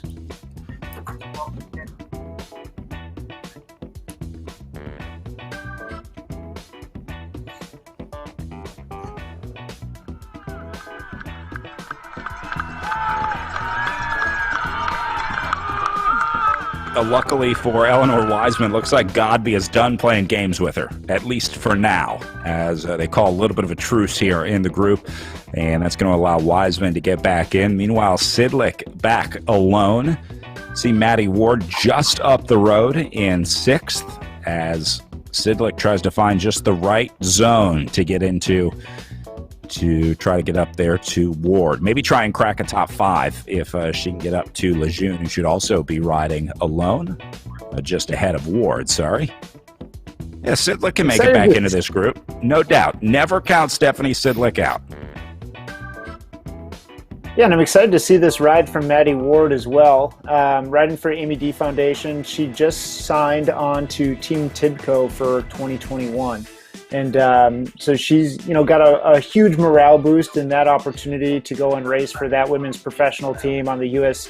circuit, but a team that also races internationally. And so great to see her finding some success and being in the top 10 here. And I expect that over the course of time, she's going to continue to improve as well.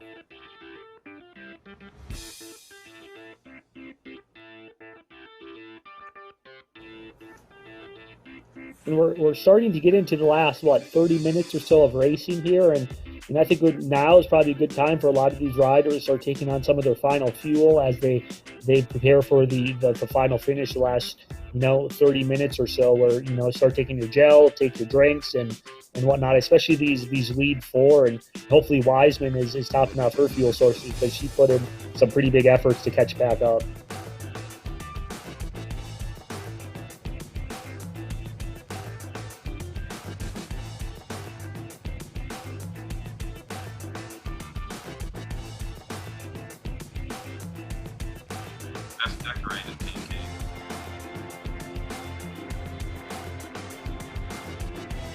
Eric, I'm surprised how much these riders are staring at the screen. I mean, is it that important that you need to constantly be modulating your power to stay in a group? Is it tough to ride in a group like this or ride efficiently in a group like this without keeping your eyes on the screen? I think my eyes would be drifting. I'd be looking around, looking for some distraction, something. But these riders seem to be pretty locked into the game here.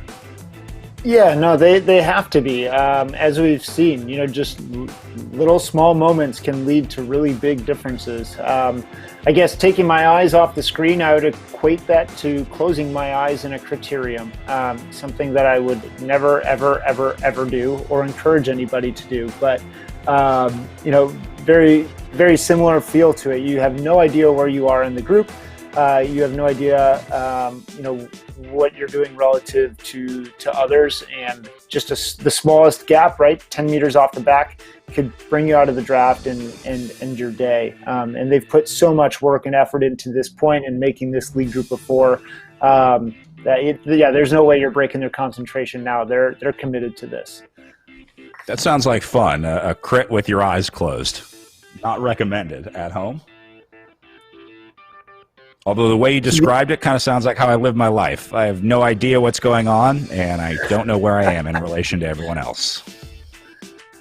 The other day, actually, I've been talking about the team time trial that Mike Lister, who actually races in the men's group, that he puts on weekly on RGT, and a group of the guys. You don't have to tell me. I'm a TTT expert now, Eric. Yeah. I forgot about that. But a group of the guys from Project Echelon got together to do the TTT. And I had not fully charged my iPad, which runs the RGT screen app. And about 12K into a 40 kilometer time trial, my screen app went black. The battery had died. And so my avatar was still moving because I was connected to the phone app. Sorry, my dogs are talking to me here. And I had to have the guys, my teammates, dictate to me how to rotate in the group, and it was extremely difficult to do. So, again, wouldn't suggest anybody do that. Jonathan Crane watching the women's race here, noticing Wiseman with another comeback at the top. Yeah, Jonathan, we're crowdfunding a beer fund for Eleanor Wiseman today. We're going to make sure she gets an award for the most aggressive ride out there. Here goes Godby again, just as Wiseman got back on. Godby is absolutely brutal today. Yeah, I hope she brings this aggression to Wednesday's races as well. I mean, can only imagine that that's going to help Team USA to an extremely high level. But yeah, impressive to see what Godby has done to put the pressure on all the other riders in this group, and what Wiseman does time and time and time again to somehow find the will and the power to come back. And again, she put in an attack on the slight downhill. So these riders need to be on their toes whenever they come to a slight downhill, because that's when Godby tends to put in a solid attack. Well, pretty much everyone going into the red zone here on the way up as Wiseman continues to try to close this gap. Come on, Eleanor. Wow. She'll get back in. I'm not worried anymore. I was worried at the start, but having seen her come back like 10 times now, I'm just assuming that she'll make it back in at one point here. She's eating her Wheaties for breakfast. She's got the secret sauce and knows how to make it happen. Maybe she's just playing games with Godby in the opposite way. She's like, oh, I'm weak. I'm struggling today. Watch this. I'm going to attack you now. But probably not the case.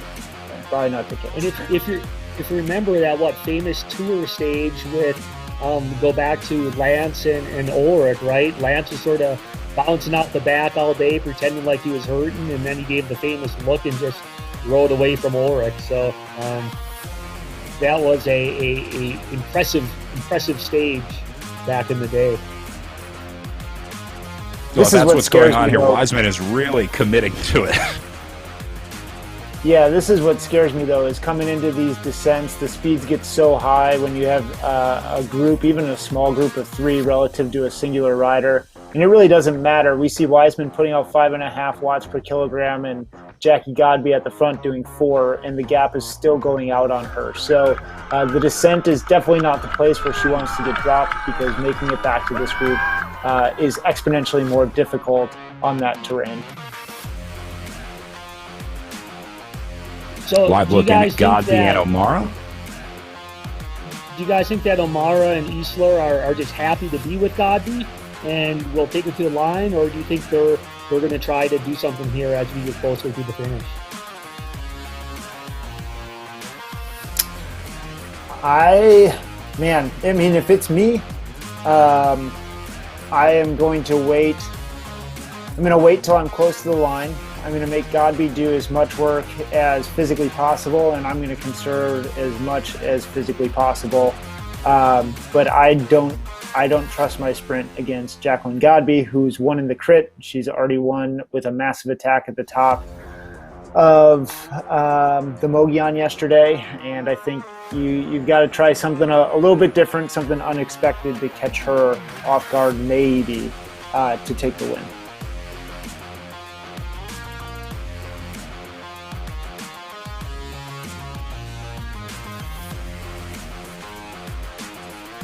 Yeah, if I'm O'Mara or Isler right now, I am looking for the other's contact information to see if I can try and get in touch with them and figure something out to try to beat Jackie Godby, who is, well, based on the results so far this weekend, by far the strongest rider in this group, although she's also been playing games with this rider, Eleanor Wiseman, who finds herself off the back again. And clawing her way back again. And she when I watch Godby go. Group. Yeah, and she needs to catch this group before we start this longer descent. In a kilometer or 2, you'll start a pretty long descent. So she needs to catch this group and stay on this group during that descent. And Garrett, I don't know about you, but for me, and maybe Wiseman's going to do it, this is exactly what I would have done if I were Eleanor Wiseman. Is, all right, people have been dictating the pace to me all day. I'm sick of that. I'm done chasing you. I know I can do this sustained effort. It's this punchy effort that I can't do. So I'm just going to roll to the front and hold a tempo that's good for me. But they weren't going to have any of that either. They upped the pace and gap her off just a little bit again. But yeah, rolling to the front wasn't a bad move on her part. I think trying to force the group into a settle into a false tempo that she sets might be helpful for her. Yeah, and I agree with that 100%. And also as partial, by going to the front like that, you're like, hey, look at me, I'm still here. So, but yeah, we'll see what she can do.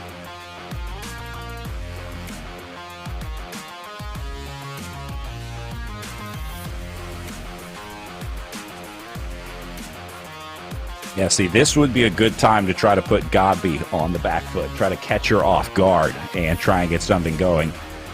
But I just don't know that Wiseman is going to have much left in her tank after all of those efforts to get back up here. That's a big ask and certainly easier said than done when you haven't been riding since the start of this stage.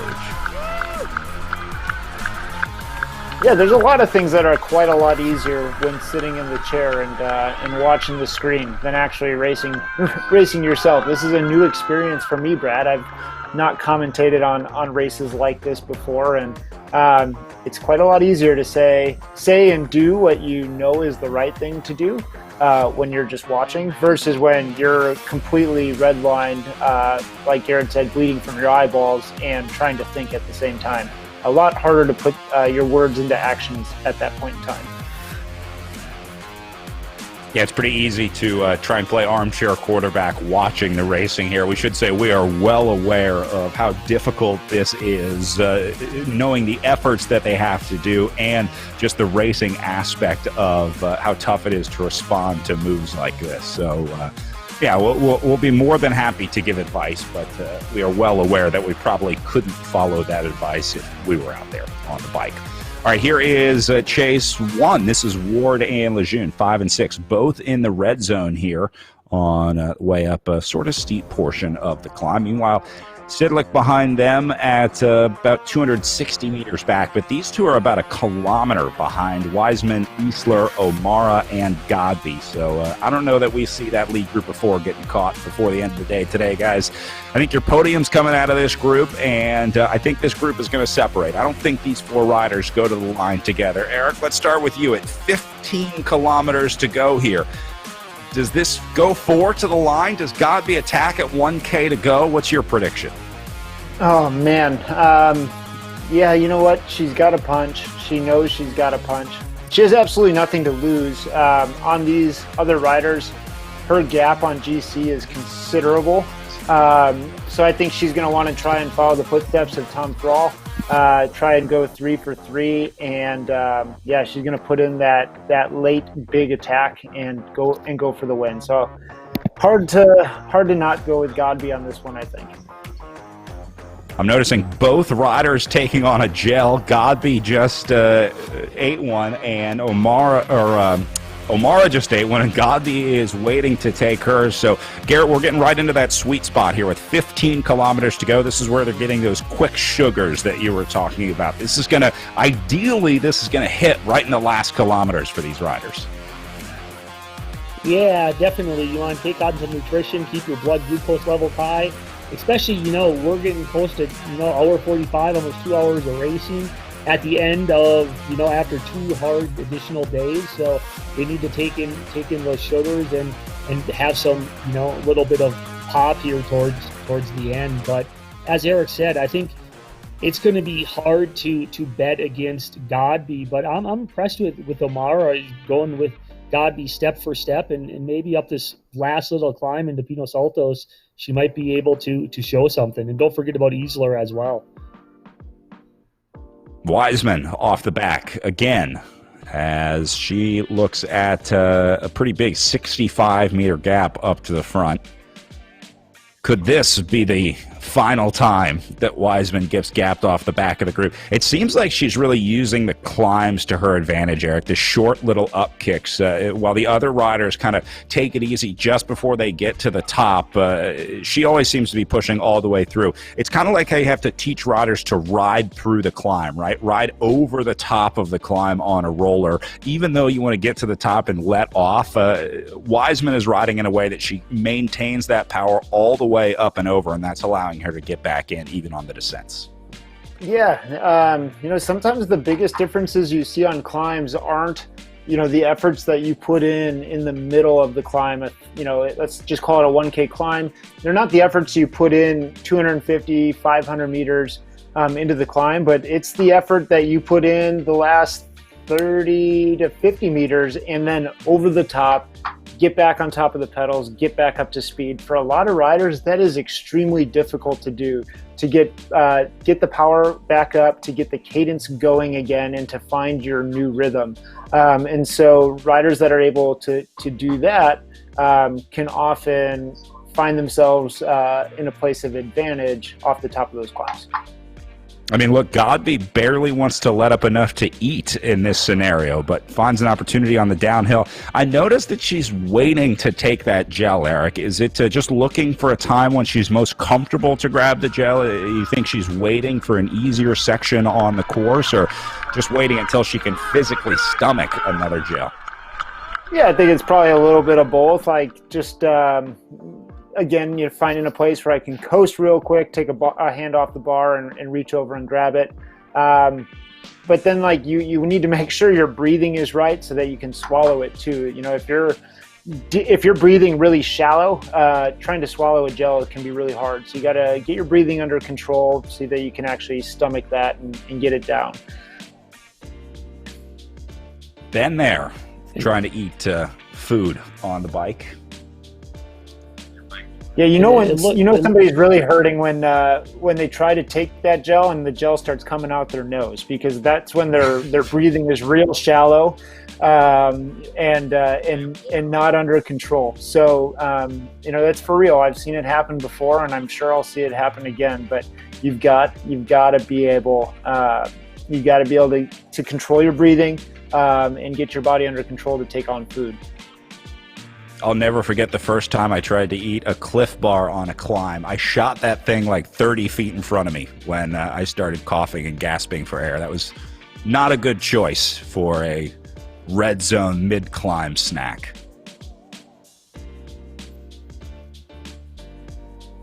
And it looks like the cord may have finally snapped for Wiseman. I'm not going to rule her out, but it looks like we're going to come down to this potential 3 at the end. No. Yeah, 175 meters. Yeah, Yeah. she's done, but that was impressive. Kudos to you. I take my hat off to Eleanor Wiseman on that effort today. Well, depending on how the next few minutes go for her, she may be finding herself in this group with Lejeune and Ward. If they stay on the gas, they might be able to make their way up to her. Ward's got 250 meters now to get up to Wiseman. And the hard part for Wiseman right now is just mentally staying focused, because she put in such a huge effort, caught back onto this group, got popped 3 or 4 times, and now finally is off the back of this group. And now just to be able to finish, she's still got 12 kilometers to go, but at least there's a big descent, and I think she should get to the finish and hopefully hold on to 4th place.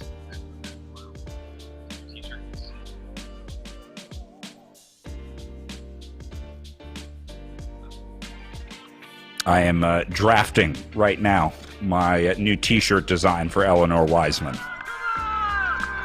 Got to come up with some sort of saying or slogan or something for the merchandise line, because Wiseman was awesome out there today. I would be first in line for an Eleanor Wiseman Supporters Club t-shirt. It's not maybe over we get till the big it's over. flags, like in cyclocross. They have the supporters clubs. Or the umbrellas. Yeah, we could do that. Be perfect. Inside. What could go wrong opening an umbrella inside? I think her slogan needs to be, "It's not over till it's over," though.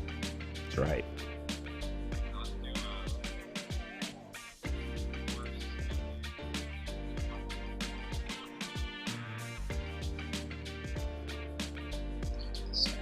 So these ladies are doing kind of what we expected, or what I would hope they would do, is let Godby sit on the front, let her be the one to drive the pace, just sit in, use this descent to recover, not really pull through at all. We see that they're in their blue power zone, so they should be in a place where they're starting to recover. They're getting those glycogen stores back in the muscles a little bit as we enter the last 10 kilometers of this race.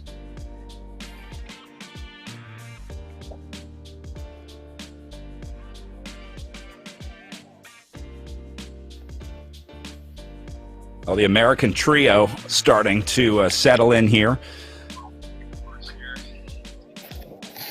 I want to take a look at the final climb here one more time, because you're going to be approaching the bottom of the last sort of portion of the course. Again, the sting really, Garrett, is not in the final climb. It's not in the last kick up to the line. It's the last rollers up to the finish. The last 5-6K. I mean, how long is that final climb?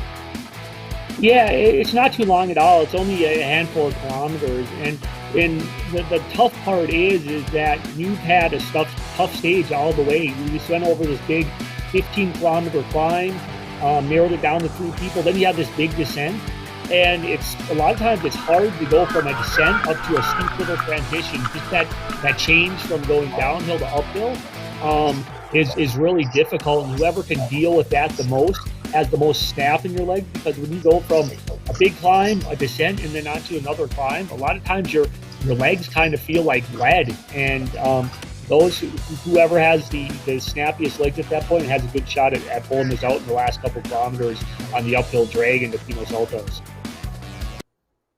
Yeah, that finish in PA and Pinos Altos is killer. Brutal, even, some would say. All right, 10 kilometers to go for our 3 leaders as they have successfully dispatched Eleanor Wiseman, who is now fighting for 4th place, trying to hold off Cecil Lejeune and Maddie Ward in 5th and 6th, as these 3 try to figure out what to do about one another, or maybe more accurately, Elena O'Mara and Megan Eastler try to figure out what to do about Jackie Godby here, because I think that's really going to be the scenario. Remember, Godby, winner yesterday, well up on the GC heading into the weekend of racing here. O'Mara, the GC leader, but Godby is right there. So I think Godby is the rider to watch here at the finish. Just the riding that we've seen over the last 2 days. She's got, I think, just a couple percentage advantage. If we're making odds in Vegas, I guess I'd give Godby the line on today's race, just based on the past riding over the last 2 days. Yeah, the underdog today is certainly Megan Eastler. O'Mara and Godby, were 2 favorites coming in for sure that we talked about pre-race, and Godby's got to be the favorite coming in. But if you're an underdog favorite or cheer for Megan Eastler, but O'Mara and Godby, we know they've proven that they can win on this platform. Yeah, I'd like to see, as we get to the last couple kilometers here, maybe O'Mara or Eastler could hit out, lean in, see if that could hold, and if anything, at least make Godby do the work, and then maybe the other has a chance. Obviously, in a team scenario, that would be the ideal scenario, but who knows? Godby's a smart racer, and maybe she'll take the initiative and hit out herself in the last couple of kilometers and make the other individuals do the work.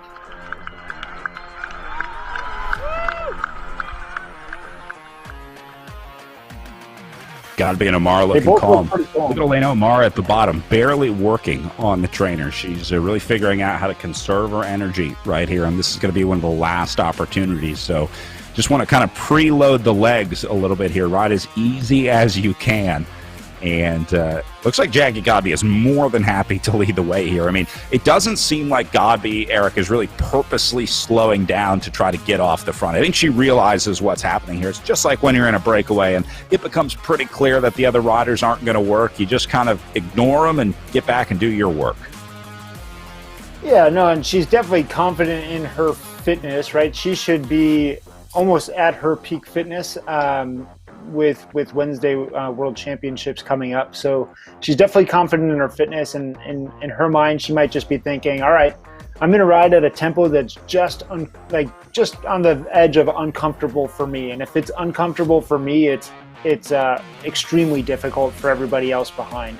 And that's going to make them second guess their moves and what they're going to do in response to her to try and take the win. Looks like things are starting to get uncomfortable now. Seeing some red and orange on the power meters here for these riders. I saw Godby motioning to the screen, maybe trying to get some advice or input as we start to get into the tactical portion of this climb here.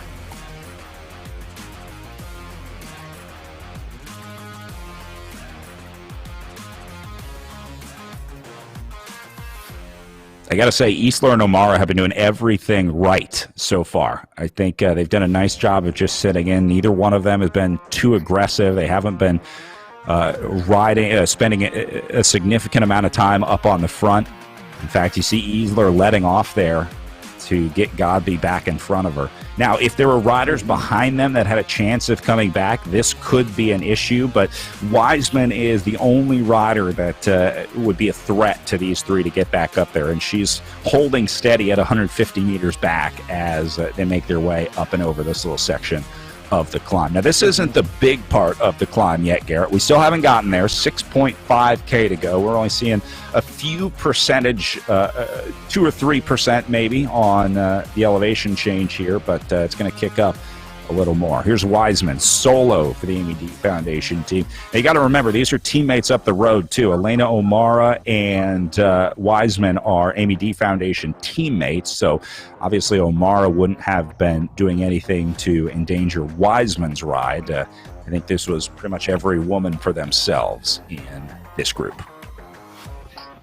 It looks about maybe at about the 3 kilometer mark, you get a decent little kick up, and then sort of levels off, and it's a gradual drag up to the line. So we'll see once it gets steep as we get a couple kilometers down the road here what will happen. And also to put it in perspective how fast these front riders are going, if you look at 5th and 6th and even 7th and 8th, they're about 3 kilometers, 3 kilometers ahead of everyone else. So they're definitely putting forward a solid effort today.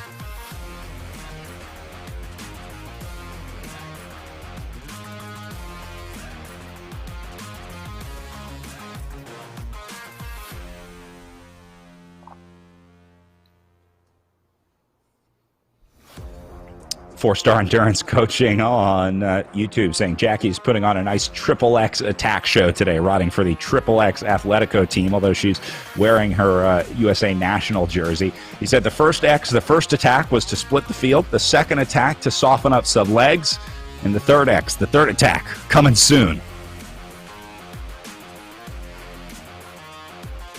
Yeah, the big question is when.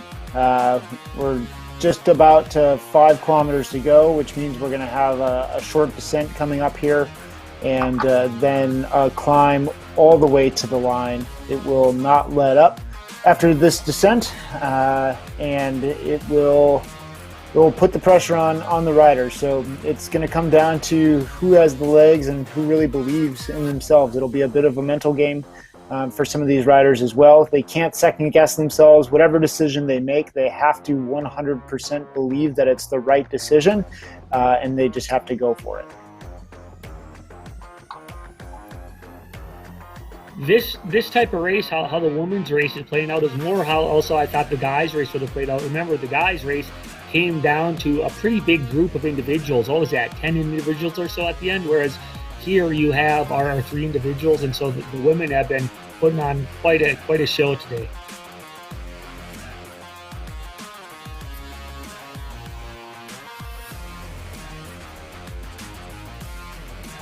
One thing that I think this goes to show too is that Elena O'Mara missing out yesterday probably was a lapse in concentration just at the wrong moment, and getting caught out from the group. It probably didn't have anything to do with her fitness level or ability to perform. Just got caught out at the wrong moment and wasn't able to bridge that up. So it was really nice to see her have a nice day on Friday, struggle yesterday, and then persevere and come through and perform again today.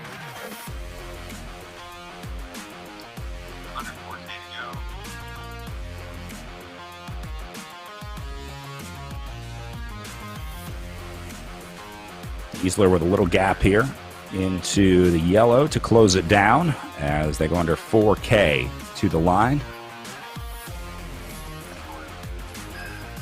It's probably starting to get into Godby's range of attack here, Eric. They've only really gone from the last kilometer or two for the past few days, but maybe you pull out something big on the final day here?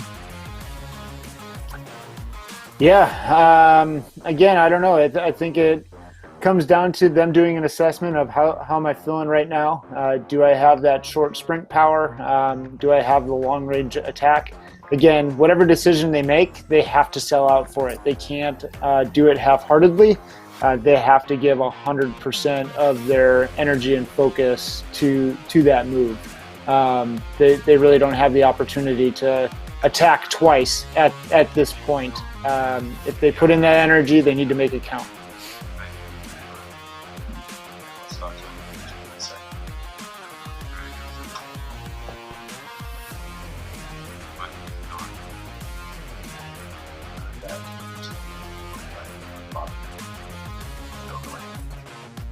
And so we're just about to start that ramp towards the finish line now, 3 kilometers from the line. We see it start to slowly, gradually increase, jump into almost 6.5% here. And now it's not going to let up for the rest of this ride. And I think you're right, Brad, that if somebody wants to go for the long one, they can't wait too much longer. They need to go really soon. Otherwise, it's going to be a sprint finish to the line. It seems like as it's going right now, the race is sort of playing well into Godby's hands. So we'll see what happens in that kilometer here, but Godby's looking pretty good right now.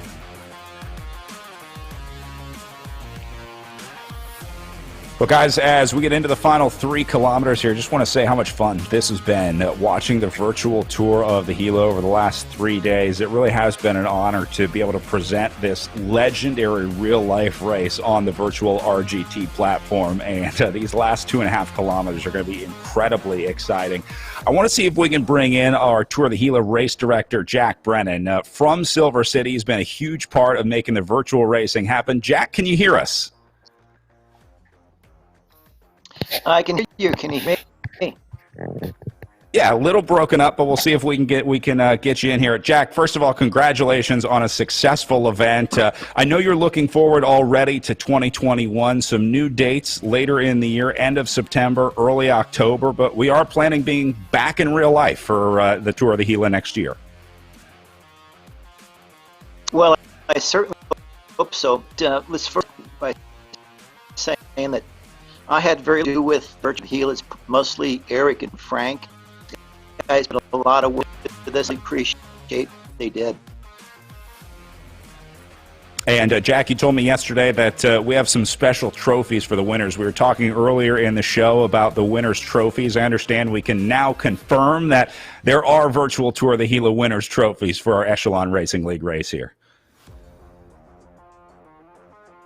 That's correct. I'll give Rob Fred a call tomorrow, and they'll find him. He's out of the GC winners. It's a real honor to award to these riders.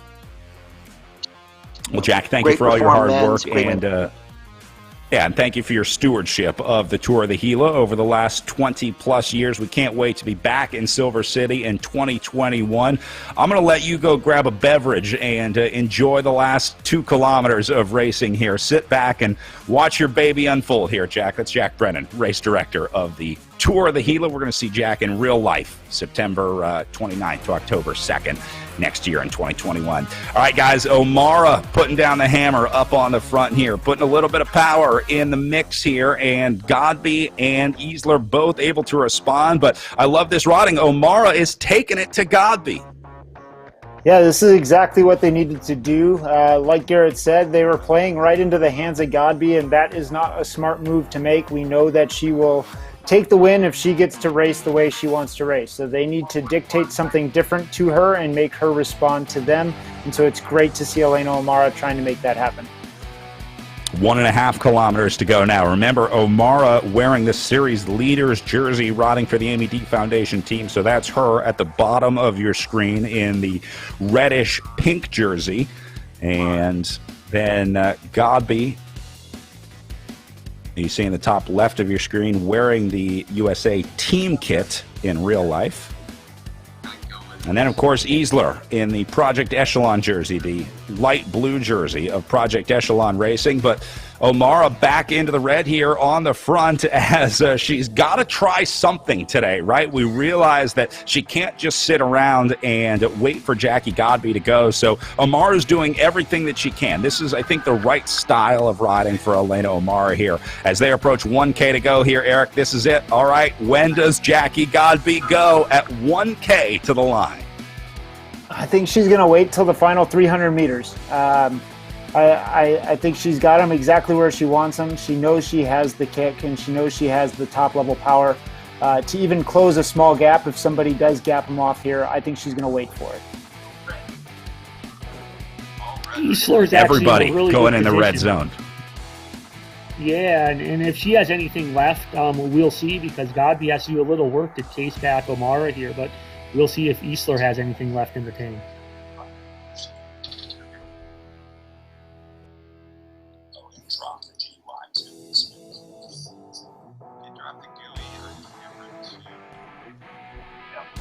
O'Mara is putting in a nice ride at the end, and we'll see if Godby can close this gap. She's got a gap.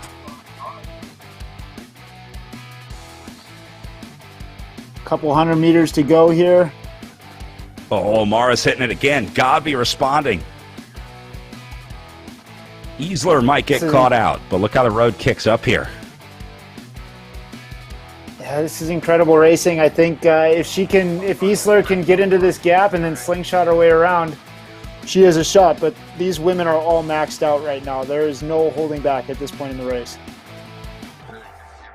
Here goes O'Mara again, back in the red at 320 meters. Godby starting to panic a little bit. She's out of the saddle on her rider cam. Did she wait too long to try to catch O'Mara here, or did O'Mara go too early? Godby's going to get her. 200 meters to go. Can O'Mara jump into the slipstream and try to hold on here?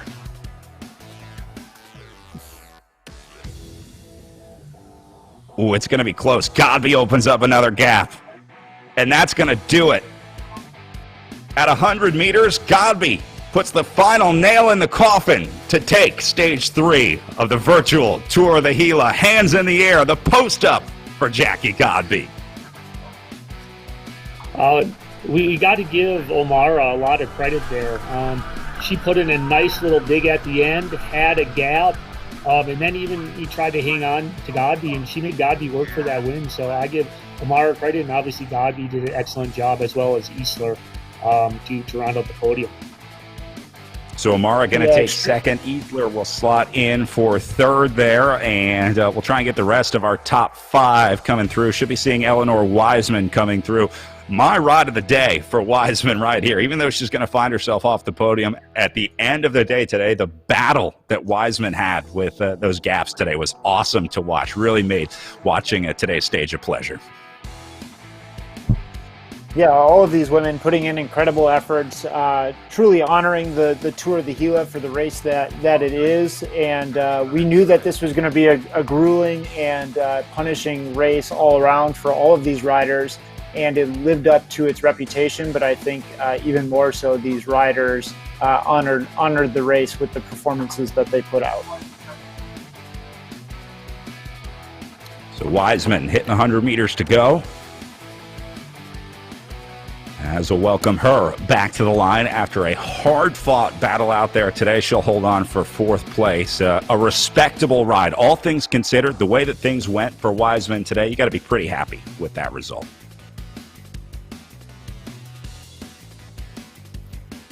And it's an impressive weekend for both Tom Thrall, the men, and Jackie Godby, the women, as they took all 3 stages of the race. So that's an impressive ride for both those individuals. So kudos to you.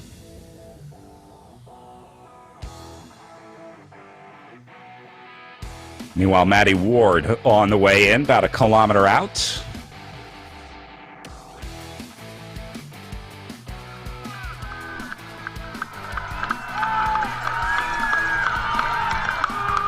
See the riders jumping on the phones afterwards, maybe reading some of those messages of encouragement that they missed before. or stopping the ride. Eric, we talked about this, the importance of stopping the ride afterwards. By the way, Elena O'Mara there, that is Jim the dog. We met Jim in our post-race interviews in the ERL Real Road stage race earlier. So everyone say hi to Jim the dog. He's got a free salt Elena's block. Oh, yeah. Oh, yeah. Jim looks like he has it made. Let's see if we can grab a word with Elena O'Mara. Elena, can you hear us? All right, we're going to bring her audio up and see if we can grab a word with her. We really want to talk to Jim, but we're still working out that technology on the translation to get him in there. He's not kissing me because I didn't win this time. Hey, so Elena, first off, congratulations on a solid ride today. You got to be happy with this performance. The weekend as a whole and the ride today, hanging with Jackie Godby. I mean, you just went up against a rider that's going to be representing the United States at the World Championships and just barely missed it on the line. Congratulations on a great ride. Thank you so much. I really appreciate it. Hey, so my first question is about your prep. Every single day, it seems like you've been getting better and better on the RGT platform and better just as a cyclist on the trainer as well, really starting to figure out how to use the power that you're developing. Tell us again, for those just joining the Echelon Racing League, your background and how you came to cycling relatively new to the sport, I understand. Yeah, so background at running cross country Michigan State, and then fell into cycling and came out to California. And like I said, it's just beautiful out here and you can't not ride. So it's been really great to join the local teams out here, so and ride with other people. Hey, so I want to talk about the group that you were in today, 4 riders going clear. Were you watching what was happening with Eleanor Wiseman? She kept going off the back, and then Jackie would hit it on the front, and it was just like back and forth all day long. Did it feel like that in the group? Because it certainly looked like it. Yes, I saw Eleanor Howard go to 0, and I was just like devastated because it was like a great group, and it's really great to ride with someone knowing that they're on your team. And then she's incredible. I mean, she just had these surges. She caught back up. I tried to, hang behind to let her draft off of me a couple times, but it's so hard in this virtual world. You can kind of see someone's power and then it like drops back, and it's not the same as riding outside. So it was really hard, but I was internally screaming at her, and I'm not sure if you saw me kind of like wooting when I saw her come back. But I give her so much kudos for her grit. She really pushed it throughout that after that 0 power meter kind of glitch or whatever happened. That just makes you wonder, what if that it didn't happen. But certainly a good day for the Amy D Foundation team. I mean, you guys got to be happy with how the weekend went as a whole for the Amy D squad. Yeah, totally. It was a great couple weeks. Days. All right, so give me one more picture. Give me one more picture of Jim before we go, and then we're going to try and grab a word with Megan Easler here on Zoom. There's Jim. Hey, Jim. Oh, yeah. Jim's got it made. Jim's living the life. Thanks. I really appreciate it. All right, congratulations, Elena O'Mara, for the Amy D Foundation team. Going to see if we can grab a word with Megan Easler in our Zoom room here for Project Echelon. She came in 3rd place today on the day after Godby and O'Mara got away. Megan, can you hear us? 3, I want to ask you about the group going away, coming back, going away, the surges all day. It seemed like maybe a different day from yesterday. Yeah, I definitely feel like we were pushing it quite a bit today. Like every little climb, you kind of had to get to the top with the group, because on the downhill you get blown off the back really quick. So that's kind of the goal today, is stay with them over the hill. Yeah, not much you can do in a situation like that where you find yourself in the break with 2 very strong riders. Well, what was 3 strong riders with you? What was going through your head when you realized that group was going to go to the line and you'd have a shot at a podium? Yeah, I was just thinking I should hang on, because I know they're gonna demolished me at the climb. So like, as long as I didn't get blown off the back, I thought I'd be pretty decent. Any surprises out there today? I mean, what was most surprising to you on the course or competition? I don't know. I guess looking at the profile, I didn't realize how many little rolling hills there were and like how tough those were going to be. So every time we came across them, you kind of had to go into threshold to keep up with the group. Yeah, some of those smaller hills had a big impact out there. We saw some early gaps forming. Megan, congratulations on a great ride. Good for third place on the day. Megan Easler with Project Echelon Racing. All right, let's see if we can get Jackie Godby in here for a chat with our stage winner, our repeat winner, I should say. Jackie, congratulations again. I said yesterday we got to stop meeting this way on Zoom, but you're probably more than happy to keep doing these interviews because it means you got to win.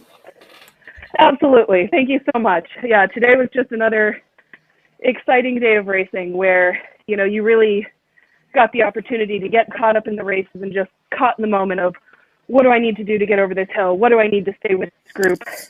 You know, and you were talking about it a lot, you know, that group of 4 women in that breakaway was just fantastic.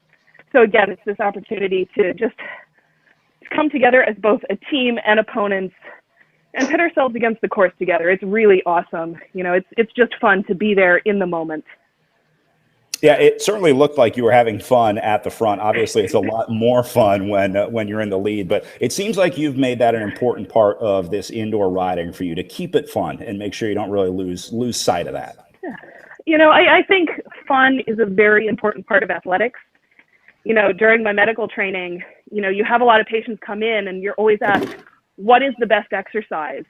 And the answer is always going to be the one that you do. So avoiding burnout, keeping this fun is really my number one goal. And, you know, talking with my teammates here in Chicago online, that's the number one thing I want to emphasize is like, you know, keep it fun, whether that means racing like this, whether that means binge watching Netflix. You hit it right on the head right there. Like the fun is the number one aspect of this. And that's what I want to keep going forward. Has it been a little harder to focus on the fun with the World Championships looming? I mean, is there a little extra element of stress knowing that you're racing the UCI Worlds on Wednesday? Yes and no. On one hand, you know, there's definitely butterflies in my stomach. I'd be lying if I didn't say I had race nerves. But at the same time, you know, going over that start list, I get to fangirl and be like, oh my God, I get to race this person. And that's really exciting because win or lose, I get to say I stepped up, I gave it my best, and I got to do something that's never been done before. You know, this is the first time World Championships. We've got world champions, we've got Zwift champions, we've got everybody from all over. Nobody knows what's going to happen, and that's half the fun. Hey, it goes both ways. They're over in Europe going, I can't believe I get a race with Maddie Godby this week. Maddie, congratulations on a great weekend. Thank you so much. We will be cheering you on at the World Championships this Wednesday, so good luck. Thank you very much.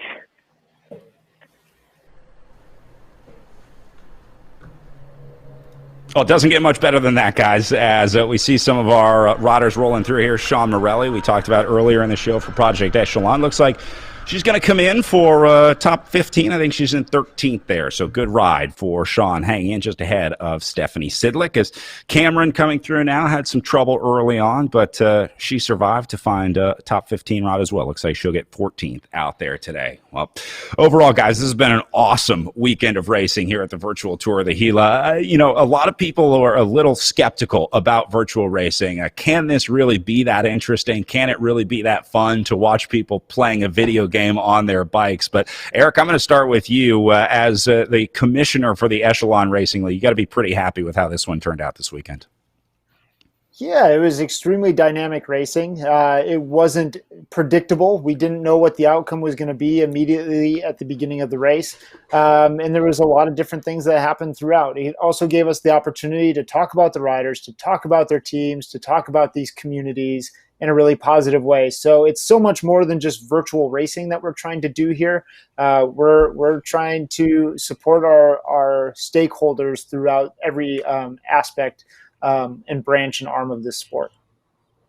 Garrett, first virtual race for you. How was your experience in virtual racing here in 2020? Yeah, it was an excellent weekend of racing, and just to see the high quality level of racing with the individuals that participated. We saw, both Jackie Godby and Tom Thrall win all 3 weekends, but there was ample competition, and I was very impressed with the high level of performance involved from these racers and the effort that they put into it. So chapeau to everyone, and nice job putting the race series together. So I think it's a great platform, and I'd like to see what it's going to look like in 5 years. Yeah, certainly a lot of changes coming in the next few years here in virtual racing. Eric, a great 3 days here at the Virtual Tour of the Gila, but the racing continues. A couple weeks from now, we're going to the Thompson-Bucks County Classic and then the Armed Forces Cycling Classic, December 19th through 20th. And amateurs can still get in on this one as well. Is that right? Yeah, next weekend we have the Bucks County Classic and Armed Forces Cycling Classic for our amateurs. You can sign up at echelonracingleague.com. We would love to have your participation and your competition. Sign up for our newsletter as well. We've got gifts and discounts from our partners that we would be willing to share and able to share with you all. And then the top 10 amateurs from the Category 1 and 2 fields get invited into the professional league to race and compete in the races that you just watched here today. So if that's of interest to you, sign up now. Registration online will close on Thursday of this week. Well, certainly going to be a lot of fun. And, of course, we'll have the live stream for the pro races. So I think we're going to wrap it up there for Eric Hill and Garrett Pelton. And my name is Brad Soner, saying thanks for watching some exciting virtual racing here at the Virtual Tour of the Gila. The first real stop on the Echelon Racing League. Be sure to join us for our next stop. Again, Thompson-Bucks County Classic, Armed Forces Cycling Classic, December 19th through 20th. We'll see you there. Until then, keep riding.